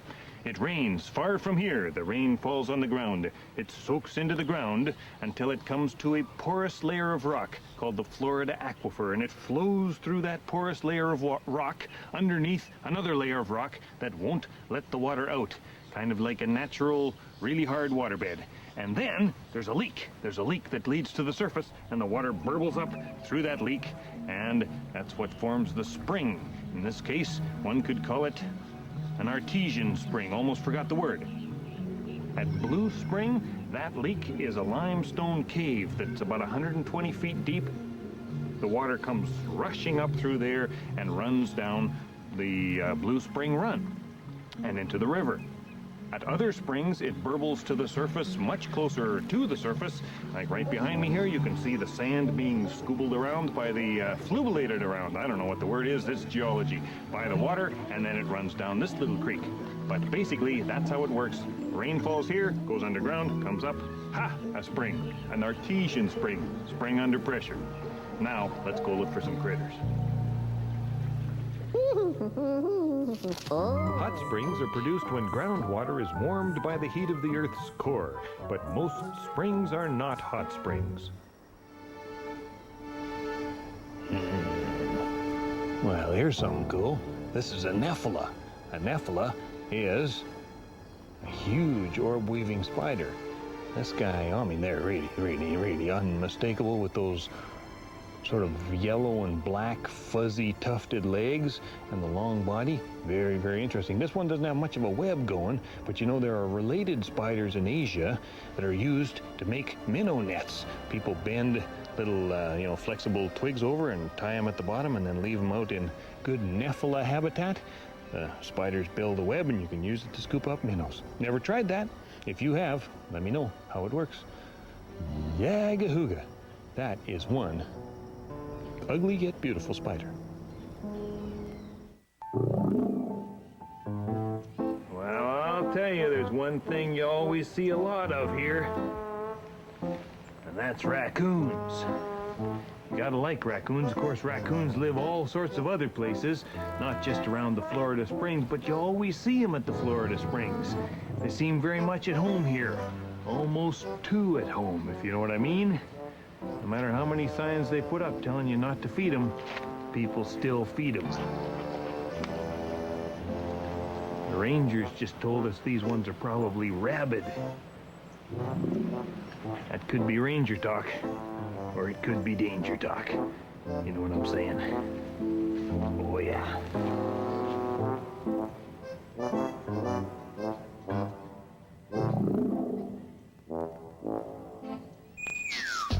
Raccoons can often be seen in daylight, but they are most active after dark.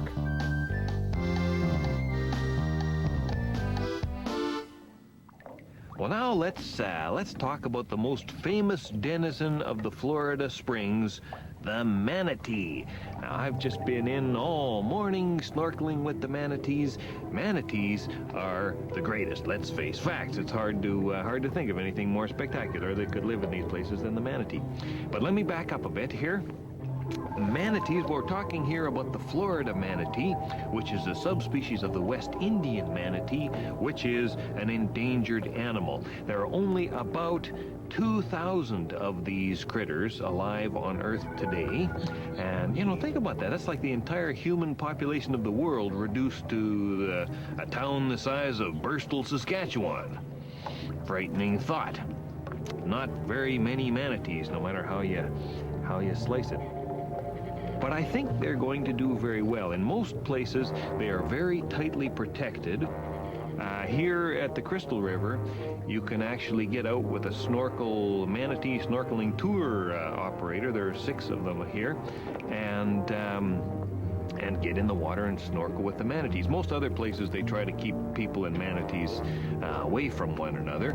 But the manatees are so interesting because they're curious. They come right up to you. They let you sort of rub them on the belly. They're very, very peaceful, not at all aggressive. Manatees are part of the group of mammals called sirenians. That word siren actually has something to do with mermaids and Greek sirens in mythology and so on, but that's another story, and I'm sure you've heard that one too. Manatee relatives are probably the origin of the mermaid legend. They have a big paddle-shaped tail, not a forked tail. The tail moves up and down, and they are very peaceful, squinty-eyed little plant eaters, or big plant eaters, I should say. A big one here can weigh a ton. They're different from whales, dolphins, and porpoises. They're also different from seals and sea lions and walruses. They are their own little weird group of aquatic mammals, sort of semi-related to elephants. You can still see the big toenails on their front flippers. And I think the manatees are going to do well because the people here really like manatees, and the manatees like people. And I think that the days when manatees were being killed frequently by boat propellers are probably over. You still see manatees with scars on their backs, but in a place like this, the boat speed limits are very carefully regulated, and people are, keen on their manatees. I'm keen on their manatees. So I'm hoping that the world will be safe for manatees, and for womanatees, and for humanities in the future. That's my dream. I'm sticking to it.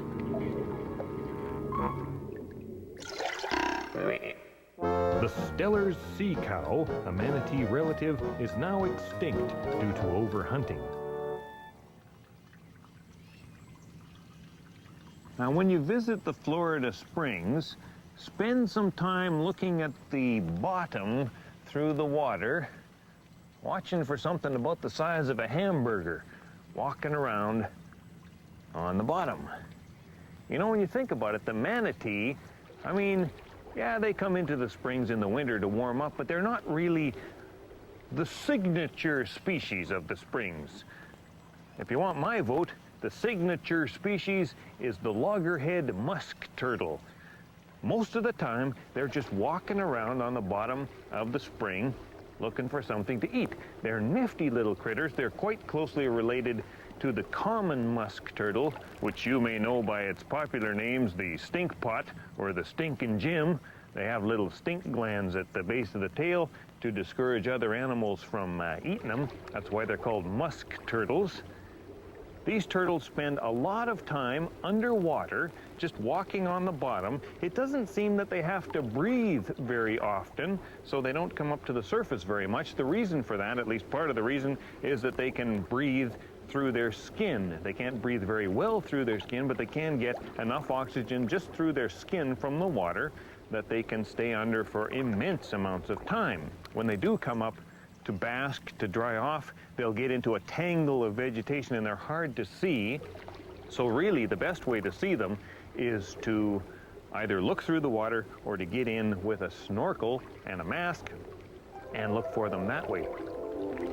I really like them. Seems to me that there should be loggerhead and musk turtle snorkeling tours alongside the manatee snorkeling tours.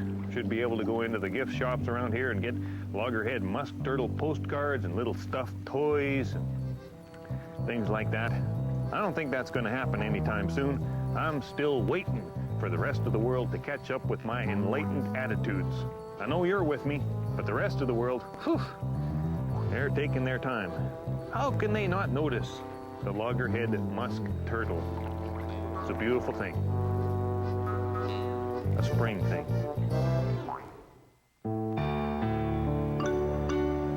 Okay, well, let's have another look at these manatees. We're back at Blue Springs, and I want you to realize just how different these creatures are from whales and porpoises on the one hand and seals and sea lions on the other hand. Let's start at the back of their bodies. They're very much like a whale in the sense that they don't have any vestiges left of the hind limbs. It's just, you know, a fishy-looking body, and the round tail moves up and down, not side to side, very much like a whale. The middle of the body is very big, fat, and cow-like, because after all, they live like cows, like underwater cows, just browsing away, taking her easy. Up near the front limbs have become flippers, but they're not a fixed, firm flipper like a whale flipper or a dolphin flipper. They have joints in them, and you can see them curving their flippers around as they swim. That's because they still have the same bones in their front limbs that we have in ours, and all the joints are still there, except for the finger joints, of course, which they don't need because it's just a flipper. The face is much like the face of a walrus without the tusks, and when you think about whales and so on, whales are quite different from seals and sea lions and walruses. They have their nostrils up on the top of the head. They've migrated back so that they can breathe without having to stick their nose up. But manatees, they have much more of a normal mammal face. They simply have valves, little flaps that go over the nostrils and keep them closed until they come to the surface. Then they open the flaps, take a breath, and down they go. Works very well for them. They're beautifully adapted to these sorts of shallow freshwater and saltwater habitats. I really like them. Manatees, a species of sirenian. There is a second species of manatee, and it lives a mysterious life in the forests of West Africa. So have you ever noticed that paintings, artists' conceptions of what it was like in western North America during the late Cretaceous period, the end of the age of dinosaurs, they look a lot like this part of central Florida? Now, there's a reason for that.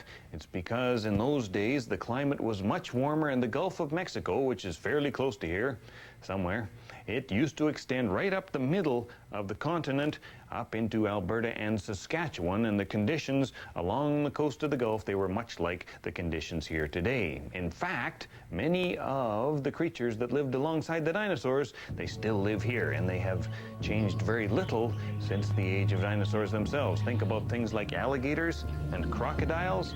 Think about turtles, especially soft-shelled turtles, a garfish, or a very primitive kind of fish, and even some of the plants, like the cycads.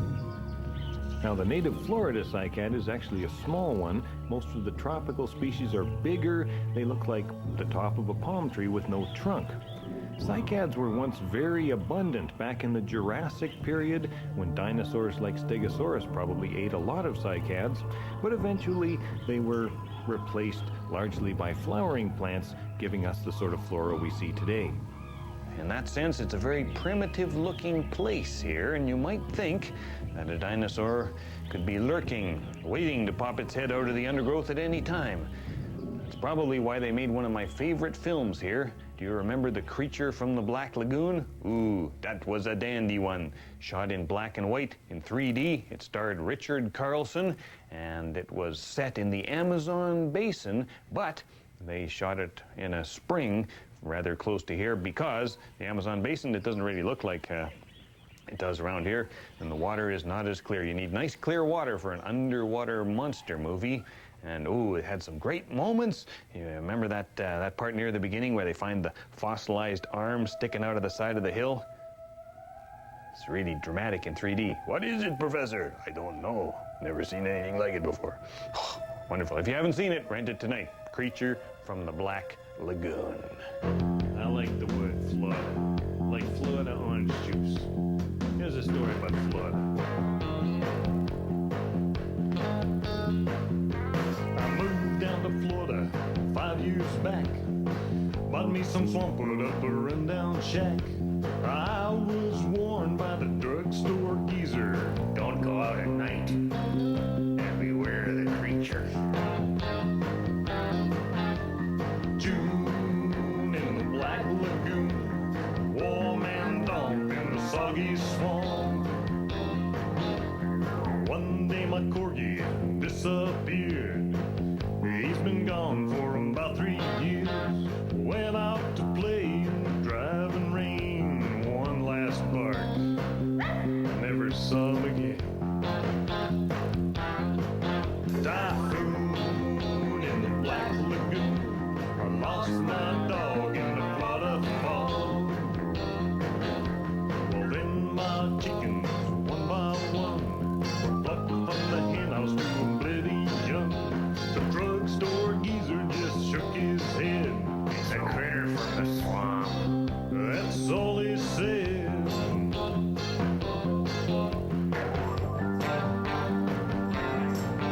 I saw it in the water, the eerie wake.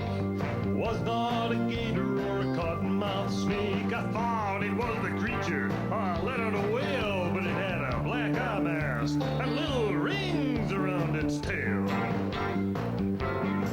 It was the coon from the Black Lagoon, a ring-tailed thing from the Florida Springs. That coon was not the culprit, 'cause Fluffy he came back. There were feathers in his teeth and his fur was muddy black. I knew there was no creature. I knew we'd be all right, 'cause now I knew what made those noises in the swamp at night. It was the coon from the Black Lagoon, a ring-tailed thing from the Florida Springs. A raccoon from the Black Lagoon, a ring-tailed thing from the Florida Springs. A raccoon from the Black Lagoon, a ring-tailed thing from the Florida Springs. A raccoon from the Black Lagoon, a ring-tailed thing from the Florida Springs. You know, the water here is so clear, it's just the perfect place for freshwater fish watching. I mean, can you imagine any place better? There's lots of places I've been with nice clear water, but very few of them have as many different kinds of fish. You don't even have to go in the water. You can just look off the manatee viewing platforms, and when everybody else is looking at the manatees, you can look at the fish. Wonderful things like great big tarpon. Tarpon's a very popular sport fish. Beautiful big-headed, long-whiskered catfish, and things like gar and tilapia and mullets and so on. It's just wonderful. It's a beautiful, beautiful place to watch fish. But really, when you get right down to it, if you're going to watch fish at one of these springs, you might as well try to get in the water, take your snorkeling stuff. That's what I'm going to do right now. And let's see what we can find. I'll warn you, the water is always less clear looking once you're underneath than it is from the top, but hey, I'm not picky. A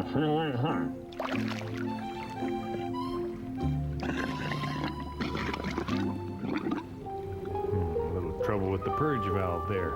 Well, there goes a few introduced cichlids, tilapia, but most of the fish that we saw in the springs were sunfish of one sort or another. Most of these are blue-gilled sunfish, and we did see a few red-bellied sunfish as well. They're very, very interesting fish with very complicated nesting behavior, quite territorial, and although they don't show a lot of this behavior in the winter, in the spring they develop very bright colors, and they're fascinating. Fantastic fishes. Here's a nice little group. The young ones are the ones with the dark bars on the sides. The adults are the more plain colored ones, although this one shows a few little bits of color. Ooh, and there's the biggest member of the sunfish family, the largemouth bass. And the terror of them all, the primitive, predaceous garfish. Not bad, eh? Oh, I love it down there. So neat. Now, it's nothing like coral reef snorkeling, mind you, because you're not going, ooh, nice colors all the time. To do this kind of stuff, you actually have to like fish. By gar. Excuse me, I'm going back here.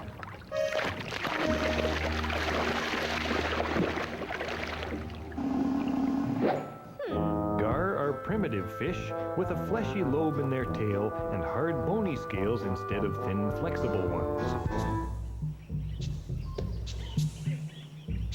Well, that's about all the time we have to talk about springs. I've really enjoyed myself here, and it's kind of weird, don't you think, that we could make a show about springs in the winter. Spring's one of those words. Can mean just about anything. Can mean a season, round metal thing that's kind of curly, place where water comes out of the ground, spring rolls, spring chicken. It's like the word run or the word cast. I think about these things from time to time, but most of the time, I'm just a nature nut. And I hope you are too. And we'll see you again soon. Hey, you know, this fountain of youth is supposed to be around here somewhere, bubbling out of one of these springs. I think I found it. I'm feeling very youthful. Hope springs eternal. Boing, boing, boing.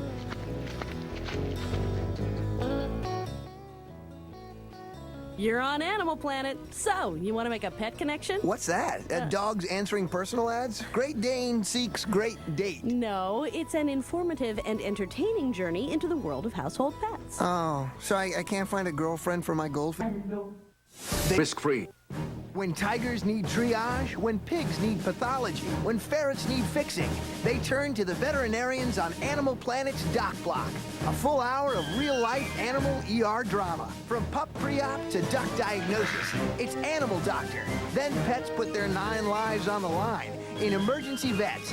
Animal Doctor followed by Emergency Vets. An hour of real-life, life-saving action. Tonight starting at 7:30 right here on Animal Planet. All this week, the things that go bump will make you jump on Planet Safari. They're howling and growling, and they'll give you a scare. Come hang out with these creepy creatures if you dare. On this week's Planet Safari at 10 on Animal Planet. Sweet dreams.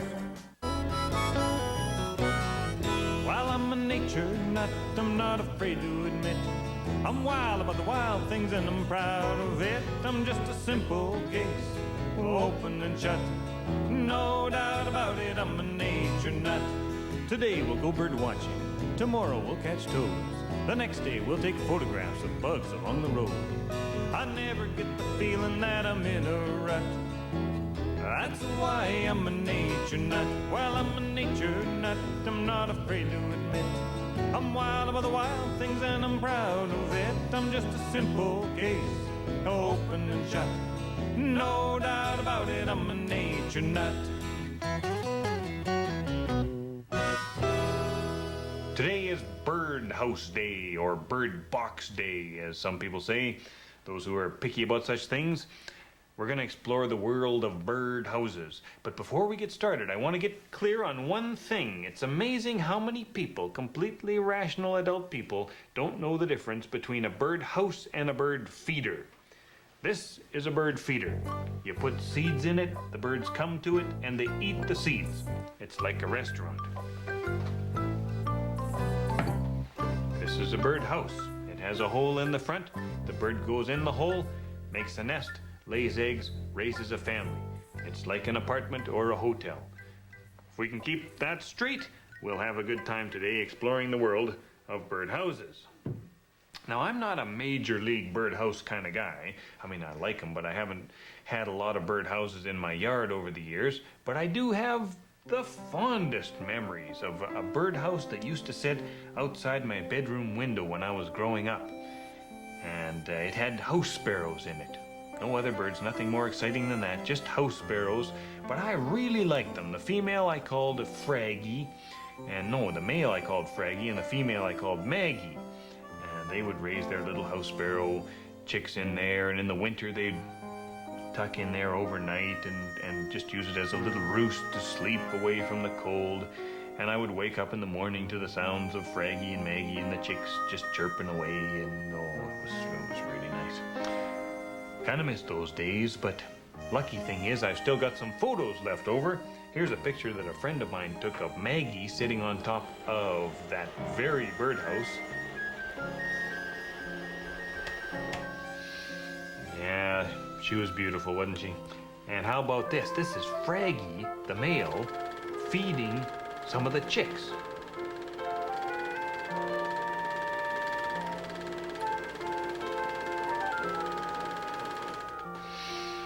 Man, that brings back the memories for me.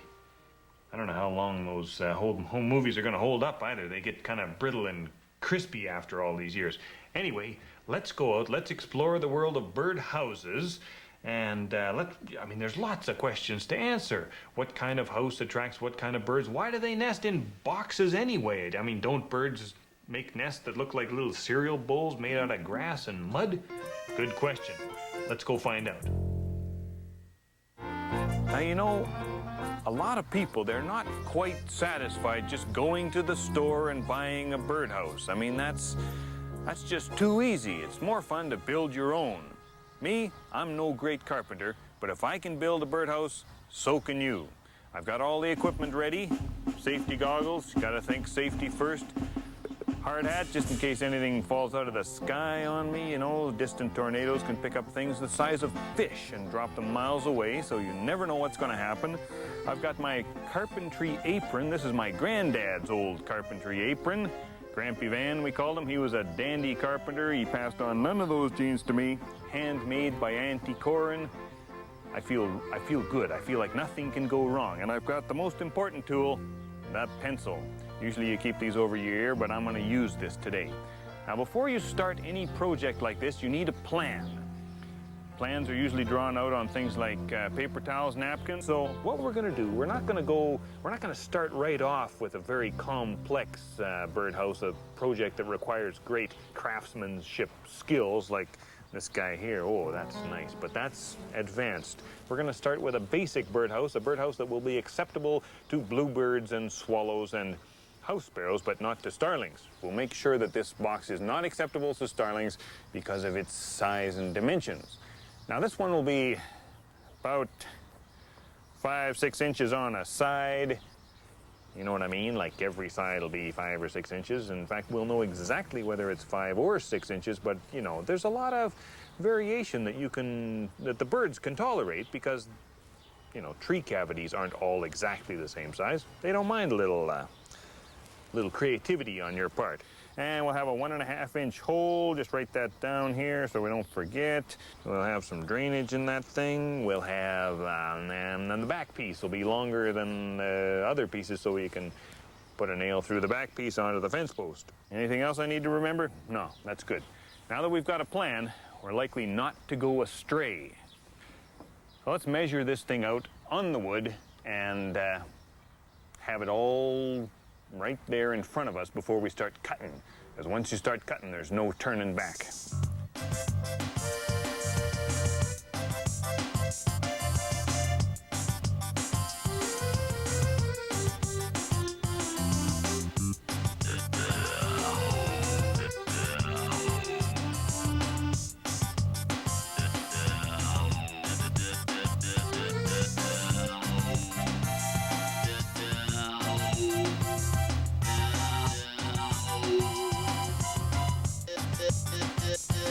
Oh, wow, doesn't that look good? Alrighty, perfect, very welcoming. I don't understand why birds would want to see the world through this kind of perspective, but hey, that's their business. I'm happy about it. Now, the final phase, the nailing phase, where it all comes together and starts to look like a birdhouse. Woohoo! All right, let's do it.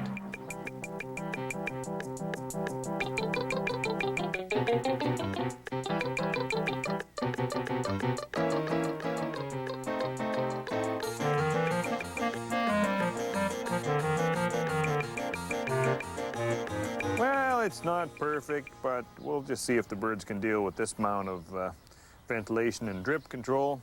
I think it'll be all right. They'll fill it up with twigs and leaves and feathers and things. It's done. Let's put it up. I'm proud of it. Birds are not the only critters that use nesting boxes, and you can now buy boxes for bats and for hibernating butterflies.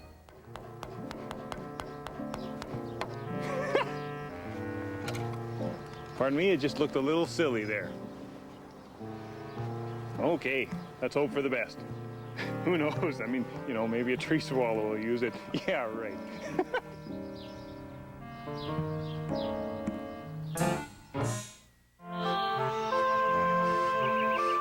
Well, since birdhouse building is not a real natural talent for me, I've come out into the countryside where my friends Bob and Jan Carroll have some tremendous birdhouses going at their bed and breakfast place.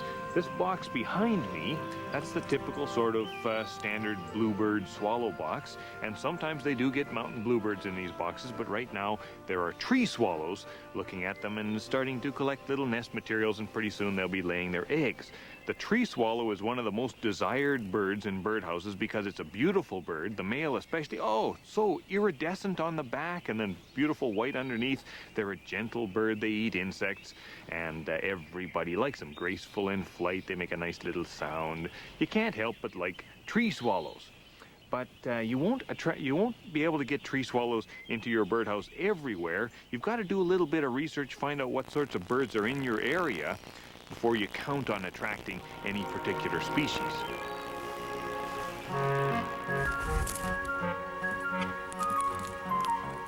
Did you see that?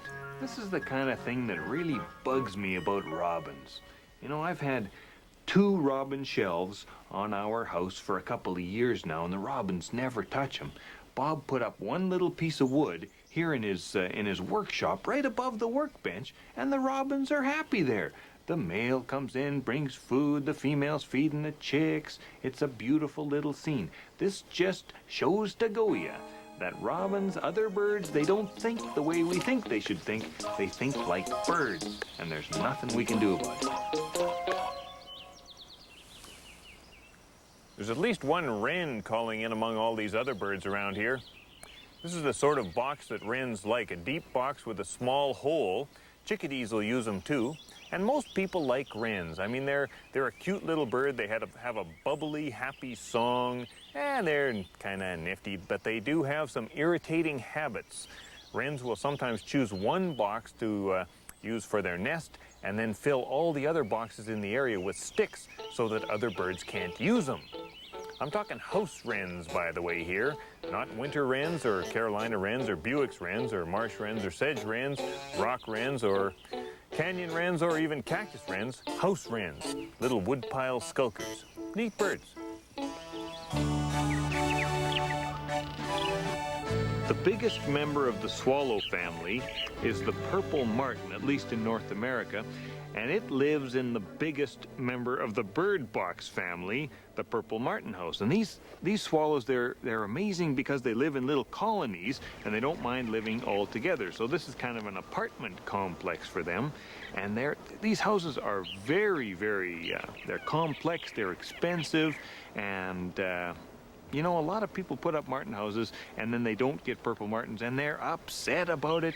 You have to do everything you possibly can to do it right. You get it up high on a post. You make sure there's nothing higher than the martin box in any direction for about, 20 feet or 7 meters or so.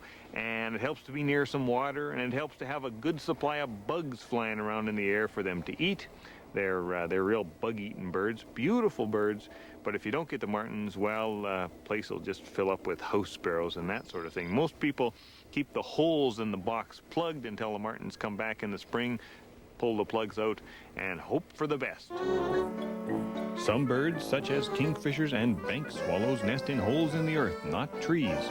Perhaps someone could design a nest box for them, too.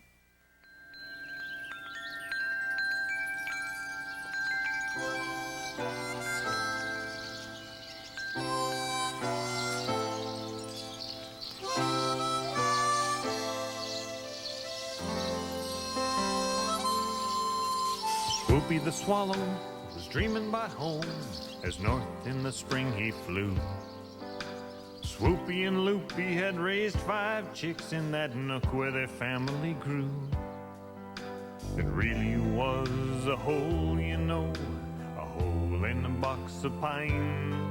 Little Raniel McDaniel had put it there, one of his own designs. A plywood box on a fence post line, that's the hole that I call home. And as long as there's boxes, there'll be swallows on high, and bluebirds out a roaming in the gloam. Down from the clouds and over the hill to that old familiar clearing by the lane. But the head poking out of the box wasn't his, it belonged to a swallow named Wayne. He tried another on down the line, there was one that looked all right, but the starling clan were deep within, and they were always ready for a fight. Another box filled with sticks, those pesky wrens were here. The next one down, well, the side fell off. Little Raniel's no great shakes as an engineer. A plywood box on a fence post line, that's the hole that I call home. And as long as there's boxes, there'll be swallows on high, and bluebirds out a roaming in the gloom. It was looking bleak this time round, no houses, holes, or nooks. The gals would soon be back in town to see how Swoopy's territory looks. But little Raniel, in his own spare time, working hard and real tenacious, he'd been building a birdhouse the likes of none, modern but a bit ostentatious. Swoopy saw it, he fell in love, a house no other bird could stomach. The dangdest nest you ever saw, on a post on a country hummock. Plywood box on a fence post line, that's the hole that I call home. And as long as there's boxes, there'll be swallows on high, and bluebirds that are roaming in the gloam. As long as there's boxes, there'll be swallows on high, and bluebirds.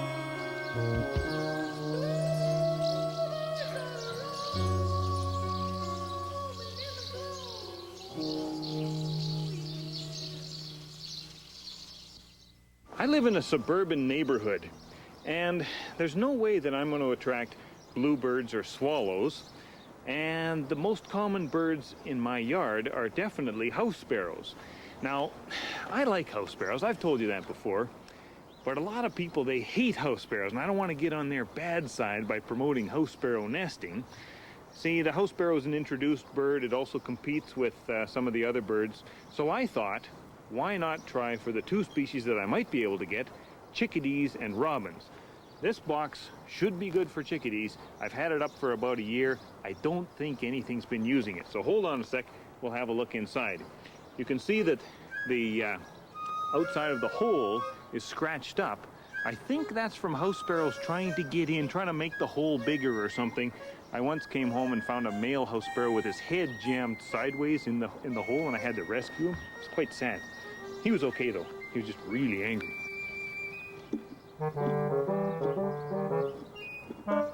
It's a good idea to open up your nest boxes from time to time, clean them out. Don't do it when the birds have nests in there, of course. Let's see. Just like I thought. There is nothing in there. Can you see in there? What do we got? Peanut shell, probably a blue jay tucked it in there thinking he could get it later. Ha! Dumb idea. And a little bit of a wasp nest up there. A wasp started a nest but never finished it. Yellow jacket wasp. Nope, it's not gonna work. What I'm gonna have to do, I'm gonna have to move this box and maybe fill it up a couple of inches deep with wood chips. That'll encourage the chickadees to nest in. I'll put it in a pine or a spruce, see if they like it better there. So let's take it off the tree. And then I'll show you my robin shelf that I put up in the hopes of attracting robins to nest in the yard too. I'm so bad at this wood stuff. So embarrassing. Up we go again. Now this is what you need if you want robins to nest in your yard. It's a robin shelf. It's not a cavity. It's just a shelf with a little roof over it. And I put one up on this side of the house and one up on the other side of the house, and robins are not using them. They use the big spruce tree in the front of the yard instead. There's some grass and some bird poop in here. The house sparrows have been using it as a place to roost, but the robins haven't been using it at all, because if they had, there would be mud in there. Robins use mud to make their nest. So I'll just clean out this grass, and I'm not going to move it. I'm just going to keep hoping for the best. Okay. Oh man, we're a mess. All right, and for the finishing touch, only found in the very best robin shelves. Here we go, a little more technology. Clean her right out. Whoa, tornado!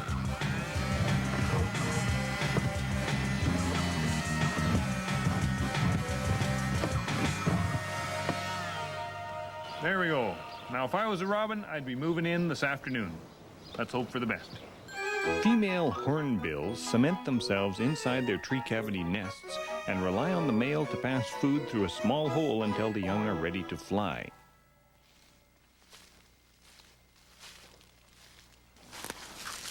One of the ultimate achievements in the bird box business is to get an owl to nest in one of your boxes. Now, some owls are cavity nesters. They'll use old woodpecker holes or places like that. And my friend Ray Cromie put up this nest box. It's intended for saw-whet owls, which are very small owls, very cute owls. And he tells me that on March the 23rd, a female saw-whet laid 6 eggs in this box. So let's see if she's home. I'll just gently tap on the tree here. Hello, saw-whet owl. Oh, there we go. Amazing. So she's just gonna look out at us. They're a beautiful owl, aren't they? A very small owl, but no ear tufts, none of that sort of, Halloween-y look to them. And, ooh, the look in her eye, it's kind of halfway between cute and very stern. Makes me feel kind of guilty for disturbing her. But they're very tame, though. She'll go right back in there and look after the young, no problem. Ray tells me that now she has 5 young from those original 6 eggs, and she's sitting in there with 28 dead deer mice. All the food you need to raise a growing family. So her hubby is a very good provider. He's been working these woods at night and bringing the mice to her, and he's probably sitting in a tree somewhere nearby, listening to every word I say with great interest. Very good.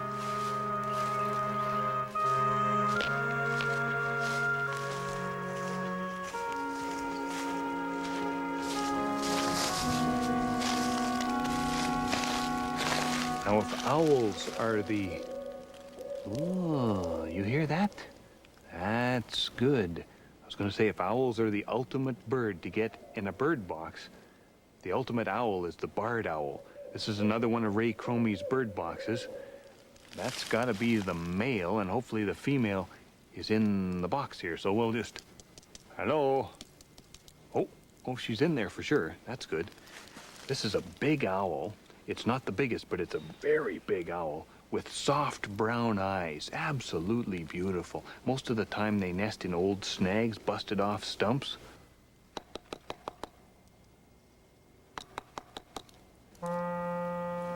Oh, there she goes. There she goes. Do you see that? Oh, but wait, there's the male over there. Now, isn't that a neat bird?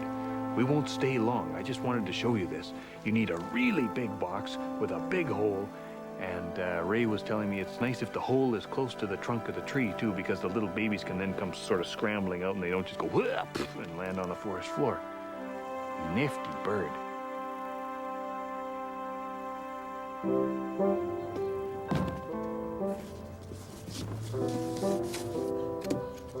I'm just doing a bit of an experiment here. And my conclusion so far is that it's probably not that bad living in a birdhouse. I wouldn't mind it myself if I wasn't a human being. It's kind of, cozy in here. I think people are cavity nesters in their own right. I mean, we like to build little boxes around ourselves and live under a roof and with walls around us and all that kind of thing. It's okay, it's all right. Anyway, I guess that's about all the time we have for bird boxes this time around. I hope you have good luck with birds in your bird boxes. So until next time, take her easy. I'm a nature nut, and I hope you are too. This makes me feel just like an owl, looking around out there.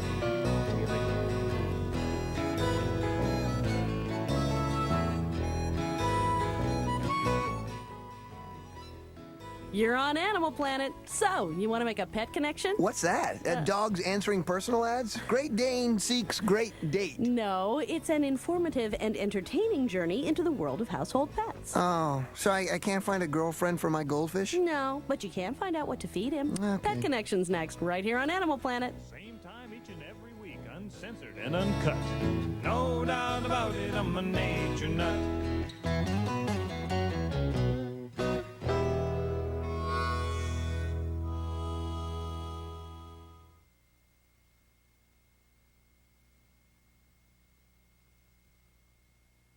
When tigers free, they came on a mission of total conquest, invading the hallowed grounds of our nation's capital.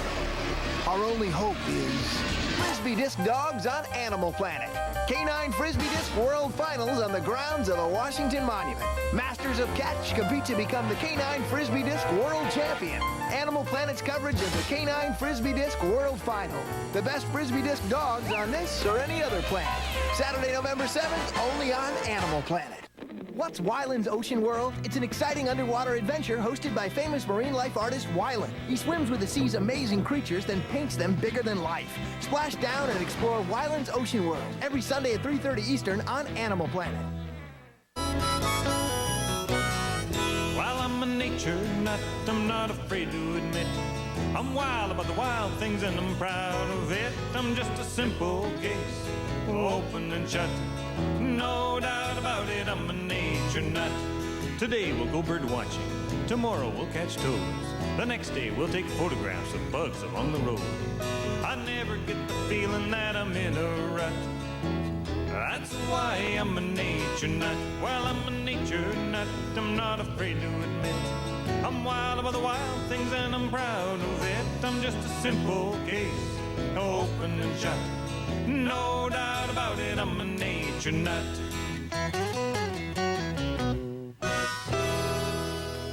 Hi there, and welcome to the Nature Nooks Portable Auxiliary Mobile Field Study Center for the Advanced Edification of the Biology of Grigs. What are grigs? Well, grig is a perfectly good English language word that means grasshoppers, crickets, katydids, and other related saltatorian and orthopteroid insects. Much easier to say grigs. Many entomologists are trying to bring the word grig back into the language, and I quite agree. Now, I'll admit right off the bat here that many grigs are serious pests of humanity. They eat crops, they eat gardens, they cause famines, they put people out of business. But for the moment, can we just kind of forget about that? Can we try to realize that most grigs are economically neutral, they do no one any harm, and they're fascinating critters? Let's just focus in on that. And to begin, let me point out to you that the back leg, the jumping leg of a grig, is the thing that will identify an insect as a grig. Why do they have them? Well, they have them mostly for hopping. That will come as no surprise with a big, thick, muscular femur and a thin tibia. But Let me tell you the 6 reasons for these legs, at least the 6 that I can think of. First of all, if you were a grig in a place like this, it's much easier to hop from one grass blade to another rather than walk down and up the next one, down and up and up. They'd never get anywhere. You can also fire yourself out into the air to start flying. Many of these things have wings. You can use your hind legs to rub them on your wings and make noises, and attract other grigs of the opposite sex to wherever you might be making the noise. You can use the legs for little sort of semaphore movements to communicate with one another. They can also use them to kick each other or predators in the face. And they can use their legs to swim. You ever see a grasshopper swim? They fall on the leg and they go and they're on the shore. It's wonderful. So let's go looking for grigs, see what we'll find.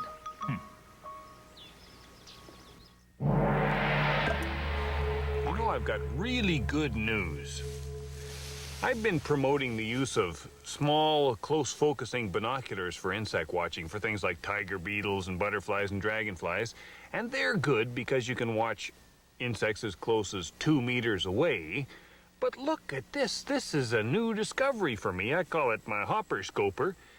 This is a close-focusing monocular. I read about them in a paper by a European entomologist who recommended it very highly over binoculars. I went to the bird-watching store. I tried one out. You can focus this thing down to about, well, less than half a meter. I can hold out my finger and I can focus on the end of my finger. Not that I'd want to watch the end of my finger, but that's how close you can focus.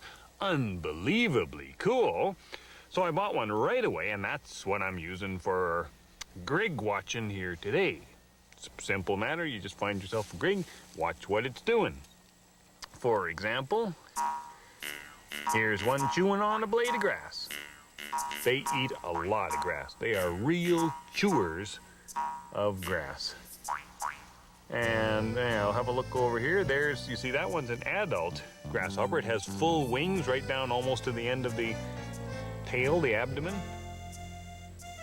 And to the left of it, there's a young one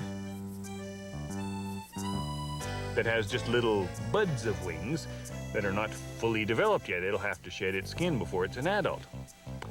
And what else have we got? Here's one with only one hind leg. They're just not, they're not built to hold together. They're built for an intense, short life. And if everything works well, that's fine.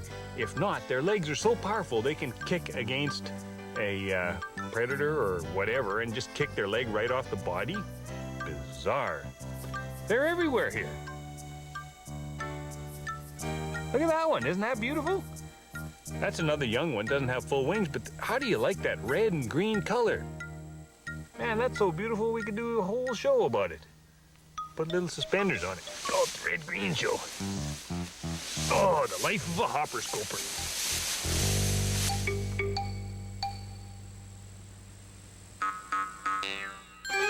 For their size, grasshoppers can jump amazing distances. But if they were as big as us, they would hardly be able to jump at all.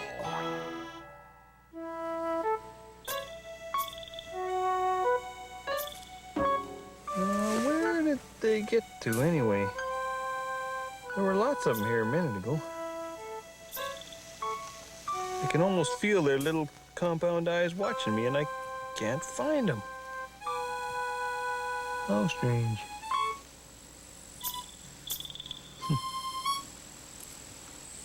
Did you know that here in Alberta, as well as in Saskatchewan and Montana, there are such things as grasshopper forecasts? Because, of course, farmers want to know how many grasshoppers might be coming to eat their crops in a particular year.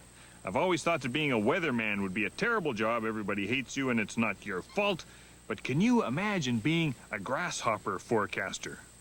All right, you grasshopper enthusiasts, have a look here. I've got the Southern Alberta 1991 grasshopper forecast up on the board for you. Now, I know that's a bit out of date, but that's okay because nature happens in cycles. In one of these years, she's going to be bang on. I draw your attention to the white areas. That's the areas that nobody cares about because, after all, there aren't very many grasshoppers there. Now, you get into the lighter yellow areas and these sort of peachy areas, well, I'm talking a north-south flow of day degrees, proper conditions for oviposition and larval development, and that's going to result in a lot of hoppers. I'm talking band-winged hoppers. I'm talking a couple of cone heads and lots of short-winged accredited type basic hoppers.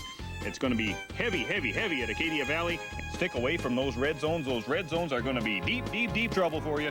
Amisk, Hughenden, and Czar, that's the worst spot you could possibly be. I'll tell you, if you're farming there, folks, sell the property. It's going to be really, really bad, or budget a lot of money for chemicals. If you're a grasshopper watcher, that's the spot to pass by, unless you don't mind being sprayed by pesticides. Ha! You know Amisk. It's right by Czar. Something's amiss because it's right by Czar.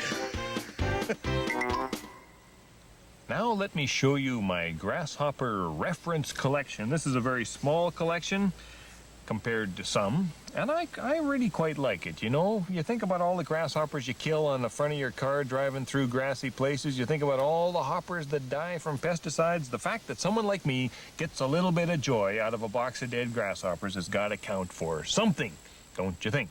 Have a look. Look at that. There's my biggest grasshopper from Tena, Ecuador. What a honker of a hopper. I have no idea what it is, but, you know, it's neat. I'd love to identify it someday if I get the chance. Here's some lovely red-winged Arphias from the Alberta-Saskatchewan border down in the prairie country. You only spread one wing so they can fit more in the box. It's not that they only have one set of wings on one side of the body. They fly in circles. Some green Acrolophytus.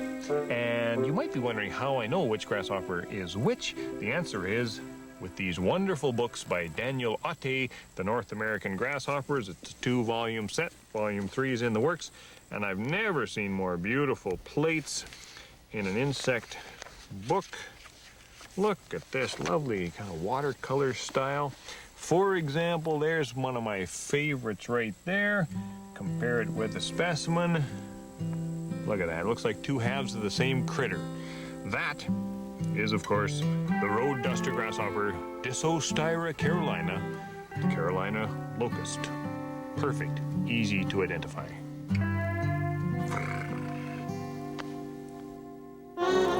Locusts are just grasshoppers that occur in huge numbers and eat people's crops.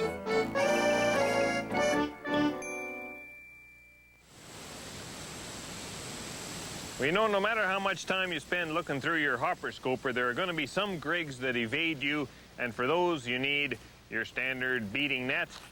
Just beat the foliage in the usual fashion. It's such a useful thing to have. I'm surprised that more people don't have these nets. And if you're gentle with the plants, it's no harder on them than, I don't know, a cow passing by or something like that. Very strange cow. I better do the grass too here. Kind of like curling. Although I've never been curling in my life, and I plan to keep it that way. Okay, what do we got here? Yeah, there's one down there. It's a longhorned grasshopper, which is actually more of a katydid than a grasshopper. And, oh, I know, you think I'm gonna make a katydid joke. I'm not. Perfectly normal insect name, katydid. Good-looking green one. You know, if you're having trouble catching your own grigs, you can always buy them.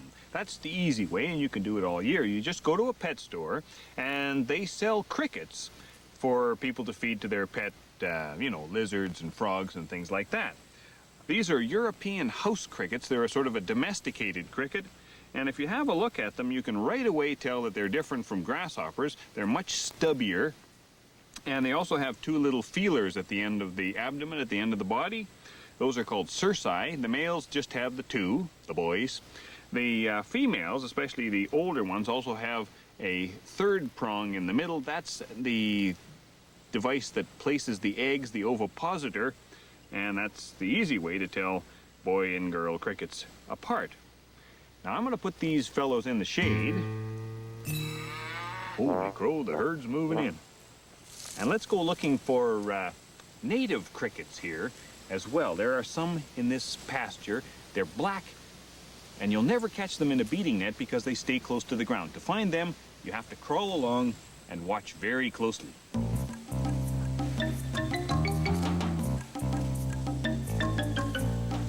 Now, most of the crickets around here are going to be black and brown, smaller than those European crickets.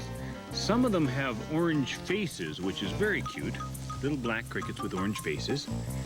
And you can hear them. You can hear that high trilling all around here. So there have to be crickets somewhere. And, oh, did I get him? Oh, man. Yeah. Okay, well, pretty typical experience with crickets. Fortunately, I caught a few just before we started up here. So I'm going to show you the ones that I got beforehand. Here's a nice little male. They're quite a tiny little guy, eh? And with the two cerci, and here's a big fat female full of eggs with the two cerci and the ovipositor in the middle. So there you go. These are native Alberta crickets, and I'm going to let them go and let them go back to their crickety little lives. Female and the male. This is such a fascinating activity. Don't be surprised if you attract a crowd if you try it yourself.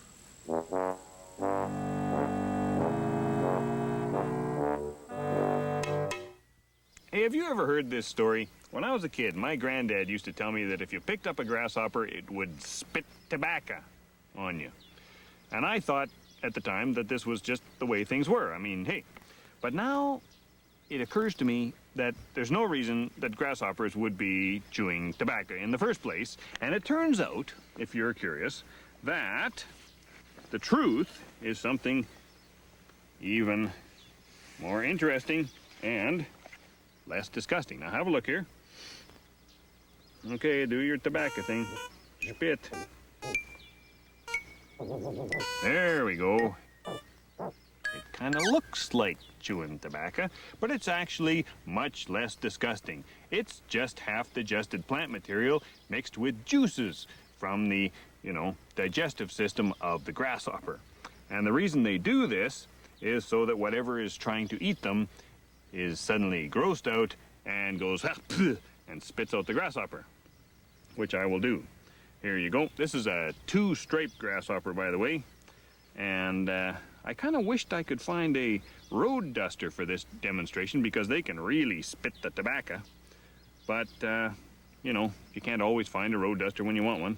Still, road dusters are my favorite kind of grasshopper. Just lovely creatures.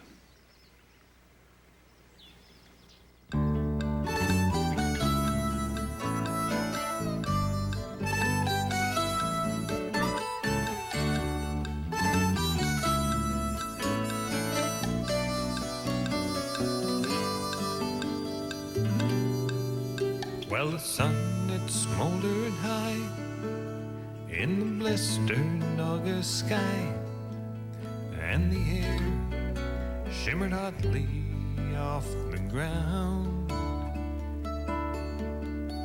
The leaves in the trees, they were trembling in the breeze, and the road dusters fluttered all around. In their lisping, sibilant way, on that roasting summer's day, of her flights the road dusters did perform, while the rest of nature's creatures took siestas in the shade. The dusters played before the thunderstorm.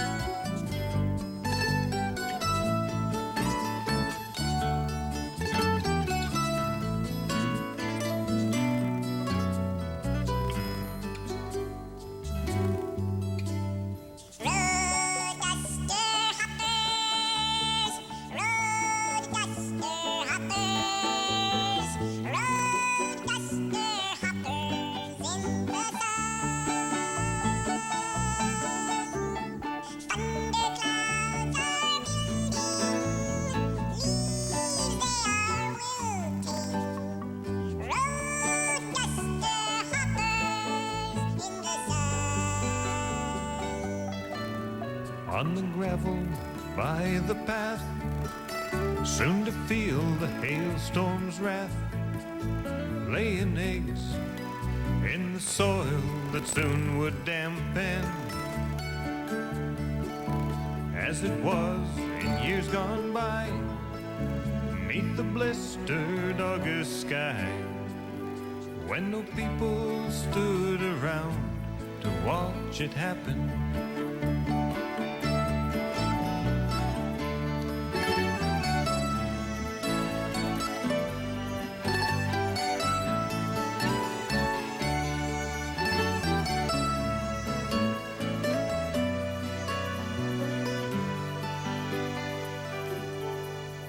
Well, the sun smoldered high in the blistered August sky, and the air shimmered hotly off the ground. The leaves in the trees, they were trembling in the breeze. The road dusters fluttered all around.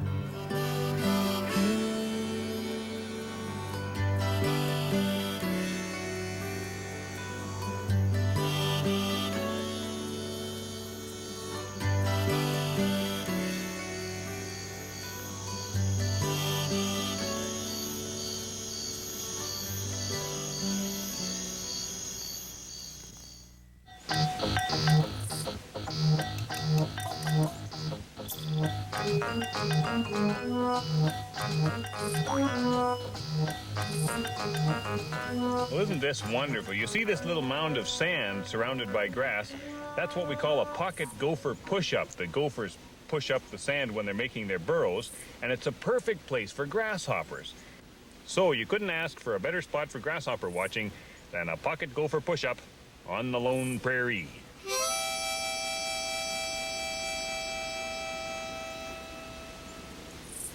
Some grasshoppers have camouflage colors, while others are brightly colored for display or to warn predators that they taste bad.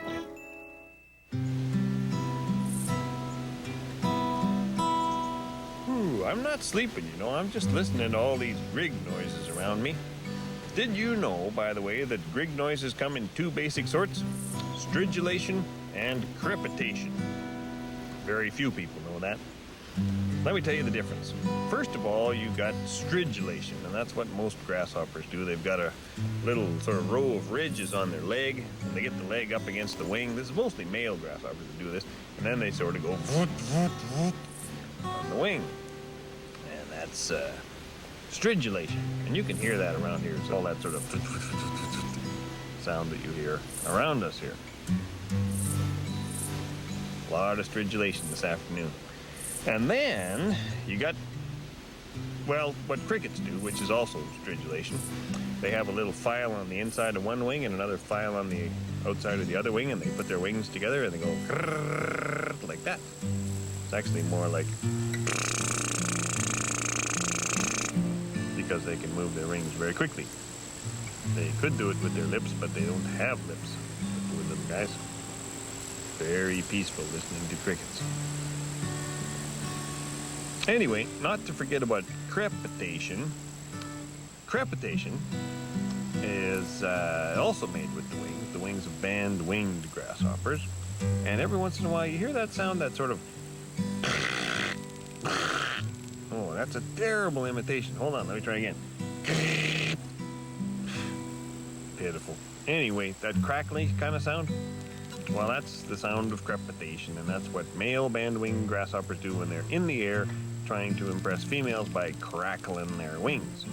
And the males get up in the air and they go with their wings, and apparently it impresses the females, which is very nice. Road duster does that too. He just gets up and does a little hover every once in a while. And there you go. Oh boy, it's a very peaceful thing to do, isn't it? Anyway, keep them straight. You're stridulating grigs and you're crepitating grigs. You're bound to impress somebody.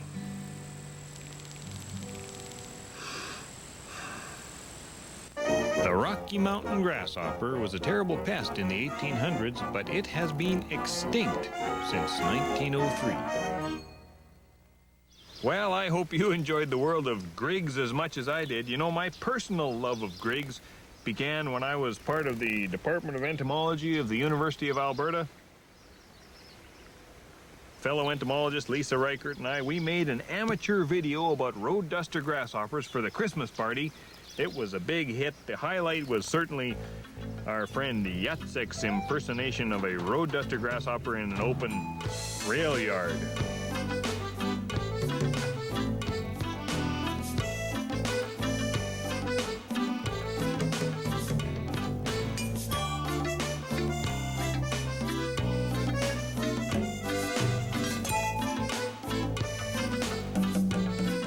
Boy, that was a picture.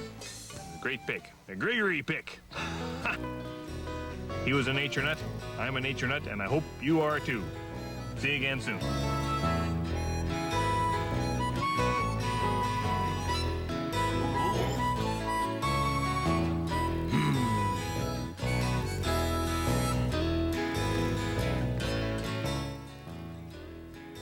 You're on Animal Planet. So, you want to make a pet connection? What's that? Dogs answering personal ads? Great Dane seeks great date. No, it's an informative and entertaining journey into the world of household pets. Oh, so I can't find a girlfriend for my goldfish? No, but you can find out what to feed him. Okay. Pet Connection's next, right here on Animal Planet.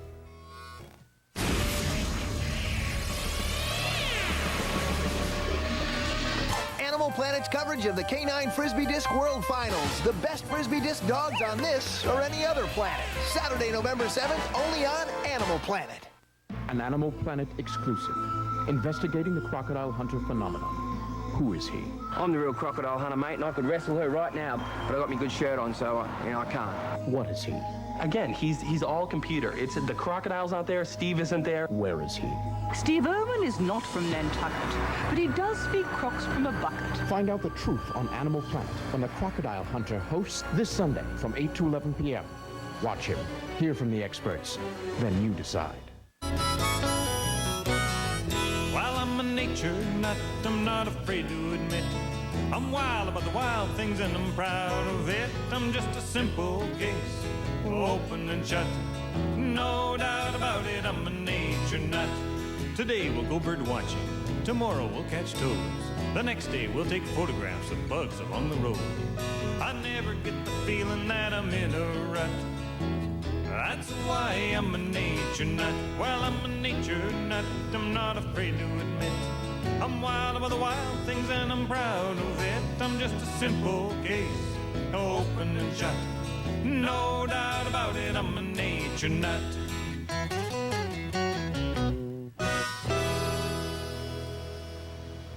Hi there. You know, a lot of people think that caterpillars are only out in the summertime, but the truth is you can find caterpillars any day of the year. So no matter where you are, every day is a good day for caterpillars. You know what I mean by caterpillars, those worm-like baby forms of butterflies and moths. They're called larvae if you use the technical name. Anyway, I've got a special treat for you. We're gonna go see my friend Frank Turner, who raises tropical caterpillars at a butterfly farm. And, oh, I should tell you too, his name is not Frank Turner. He called me the other day on the answering machine, said, "Hey, John, it's Frank Turner. We got to get together." And I thought, I'm not phoning this guy back. I don't know anybody called Frank Turner. Truth is, it was Brent Carner. I've told this story to a number of our friends, and we all call him Frank Turner now. So you and I might as well call him Frank Turner, too, don't you think? Let's go see Frank Turner. This is the butterfly house of the Devonian Botanic Garden. It's the next best thing to a tropical rainforest. And although I realize you probably know this already, let's review the basic life history of a butterfly or a moth.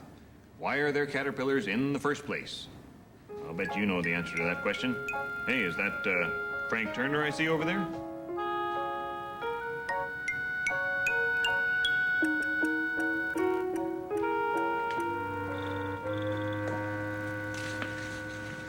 So, Brent? Yes, What sir. kind of butterflies are eating this passion flower vine here? Well, we have some longwings from South America called the heliconiids. Heliconiids, yes. Heliconiids. And when they find this plant, this is a plant they find very tasty, she will lay eggs on it because larvae do not walk that well. So she's going to have to find the right place. A good place to look is at the tips. And you can see a mated female has been here. And there you go. You'll have the nice Oh, yeah, okay. yellow A dots. nice yellow egg on a green background. You'd think that would be a really obvious thing for something that wanted to eat butterfly eggs. Well, it is obvious, and in this case it's all right because these are poisonous eggs. These are poisonous butterflies and poisonous caterpillars because passion flower is a poisonous plant. So they want to stick out, and that's a defense of theirs. Talking about defenses, this plant also has a lovely defense because as a plant, you don't want eggs laid on you because otherwise you'll get caterpillars eating your leaves, and you'll notice these little bumps that this plant shows right there. And here you can see fake eggs. Well, look at that. They look like little fake eggs. That's right. Absolutely. So a mated female will pass this by thinking there's already eggs there, and this will protect the plant from being eaten later. First rate. Doesn't seem to work Doesn't work all though. the time, though. Now, you'll get these eggs, and from those eggs you will get the scourge of the gardener. There you go, the caterpillar. That's right. And yes, it eats leaves and eats quite a few of them. Now, this one will grow. They'll shed their skin a number of times, 4 or 5 to be exact. And each time they do that, they will reach a new instar.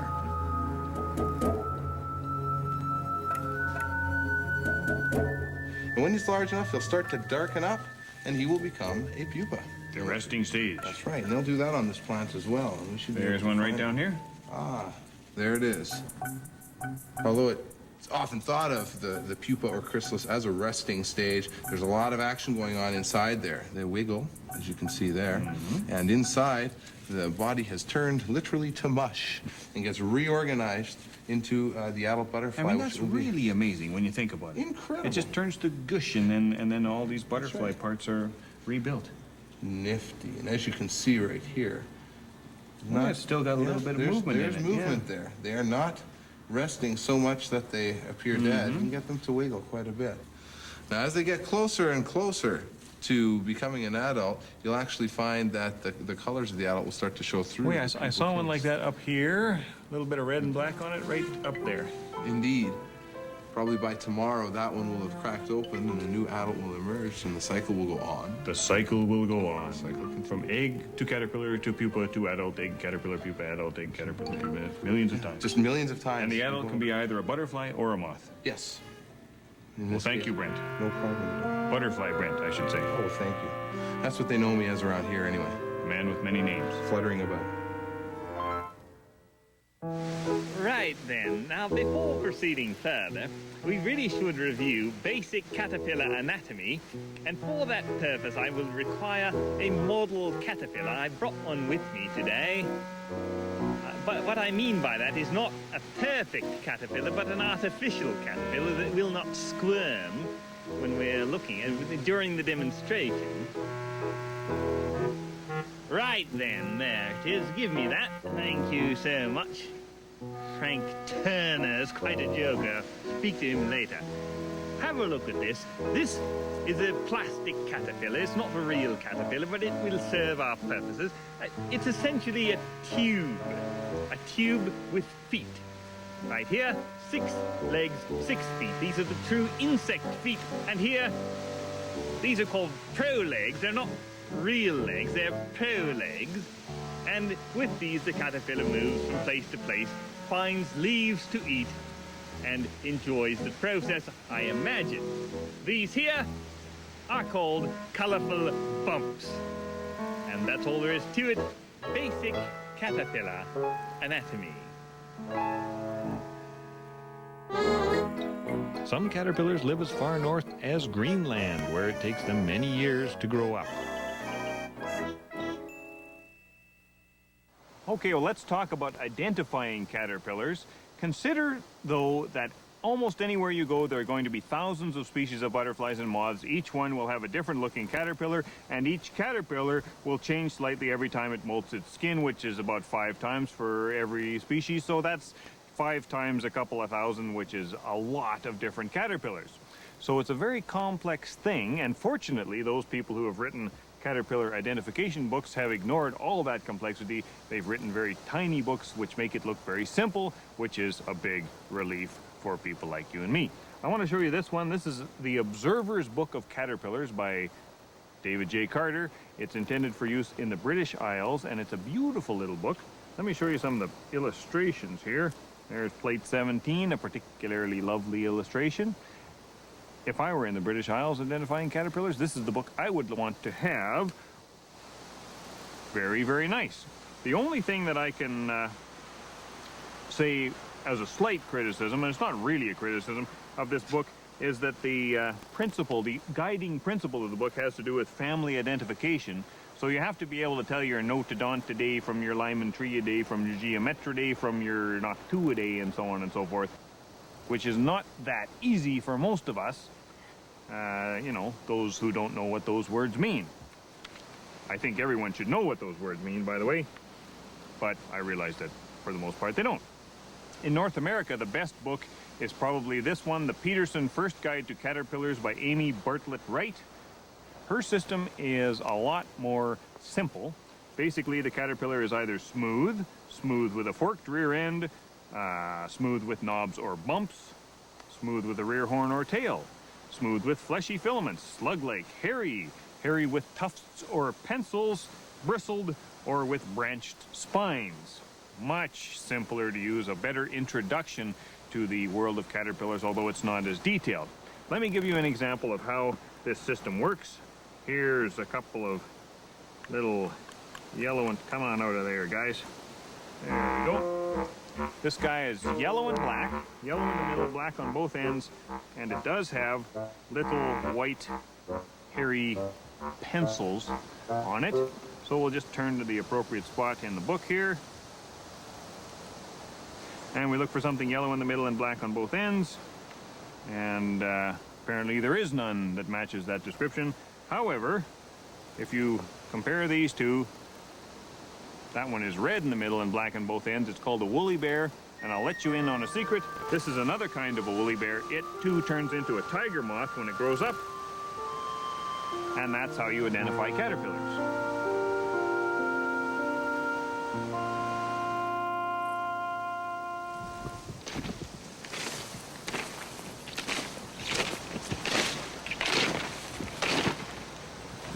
Okay, let's see what we got. A little bit of beading net, standard technique. And there you go. An inchworm. Inchworms have legs at the front of the body and legs at the back of the body and no legs in the middle. So they have this peculiar way of moving that looks like they're measuring about an inch with every arching of the body. This one, though, is not quite that big. It's more like a centimeter worm. And right now it's trying to look like a twig. That's a very typical thing for them to do, to hold on with the pro legs at the back and stick the rest of their body out into the air and just to look like a little twig. There are many, many different kinds of inchworms. Big subject. They turn into inchworm moths. Geometrid moths. Nice moths. They look kind of like butterflies.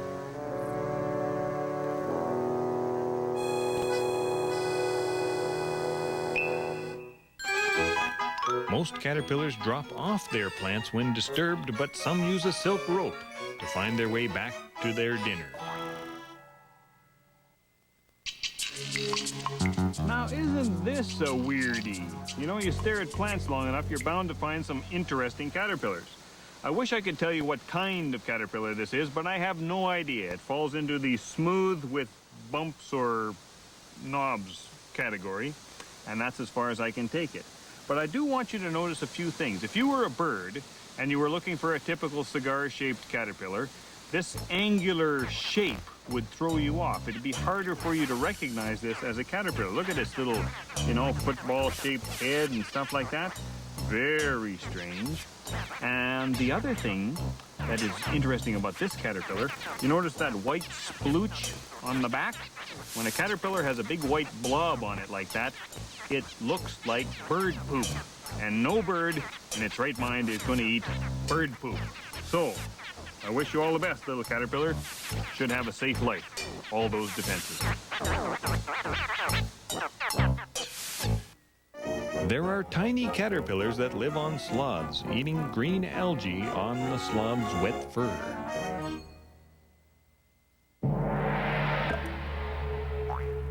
John, I'm glad you came over to take a look at these guys. Here's some larvae for you. There's a big guy right up front. Swallowtail caterpillar? That is a swallowtail caterpillar of a tropical nature. It's either a scarlet or blue Mormon, both of which I have in the house, but I can't tell when they're youngins like this.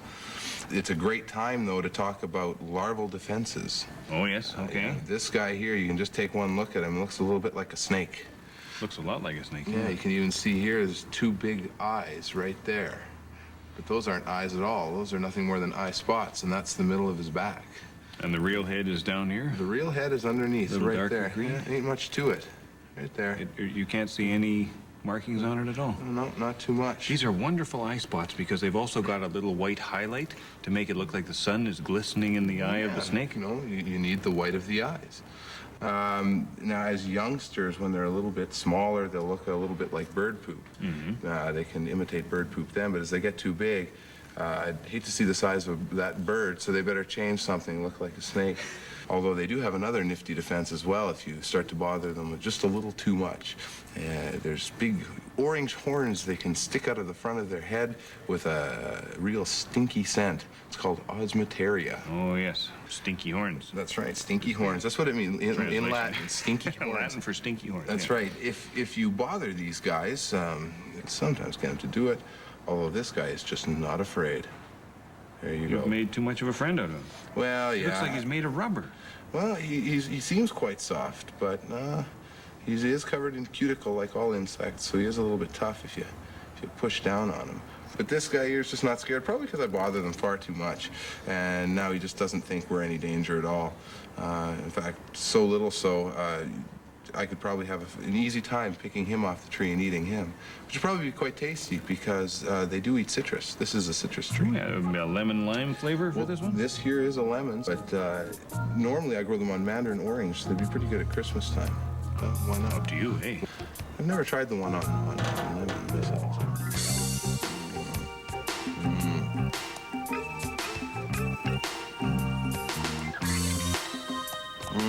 Quite tasty. Quite good. Like a Labrador Retriever. It is unharmed. Oh, yes, indeed. He wasn't fat enough yet.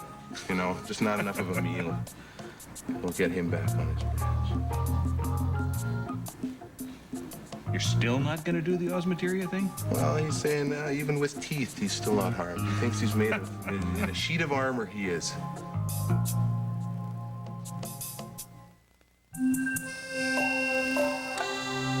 Well, this is one big honking caterpillar, Brent. If you were to find one like this, how would you rear it into an adult moth, sphinx moth in this case? Well, what I would do is first I'd set up myself a rearing jar, like I've got one just right over here. Regular glass jar? Right in front of you there. The start of the show with a rearing jar. Place some dirt at the bottom, place some twigs in, and most importantly, put some leaves in. And those leaves should be leaves that you found the larvae on or near, so that it will be able to continue its feeding. But chances are this one's on its walkabout, looking for a place to pupate, so you wouldn't even have to put leaves in. So it'll here. probably pupate in the soil. That's right, and that's why I like to put some soil in. A lot of people don't like to put soil into rearing jars. What I do is I found that it helps those soil pupators out quite a bit. The pupae look like this here. And that little schnoot out the front, that's where the proboscis That's where the is proboscis developing? will be, yeah. The drinking straw mouth? That's right, and this guy too, just like all pupae. Again, he'll wiggle too for us. There he goes. Wiggling. Not very happy now. Don't touch me. Don't touch me. And they'll usually lay right on the ground or just below the dirt. That's why I like to have a little bit of dirt in the rearing jars as well. Well, let's go back though. Fresh leaves every day? I like to put them in every day, and if you can't, every 2 days would probably suffice. You want the leaves fresh when they're at their most nutritious. If you can't switch them all that often, you can put the stem with the leaves on it into a little bit of water, or if you have small larvae which will drown in that little bit of water, then you put it into a wet sponge. It works really well. And what about the caterpillars or pupae that have to be cooled over the winter? Do you just put them in the fridge, or? Well, what I'll do is, of course, when you find one at this time of year as a caterpillar this large, he's probably going to pupate over the winter. I like to stick him in the jar, put a towel around it, or just to keep it a little bit warm. But then you take it in out where it's going to be cooler, an adjacent shed or a garage, even in the fridge, because it needs to cool and feel like there's winter. Put them in the fridge. That's right. Except my mother never liked that very much. But I don't mind insects in the fridge, as you probably all know. I have lots of insects in my fridge. Tomato Pretty normal to us. Yeah, tomato hornworm in tomato sauce and garlic would probably be quite tasty. Up to you. Almost all caterpillars eat leaves, but some are little carnivores that eat other insects.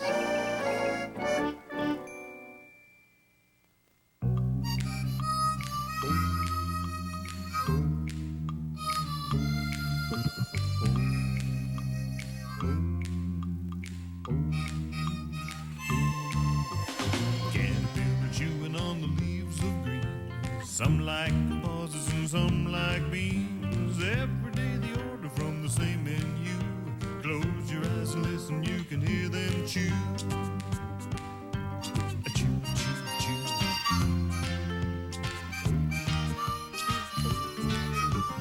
Caterpillar chewing on a blade of grass. In go the leaves and out come grass. Mold 5 times, leave your skin behind. You can change your body, but you can't change your mind. Can't change your mind.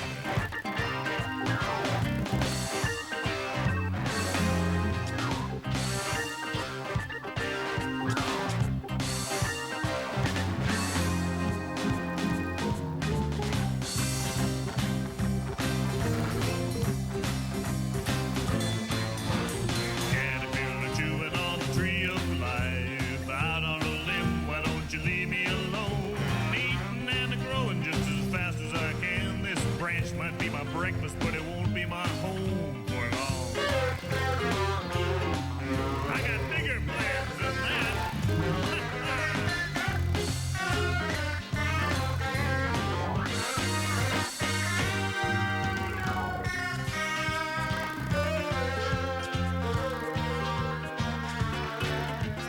Caterpillar looking for a place to cocoon. Fall asleep and wake up late next June. Will I be a butterfly, a skipper, or a moth? A colorful sensation or a total loss? I'd hate to be a dull brown moth.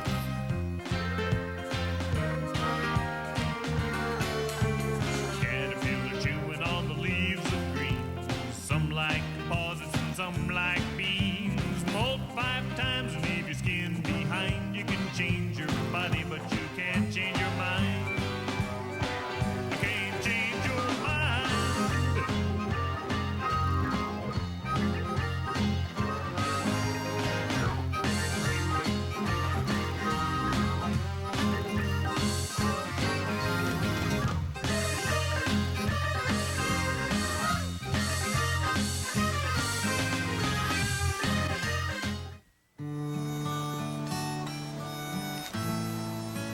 You know, this is a very typical sight.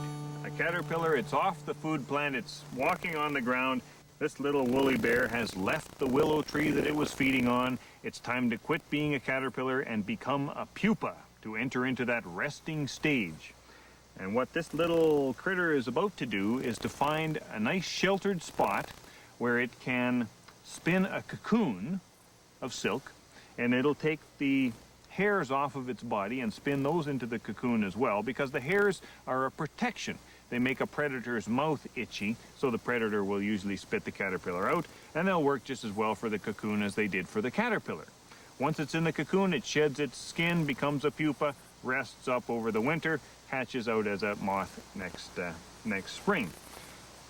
These days, I've been seeing not only these yellow and black woolly bears, but some brown woolly bears out wandering looking for a place to cocoon, some red and black woolly bears, and the other day, a lovely sphinx moth caterpillar with a little horn at the tip of the body. And those ones, though, they don't spin a cocoon at all. They just dig down into the ground, shed their last caterpillar skin, and then they become a pupa in a little earthen cell underground.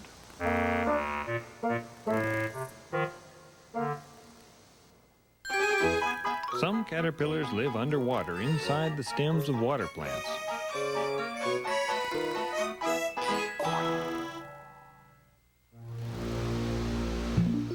Oh, what are you looking at? I forgot my hat. You know, if it's possible to mistake a hairdryer for a lamp, it's also possible to mistake it for a hat. It's like mistaking a light bulb for an idea. Oh, I did have an idea. Before we sign off, I'd like to apologize to Brent Carner for calling him Frank Turner throughout this entire show. I'd also like to apologize to anyone out there whose name actually is Frank Turner. I hope people don't start calling you Brent Kerner. Anyway, we'll see you again. Until then, I'm a nature nut, and I hope you are too. Bye for now.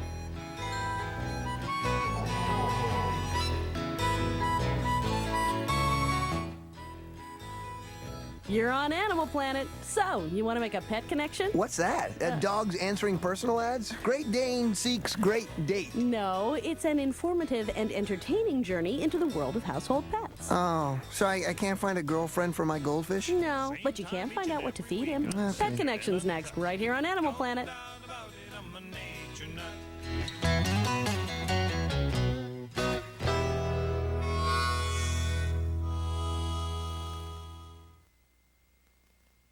They came on a mission of total conquest, invading the hallowed grounds of our nation's capital.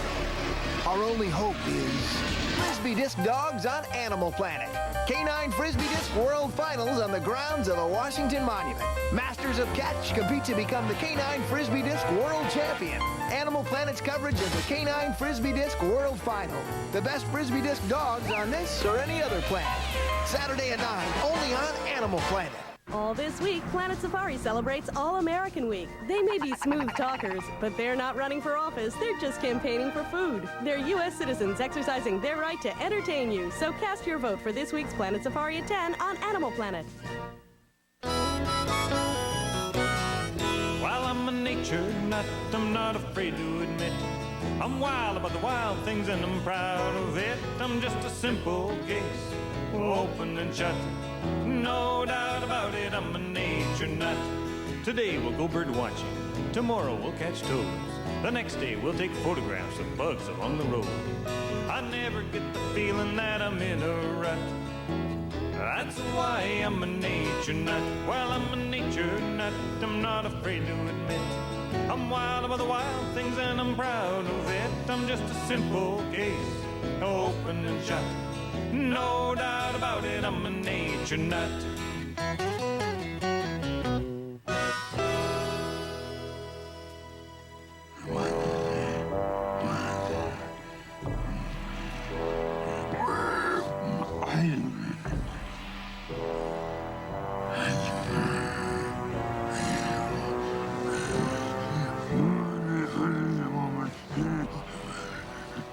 Oh, hi. How's it going? Did you know that over 99.999% of all the weird and nifty critters that have ever lived on the face of this planet are now extinct, and that all we know about them, we know from their fossils? It's a fact, a true fact of paleontology, and today we're going to go looking for fossils. It just so happens that we have behind me the Badlands of Dinosaur Provincial Park in Alberta, Canada. This is one of the best places for fossils in the entire world, particularly dinosaur fossils. But it's not quite the way you read about it in some books or see it on television, where it's rugged people way out in the wild country living in tents and suffering immensely and going thirsty half the time and so on and so forth. The people who work here, they are indeed rugged people, but they go home to a comfortable bed and a nice shower every evening. You don't necessarily need a huge expedition. In fact, it was about 10 years ago, I remember a fellow, just a visitor to the park. He pulled up here to the public viewpoint, had a look out at the Badlands. He was impressed, as we all are. He walked down the hill. He found a little piece of fossil bone sticking out of the hill. He reported it. It turned out to be half a skeleton of a duck-billed dinosaur. Tens of thousands of other people had missed that fossil, and it was right there. So all you have to do is get to a good place for fossils in order to find fossils and know what you're looking for. This, by the way, is not the only place you can look for fossils, and that is not the only myth. Anyway, excuse me, I have to get back to my life and death struggle here.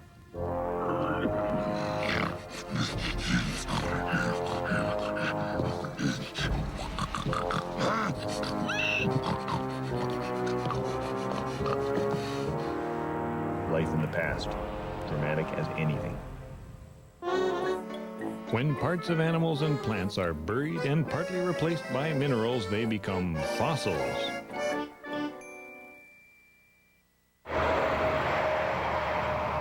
Isn't this just a lovely roadside?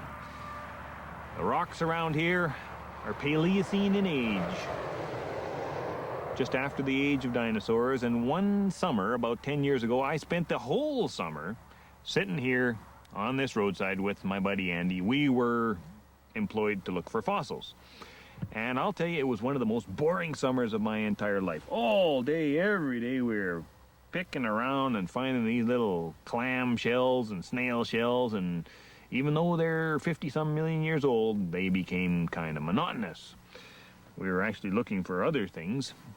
And I remember one day a farmer stopped to talk to us, and at that point we'd been working for 2 or 3 weeks without finding anything more exciting than a single little fish tooth about this big. Well, he asked us what we were doing, and we told him, and he thought we were living the life of adventure. That's how he pronounced it, adventure. He'd always wanted to live the life of adventure himself ever since he was a boy. His father returned from Argentina with ore samples, and oh, did they glitter. And so, he was a nice guy, so we didn't let him know that we were totally bored and this was nothing like adventure. Day after day, hour after hour, week after week, month after month, one snail fossil after another. Look, there's another one. Yet hope must spring eternal. If you want to find fossils, you have to have something more than a sense of adventure. You need patience and the ability to, you know, pretty well turn off your brain and look at snail fossils.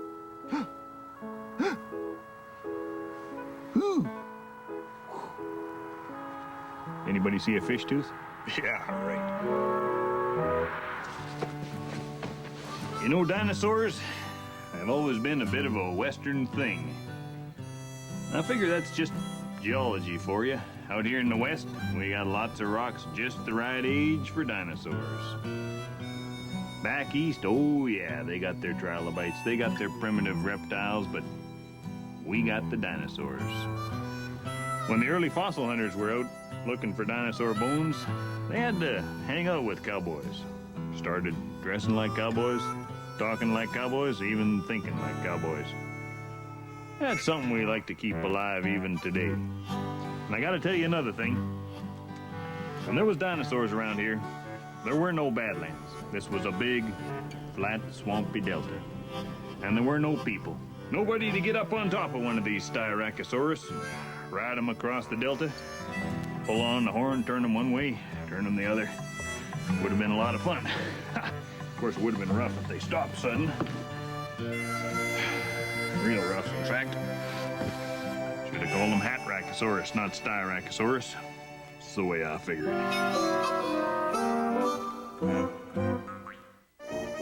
Fossil snails and clams are very common, and some are much older than the dinosaurs.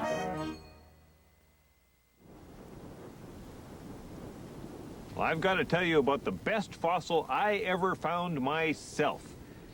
It was a warm spring evening. John Walper and I were out prospecting, and there in the ground I saw a bone much like this one, half buried in the sandstone.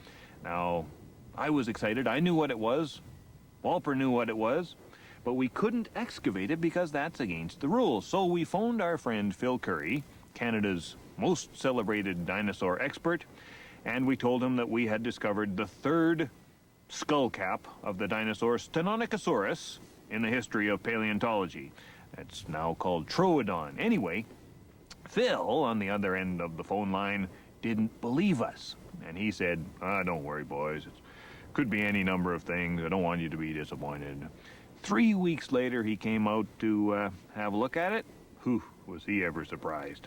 He did the excavation, which took a little bit more work than that. This is, like I say, a reconstruction of the discovery. This is not the real bone. This is a cast. But have a look at this. It's small, but it's very, very rare and very significant. This is the brain case, the top of the brain case of Troodon. These are the tops of the eye sockets. It was a little carnivorous dinosaur, stood about that high, and it was the smartest dinosaur of all ever. About as smart as a chicken. Something I can be proud of.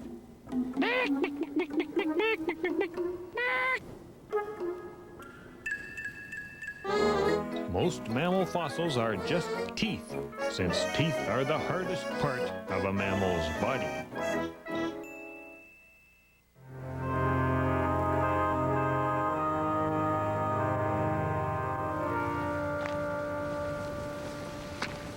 This is my friend John Wolper, and we're out looking for fossils. You know, if you're going to find fossils, you need, what do you need? You need the right kind of rock, sedimentary rock, laid down in water, usually made from sand or silt or mud or whatever at the time that the animals were alive. And you need it to be the right age, in this case, 75 million years. And after that, all you need is a good sharp eye and lots of patience. Lots of patience. Yeah. I was going to say Wolper here. I just call him Wolper because we're both called John. He calls me Acorn. Wolper's got one of the best sharp fossil finding eyes I've ever encountered. So let's go give you a demonstration of that. Okay. Okay.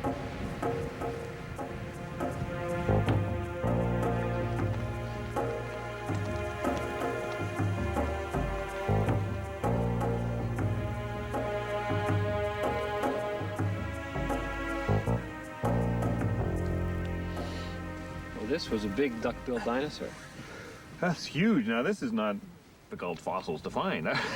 No, spot them at a distance. So, yeah. So a big tibia here, shin bone, probably about a meter or maybe just a bit more, which is a nice big adult duck-billed dinosaur. A few other limb bones, that's part of the funny bone, the humerus.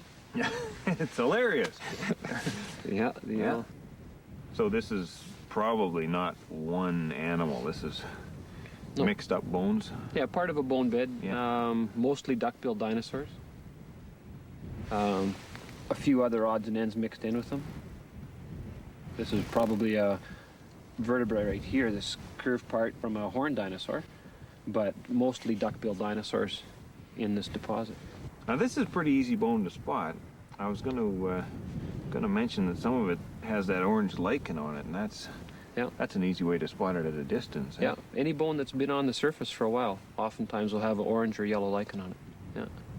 Well, why don't we spread out a bit and look for some small stuff, some challenging fossils. Sure. See what we can find.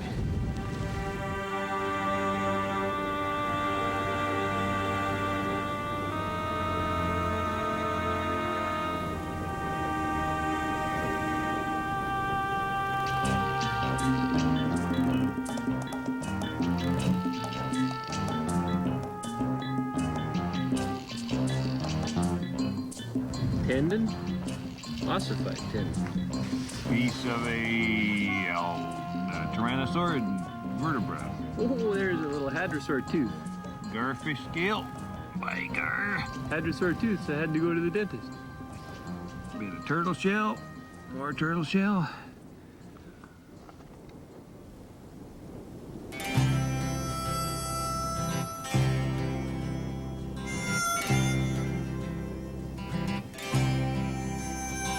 Well, time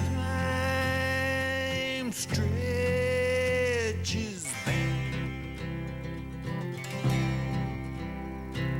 opening on an ancient world.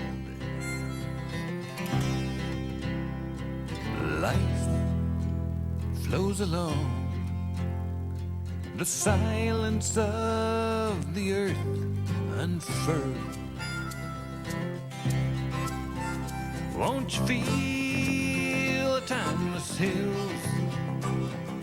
Oh, they're barren and severe. Here we go, we're back again in the badlands along the old Red Deer. There's bones left to tell. Oh, there's the prehistoric shell. Takes us back, following the sound of the Badland Bell. Won't you feel the timeless hills? Oh, them barren and severe. Here we go, we're back again in in the Badlands along the old Red Deer. There's toes, teeth, and skulls stuck inside the Badland hills. Pick them up, fragment of the fossil finder's thrill. Won't you feel the timeless hills? Oh, the barren and severe. Here we go, we're back again. In the Badlands along the old Red Deer. Oh, here we go, we're back again. In the Badlands along the old Red Deer.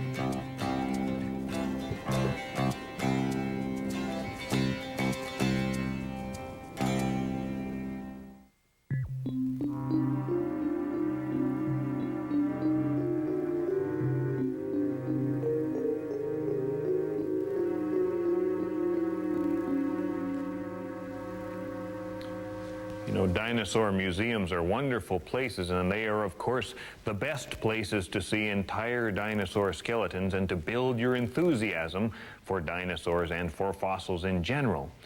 But you can also use dinosaur museums as a way of identifying your fossils. Let's say we just found these two mystery bones out in the Badlands. Take your bone, or a photograph, or a drawing even, and compare it to the skeletons in front of you.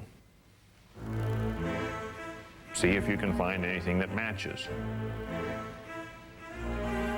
And you know, I never get tired of this display of a big duck-billed dinosaur being attacked by these snippy little Dromaeosaurus.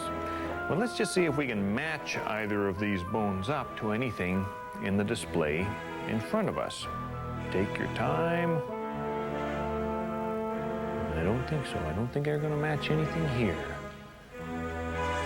You know, I'll bet this piece here is going to match part of old Chasmosaurus behind me. Chasmosaurus was a horned dinosaur, a ceratopsian, and I'll let you in on a little secret. This sort of pitted, rugose texture, that's typical of horned dinosaur bones. Now, any idea what sort of bone we've got here? It's not quite the right shape for an eye horn, or a nose horn. It's too wide for the top of the beak, the bill, but it's just perfect down there. That's what it is. The predentary bone at the tip of the lower jaw of some kind of a horned dinosaur. Now all we have to do is identify this other one.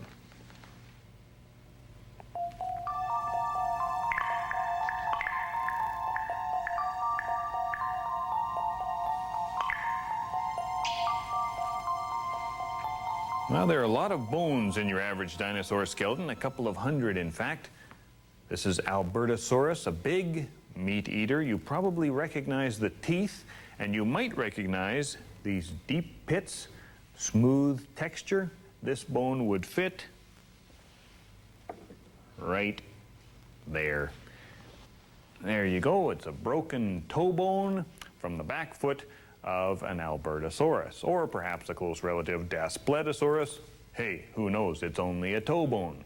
I should mention, though, before you start bringing all your fossils down to the museum people, they're always happy to meet amateur fossil enthusiasts, and they're always happy to see fossils that were legitimately collected with good data about where they came from, but they're never happy to see fossils that should have been left in the ground. If you have any doubt, take a picture, make a drawing, bring that to the museum, tell them where you took it or made it. What killed the last dinosaurs? Most scientists say it was an asteroid from space, but no one is yet quite sure.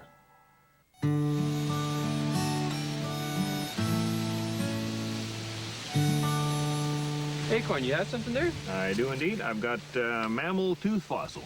Look at that. Isn't that a nice one? Yeah, oh, yeah, that's lovely. I mean, that's about as big a mammal tooth as you could find. Yeah. From this. Well, that's something to chew on, huh? It is indeed. What do you figure? Well, there's a couple of possibilities. Oh man, you got it.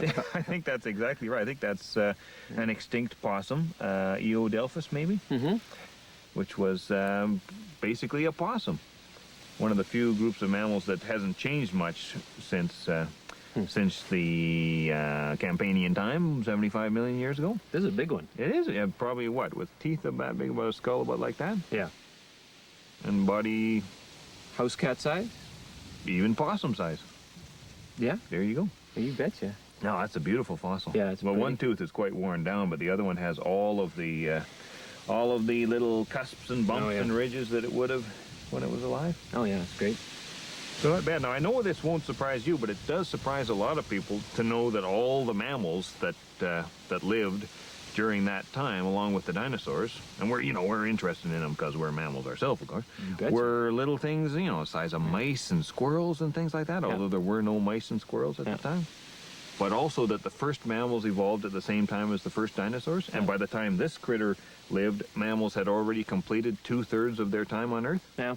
Unbelievable. Yeah. Oh yeah, dinosaurs are just on top for that long. Yeah. Yeah. Quite the thing. Food for thought, isn't it? Oh yeah. The whole tooth, nothing but the tooth.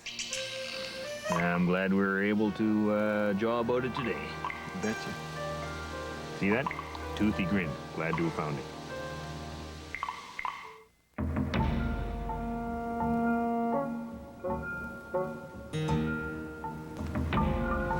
Oh, look at this. How's it going there, Walter? Well, pretty good. Haha, it might be. Remember Montana? I remember Montana. Remember those little tiny duckbill dinosaur bones you baby saw? ones. Yeah. I think that this is a dorsal vertebrate. I'll let you take a look at it, but I think that it's mid-back baby or nestling duckbill dinosaur. It's a vertebra, for sure. And it couldn't be a turtle, it couldn't be a lizard or a snake or a bird, pterosaur. No, it's same size or shape as the adults, just a little bit, a lot smaller, but same proportions. And the ends are worn off. Yeah, they're not as well calcified in the babies, of course, because they're still growing, so the bones have to increase in size. They're just not as sturdy yet. Now, everybody loves a baby dinosaur. Isn't it cute? Yeah. Do you think we should get a second opinion? Somebody like Phil Curry might be interested in this? Yeah, I'd be real interested to know what Phil Curry thinks of it. Okay. Good stuff. Excellent. Well, you know what I think we should do? I think we should come back when it's a bit warmer, like maybe next May or something. May would be good, or June. That's a deal. Okay, let's do that. Set a date. Right on. Yeah, I'd like to hear what the professionals think. I'm jealous of that. Dr. Philip Curry later told me that other baby dinosaur bones have come from this spot, so I guess we were right.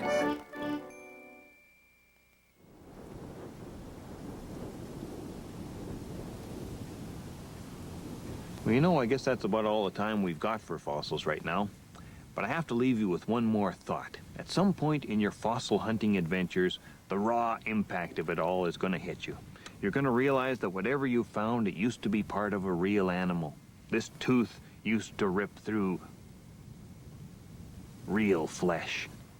And then the animal died. It was buried underground, not just for a little while, but for a long while. Tens of millions of years. Up above, the sun was rising and setting, the days were going by, other critters were going about their business. And then, not long ago, it was exposed to the sun again. You were the first person to find it. And not only were you the first person to find it, but we are the first people in all of history to know what the heck it is and where it came from. Woo! That's profound stuff. Very interesting. Profound moments like that, that's why I'm a nature nut, and I hope you are too. See you again soon. Bye now.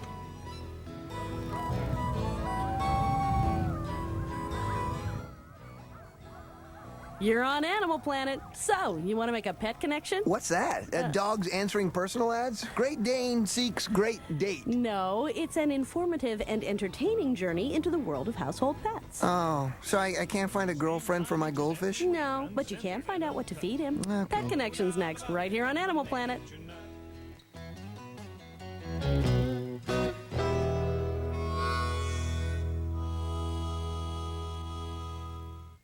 See what happens when people stop being students and start being vets. It's real world stuff. Animal Planet style. Fridays at 8 and 8:30. Only on Animal Planet. Hi there, I'm John Acorn with some great news for all you other nature nuts out there. We've got some brand new stuff, including items for young nature nuts. Our new sweatshirts come in adult and youth sizes. They're heavyweight cotton, available in natural gray or forest green. We still have ball caps for those windy days, and t-shirts for when you need a change of clothes. Check out our Nature Nut CDs, 2 wacky albums, 29 tunes, and we've got a great new video compilation of our favorite songs. Hummingbirds like sugar, or anything that's red. Well, the year was 1999. At the end of the hall at bay, Big slugs, they hug the ground around out in the rain. Dragonfly. Hey. Great gift ideas to order. Call our new toll-free number, 1-877-77-ACORN, or visit our website, checks, Visa, and MasterCard. Welcome. Now you can get this AM/FM mini boombox radio free for trying Allstate Motor Club for 3 months for just $4.95. That's less than 6 cents a day for the deluxe road service protection that takes you further. Listen. My old motor club limited how far I could be towed. Allstate Motor Club tows me where I want, and there are no mileage restrictions. My choice? The motor club that gives me a choice. Allstate Motor Club will tow me to their service station or mine. I used to think I didn't need a motor club. My car's under warranty. Until I broke down with my wife's car. With Allstate Motor Club, I'm covered no matter what car I'm driving. Allstate Motor Club. Call now and get your 3-month trial membership for only $4.95 for the motor club that takes you further. Other motor clubs limit where and how far you can be towed. Allstate Motor Club will tow your car no matter how far it is to any service provider you choose. Or get your own tow and we'll reimburse you. You also get no-cost roadside service to change a tire, add gas, or jump-start a battery. And just look at all these benefits included at no extra cost. You're covered in any private vehicle you drive, whether or not you own it.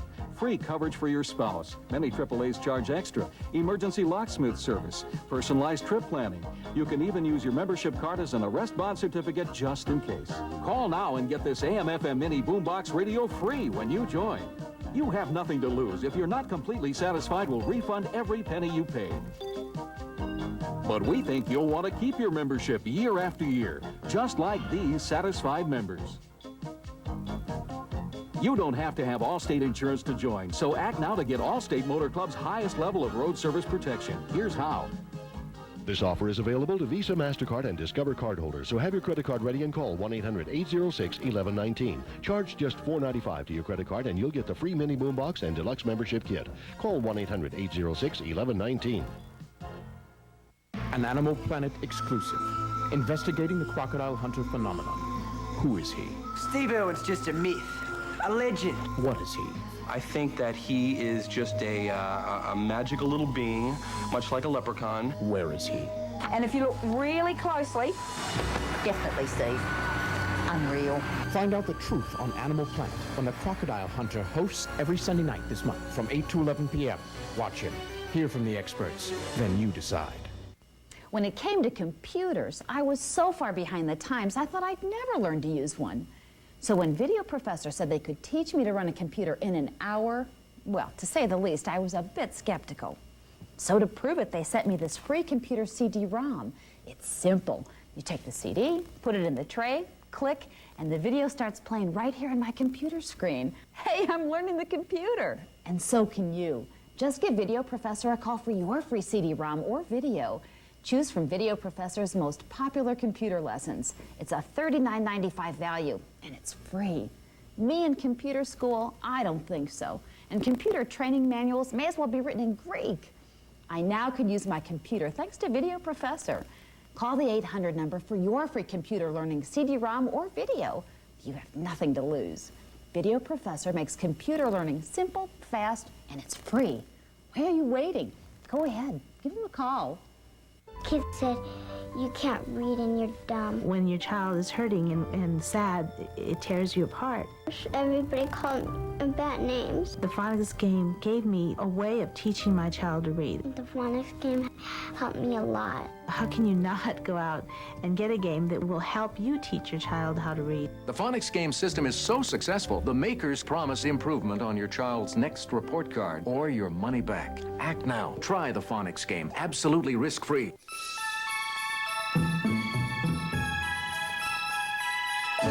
Kmart brings the holidays home. Let Kmart help you wrap up your holiday shopping with the perfect gift. Delight the child in your life this holiday with the Bubble Up Pumper. Real fire engine excitement in a bubble-blowing playtime favorite from Kmart. Raise the ladder. Red lights flash. Look at all those bubbles. Bubble Up Pumper saves the day. And what a value. Only $16.99 from Kmart. Each pumper comes with its own supply of bubbles for easy refills and plenty of bubbly fun. Just fill the container. Raise the ladder. Bubble Up Pumper springs into action with bubbles and excitement galore. Realistic siren sounds and freewheeling action means hours of endless adventure. Call now to order Kmart's Bubble Up Pumper for only $16.99. This season, let Kmart bring the holidays home with the exciting Bubble Up Pumper, the perfect gift. Meet Goldie, a brown bear with an uncanny intelligence. When a sinister magician tries to capture this phenomenon of nature, can one little girl save her? Find out when Animalplex Cinema presents Goldie, November 14th at 7 on Animal Planet. Now this is Dakota, and he's a little ferret. And today on Pet Connection, we're going to tell you why they make such great pets and how to care for them. So don't go away. We'll be right back. Hey, little guy.